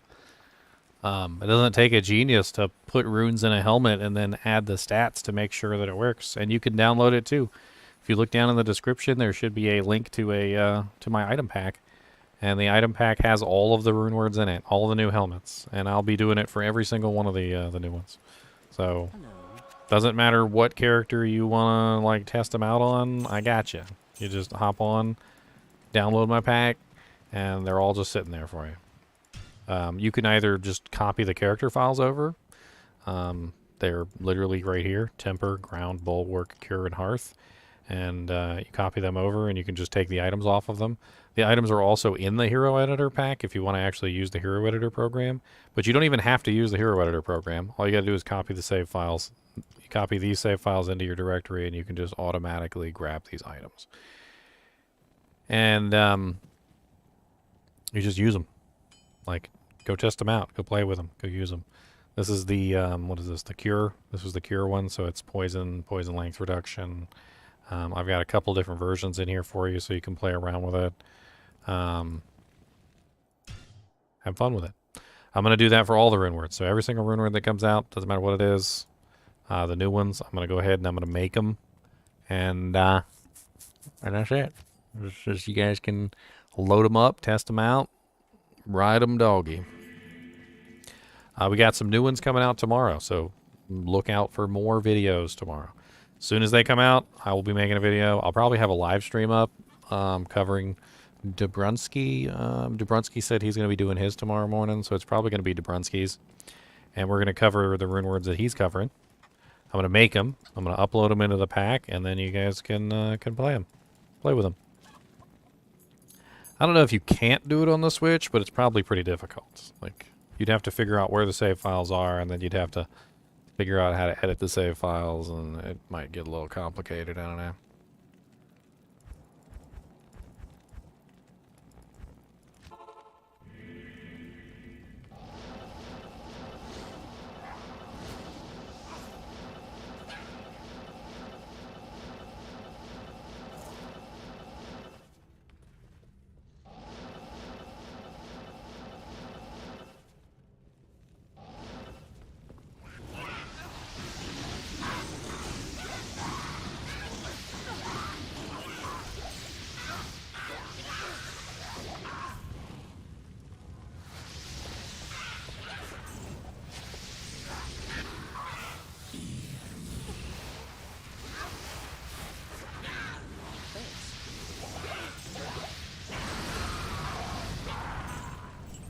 A ring.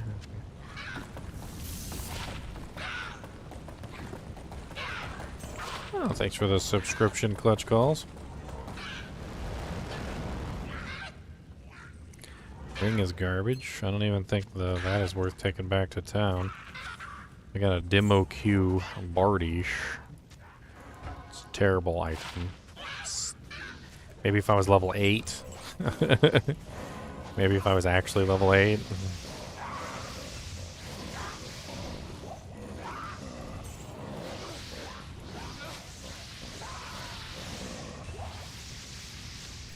Superior Curios with one whole socket.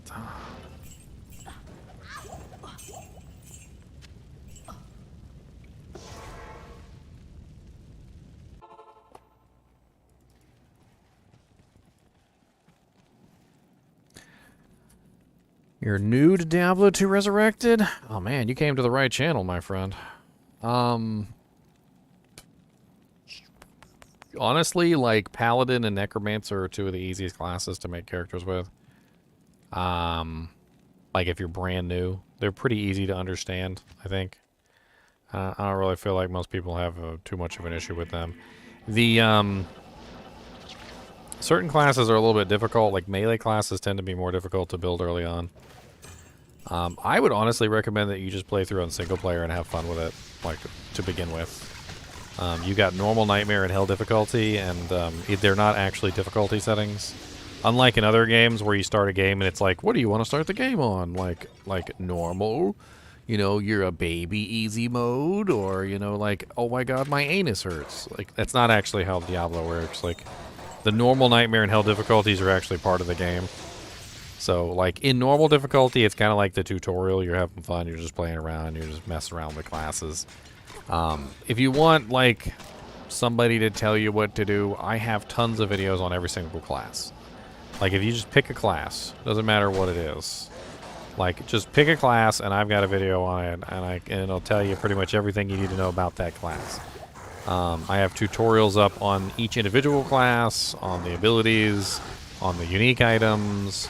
Honestly, your best bet is just to explore the game. Just have fun exploring the game and have fun learning. And if you want to learn about any particular item, if you find, like, a unique item and you're like, huh, what is this? I wonder what it's good for. Well, guess what? I've got a video literally on that item, and you can look up the video and I'll tell you what the item's good for. And you can just explore and have fun with the game as you go along. And, you know, it's actually really cool that way. I think that's the best way to do it, is just have fun exploring and learning. And then whenever you're curious about something, like say you find a pair of Frostburn gauntlets, you know, you can just, like, look up the Frostburn gauntlets, and sure enough, you're going to find my video, because I'm, like, on the top of the list for most of the for most of this stuff. But if you look up videos, my Frostburn gauntlets are usually, like, right there near the top. And then, you know, you can just watch the video, and I'll tell you all about the item, why it's good for specific classes, why it's not good for other classes, and so forth and so on. And you don't have to spoil the game for yourself, I guess would be kind of what I'm getting at. Because if you go through all these like bigger tutorials that go over like the entire game and tell you everything that you need to know, you won't have any fun exploring it for yourself and learning for yourself. And it won't be as cool. Like, you're never going to get that first playthrough back, and I tell people this all the time. You're never going to be a noob again. Like, once you learn how to play the game, I mean, that's it. You're going to be a freaking amazing person, and you're going to start getting better and better at the game. But you're never going to be able to recapture that silliness, that fun silliness that you had when you were, you know, a brand new character and you were just like running around derping, freaking bonking things with a wand on your necromancer and wondering why nothing was dying. Putting a whole bunch of points into the wrong skills and just having a blast.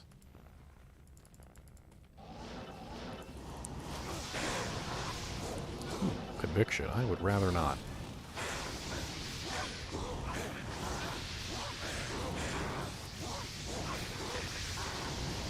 Act 2 is a very fun act. You're gonna fight Duriel. Duriel's gonna be your first real challenge of the game. He really is. He's the first real challenge of Diablo.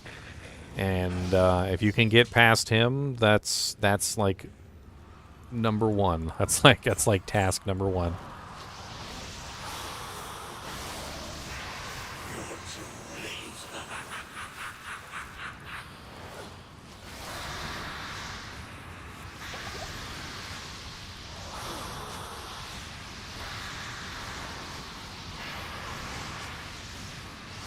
Like, I don't know if you ever played Diablo 1, but when the Butcher comes out and kills you for that first time, and he loves to do it. When the Butcher comes out and kills you for that first time, like, there's just something special about it, you know? It's just, he comes out and murders you. Duriel will murder you, too. The first time you fight him, if you're not prepared, if you're not properly prepared, he will murder you. And he does a good job of it, too. Either that or he'll just run around his room kicking and screaming, trying not to die. And it's just one of the iconic things about the game. Got a freaking homunculus, which does me absolutely no good on this character whatsoever. A lead crow, some Sorceresses, and a stupid skull cap that doesn't even have anything good on it. If I was playing a necromancer, I'd be so excited right now. That freaking homunculus is such a clutch find for a necro, but I'm not playing a necro. I was playing a solo self-found necro on my last playthrough. Remember? I don't know if you guys remember my solo self-found necromancer. He really could have used this freaking stupid helmet, his freaking head that I found right now. And it's making me really upset that I didn't find this on my necromancer.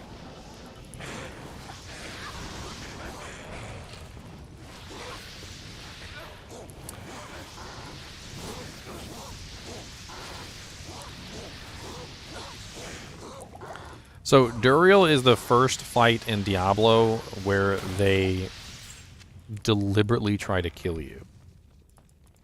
So most fights in Diablo revolve around you being able to kite or escape or portal back to town, grab more potions. Like, there's tons of stuff that you can generally do. This hurts me, by the way, very much. There's tons of stuff that you can generally do to escape a fight. Whether it be kiting or teleporting or whatever is going on. When you get to Duriel, it's just you and him alone in a room, a very small room, and he's only got one thing on his mind, and that's dem cheeks, okay? And he's coming for him, all right? It's just you and him, mano y mano, in a tiny little room, and also, by the way, he'll start beating on you before you even load in half the time. So, he's mean, okay? He's mean. Let's just say that. He's mean. His first drops are good. Like, Duriel's first drops are usually pretty good because they're his quest drops. His quest drops are actually decent. It's his non-quest drops are terrible.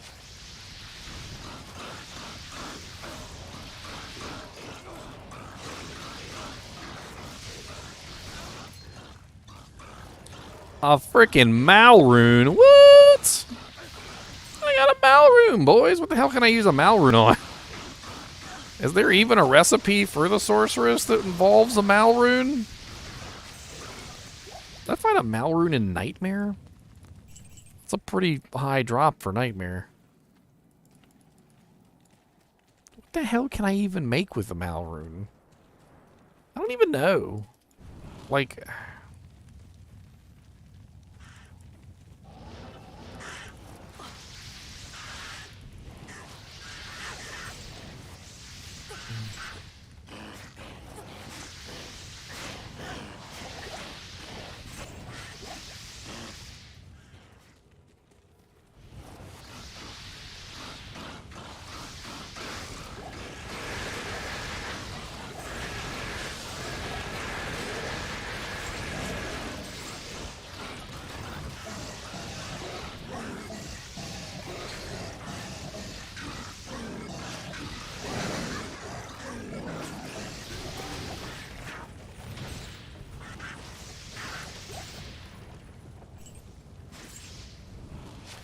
Currently level 70. I'm about to move to Helm.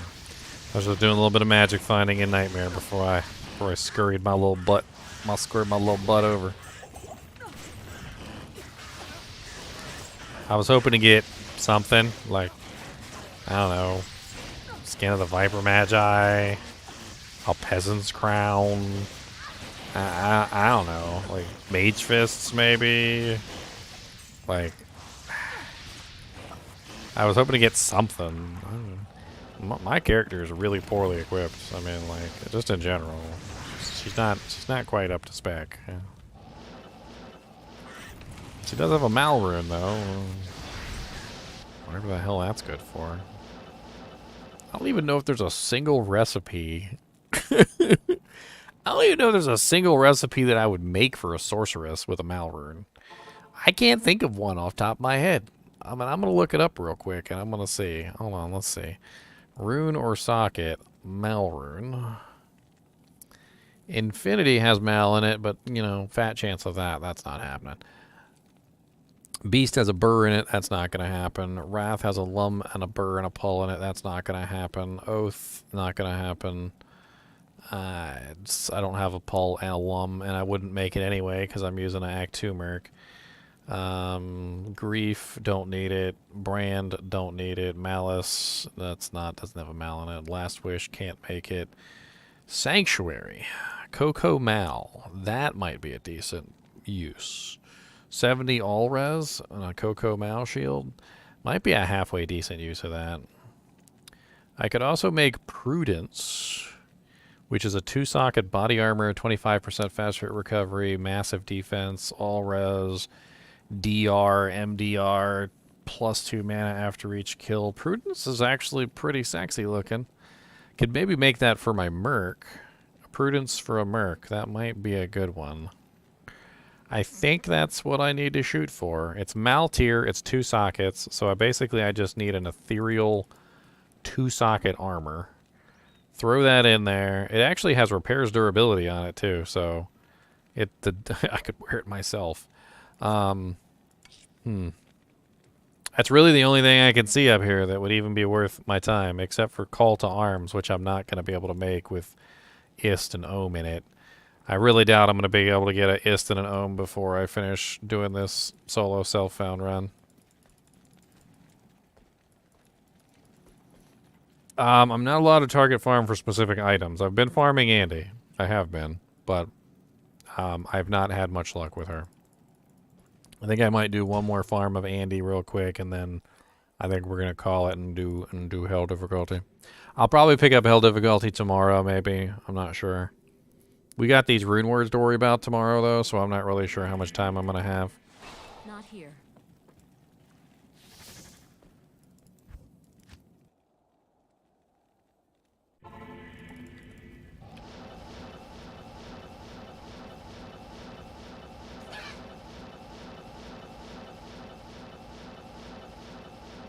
Part of the rules of my solo self-found is that I'm not allowed to target farm specific items.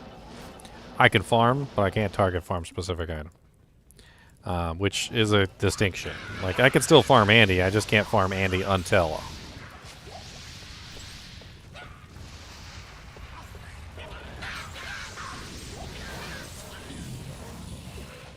Like, if I go into it and I say, okay, well, I'm going to farm Andy until I get a Soge.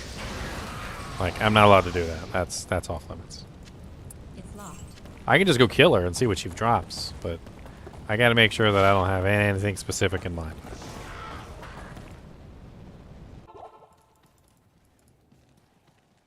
And I've been killing just about everything. I killed Duriel, I'm killing Andy, I'm killing Mephisto. I've been getting crap for drops for most of this stuff. I got a Homunculus earlier. I got a Homunculi. Homunculi. Ow, ow, ow. Homunculu.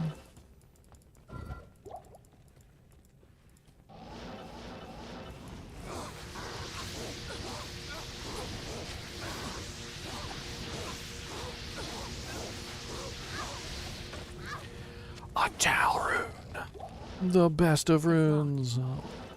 The best a rune can get. I need a key.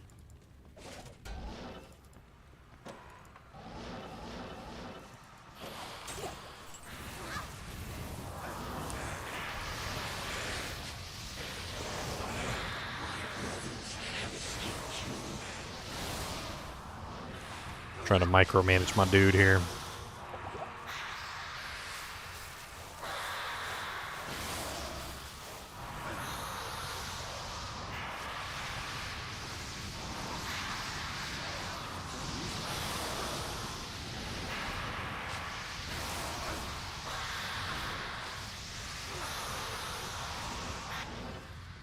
Don't die, my dude.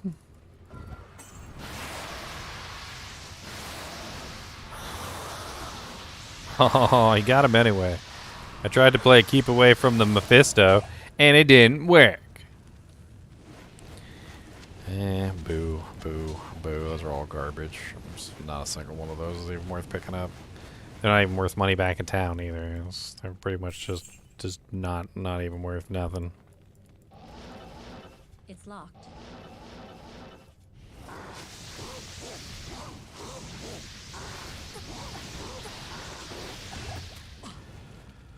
Oh, that's not a bad drop. 10% physical DR with decent defense. It's actually not a bad one-tier upgrade. I think we might have just found an upgrade for our mercenary. That's actually not bad at all. Throw a Shale Rune and a Tal Rune in there with a perfect diamond. Get that up to tier 2. Defense is actually pretty sweet. Physical DR is pretty nice. That'll bring him up to, what, like 25% physical DR? He'll lose the crushing blow on the rattle cage, but yeah, who cares? Impossible. Let's get this show on the road. We need Tal and a Shale and a P diamond. Alright, and that brings us up to 563 defense. That's not bad. I think I might still keep this for boss killing in hell difficulty. That crushing blow could come in handy. I don't know. We'll see. I doubt I'm going to have enough for like a duress or something like that. Yes? I remember one time, one of my ladder runs, I found a ethereal rock fleece, and I double upgraded that thing. My boy was using an ethereal double upgraded rock fleece for like most of ladder until I finally replaced it with like a frickin' Chains of Honor or something. I can't remember. It's locked.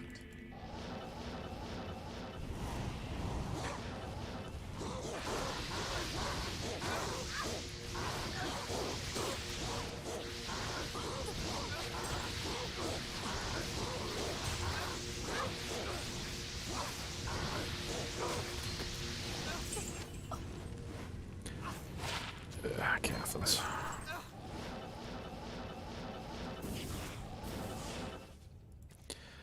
Alright. We killed Duriel.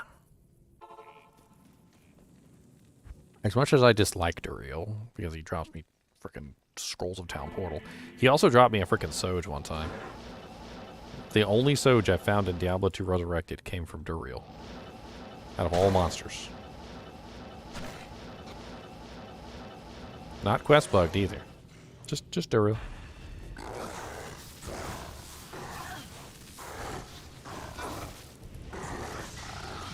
Oh yeah, that physical DR is doing a lot to protect him against Duriel. His physical DR is like through the roof now. He's running what 25% Fizz DR with DR 12. Oh yeah, Duriel can't touch him now. Angelics or Catherines? Of course, Catherines. Doing any shared stash with this solo self-found? What do you mean? Now, I threw everything away before I started this solo self-found, so everything that you see inside this stash is all items that I found during the run. So nothing in here is well, except for the Runewords that were just created. Those the Bulwark and the Temper and the other Runewords. I was playing around with those because I wanted to test them out. Obviously, I mean, who doesn't want to test out the new Runewords? I threw away the appropriate runes, though, to make up for the inclusion of those items.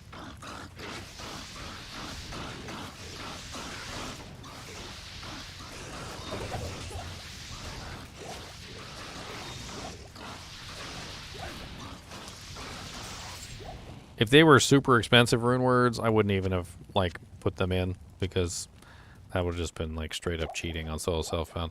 But they're so inexpensive with Shale IO, with like Ral and Shale IO Soul. Like, they're so inexpensive that all I did was I just threw away the appropriate runes and I was like, okay, there you go. See, I made it. Like, big whoop.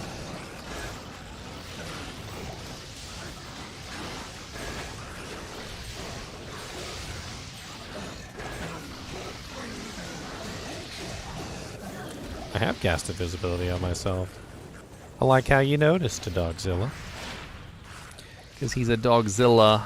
He's a thriller, a killer. Gonna take you down to the pool and kill you. He's got a number tattooed on his face. 666. Gonna hit you in the ace.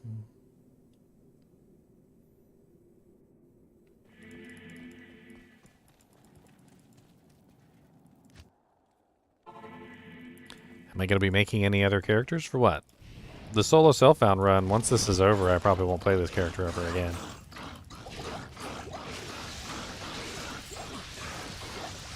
When ladder starts, I'm going to be making a whole new character, obviously. Like, that's the whole thing. I'm not really sure what character I'm making yet. I wanna learn about these new Runewords first before I make up my mind on that. Once I make up my mind, once I figure out what characters I want to make, I'll let you guys know. I have a feeling these new Runewords are gonna decide some things for me. I'll have an idea and I'll be like, ooh, that'd be a nice, that'd be real good one to do. I like that. Up and nice. I like those. Yes. Oh yes, I do. Oh yes.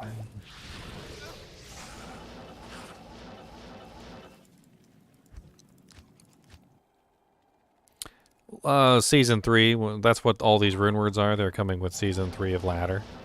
So, when the seasons begin and end, it starts with a whole brand new, like, character set. So you don't get to carry anything with you in between seasons. Which makes for a lot of fun, because then you have to start from scratch again. And they usually include new things, so the seasons are, you know, not stale. Like, you're not doing the same exact season over again. There's usually something new involved in the process. That's why we have these new Runewords that are coming out that are going to be incorporated into the new season.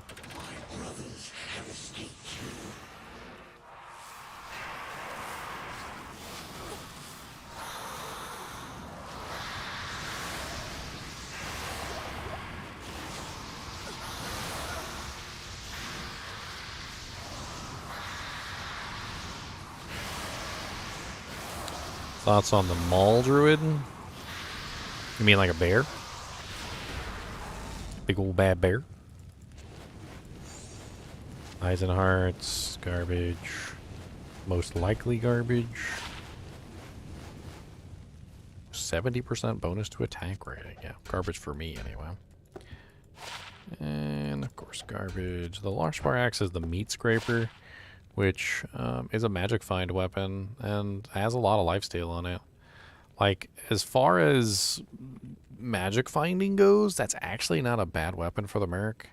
Like, what I could do is I could swap my inside out when I kill Mephisto or Andy or whatever, and the additional magic find combined with the lifesteal might actually not only keep him alive, but help me out a ton as far as magic finding goes.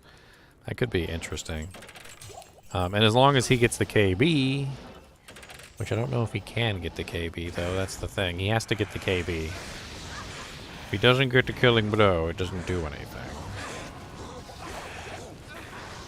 I'm not sure if I'm going to be able to slow my roll down with Firewall. Like, you know what I mean? Like, with Firewall, it's just kind of like burning away at the target. I don't really know if that's even possible for me to just, like, stop what I'm doing and let him take the KB from me. I don't know if that'll be worth it. I don't know. Put that to good use. Let's shelve the idea for right now.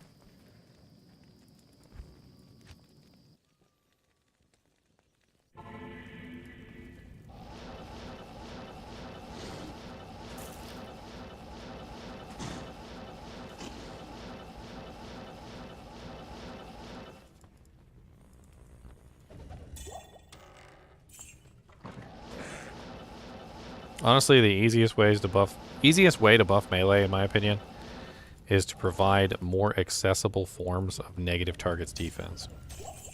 The more accessible you can make negative targets defense, the easier it'll be to build melee characters and ranged characters. I mean, I'm talking about like maybe like a ring or an amulet or like an armor that has negative targets defense on it, like something specifically that you don't have to necessarily have on a weapon.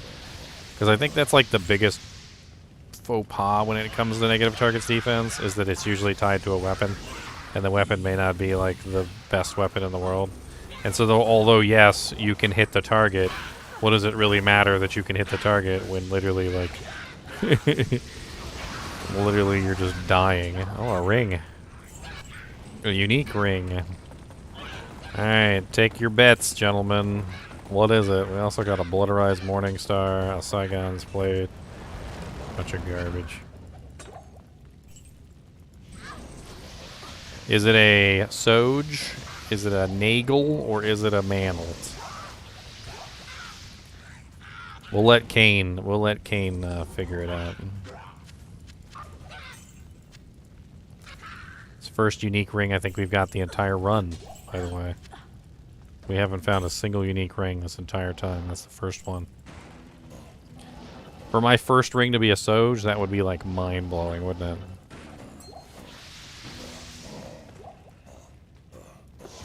I don't think it can be a Dwarf Star. I think in Nightmare difficulty it only can be those three. Kane, what do I got?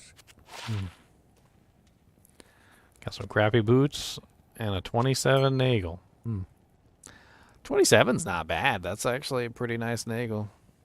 It's a better magic find than my 6% on this ring right here. I will utilize that for right now. What does that bring me up to magic find wise? 170%?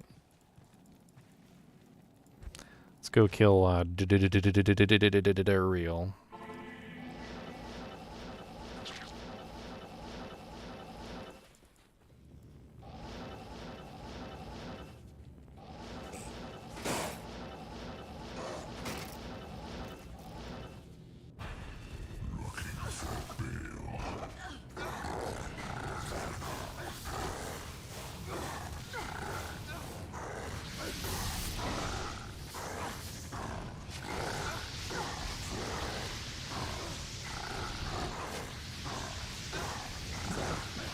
Runewords, that we got 5 Runewords that were released so far, Dogzilla. If you haven't seen the videos on them, I have them all up. I plastered them literally everywhere, so... Like, they're in the community board. I literally posted 5 videos. I put it in the comments section of the, of the aforementioned video, like, where I announced that they were coming. Just trying to get some better loot before I go to Hell difficulty, that's all. Like, really. I'm still wearing mostly garbage. Like, I mean, yeah, I got like a lore helmet, and I got a spirit, and like I don't know, like I got a rhyme shield. It's mostly like not. It's like just not the greatest stuff. It's okay. It's okay, I guess. It's all right. I was hoping I'd be able to get something. So I don't know.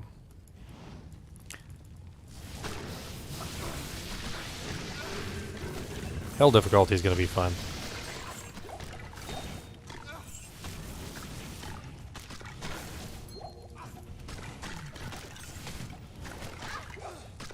For a smiter? I mean, it depends on if you want to teleport or not. People don't use Enigma because it's the most amazing piece of equipment known to man. They use Enigma because it lets you teleport. If you don't want to teleport, there are better items than Enigma, just in general. My North Star Smiter doesn't use Enigma. He uses Principle, just simply because he's a very specific build. I wouldn't necessarily recommend that you use Principle. It's just, if you were going to do my specific North Star Smiter build, then you could use Principle. I would actually check out my North Star Smiter build, because honestly my North Star Smiter build's like one of the most broken builds I've created to date. Like, bar none. He's just absolutely silly. As much as I loved Godzilla, North Star Smiter is better. He really is. I need a key.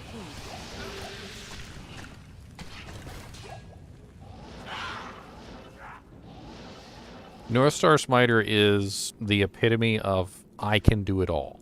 That's what he is. Like, there's really no other way to explain him. He can do everything. Like, if you got a boss that's in front of you, he can murder it. If you got a giant pack of monsters in front of you, he murders that too. Like, oh, you got Uber Diablo just spawned in the middle of Travincal? I don't care. I'm just gonna rip them all to shreds. Like, he don't freaking care. Like, I think the only thing in the game that literally slows him down at all is the cow level, and because he's a pure smiter, he can still handle the cow level just fine. It just takes him a while.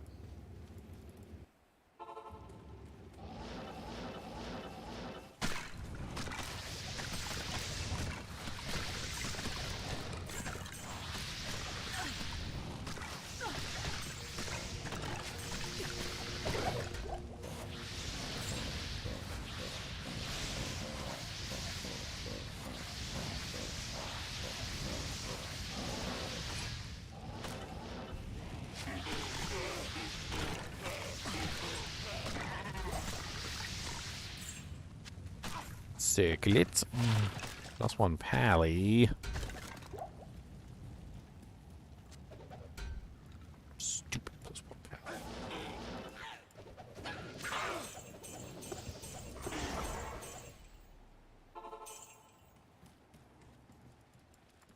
Pieces are pretty powerful Runeword because it gives you crit. It's it's actually funny because it's better used on a non-Amazon than it is on the Amazon itself. But because it gives you crit, you can utilize it for really fun things like giving your barbarian or druid or paladin extra crit, which is pretty sweet. The druid and the paladin are the two that really need the crit because they don't have any.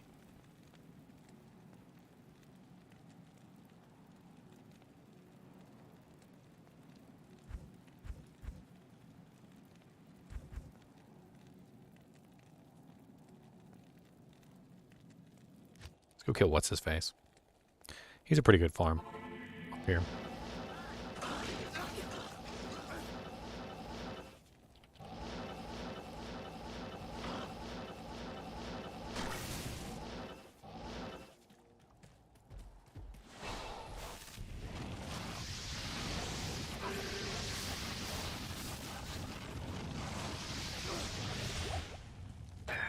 Nothing good. Farm like every monster in the game, still get just jack. Got decent magic find too. Sad. Let's grab a couple more super uniques. Let's go get Hephaesto too while we're at it. I mean, I know where he is, so might as well.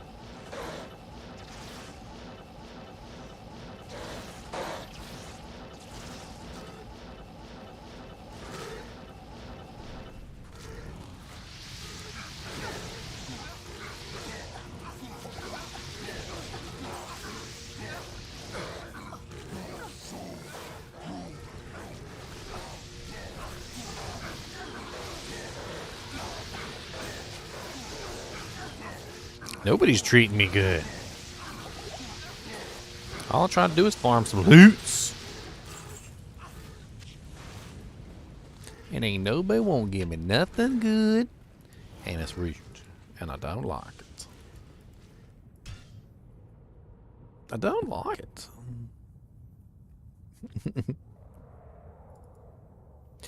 Alright, guys and gals. I think I'm going to end it here. Definitely tune in tomorrow for these rune words, because I know there's probably going to be quite a few of them. They said over the weekend, right? So it's Saturday and Sunday. We already got Friday. Friday's gone, and we got one set of the rune words. There's 3 people left to post rune words, so all day tomorrow we may very well be getting rune words. Dobrunsky said earlier on Twitter that he is going to be doing his tomorrow morning, so I want to get some sleep and get up tomorrow morning so I don't miss him.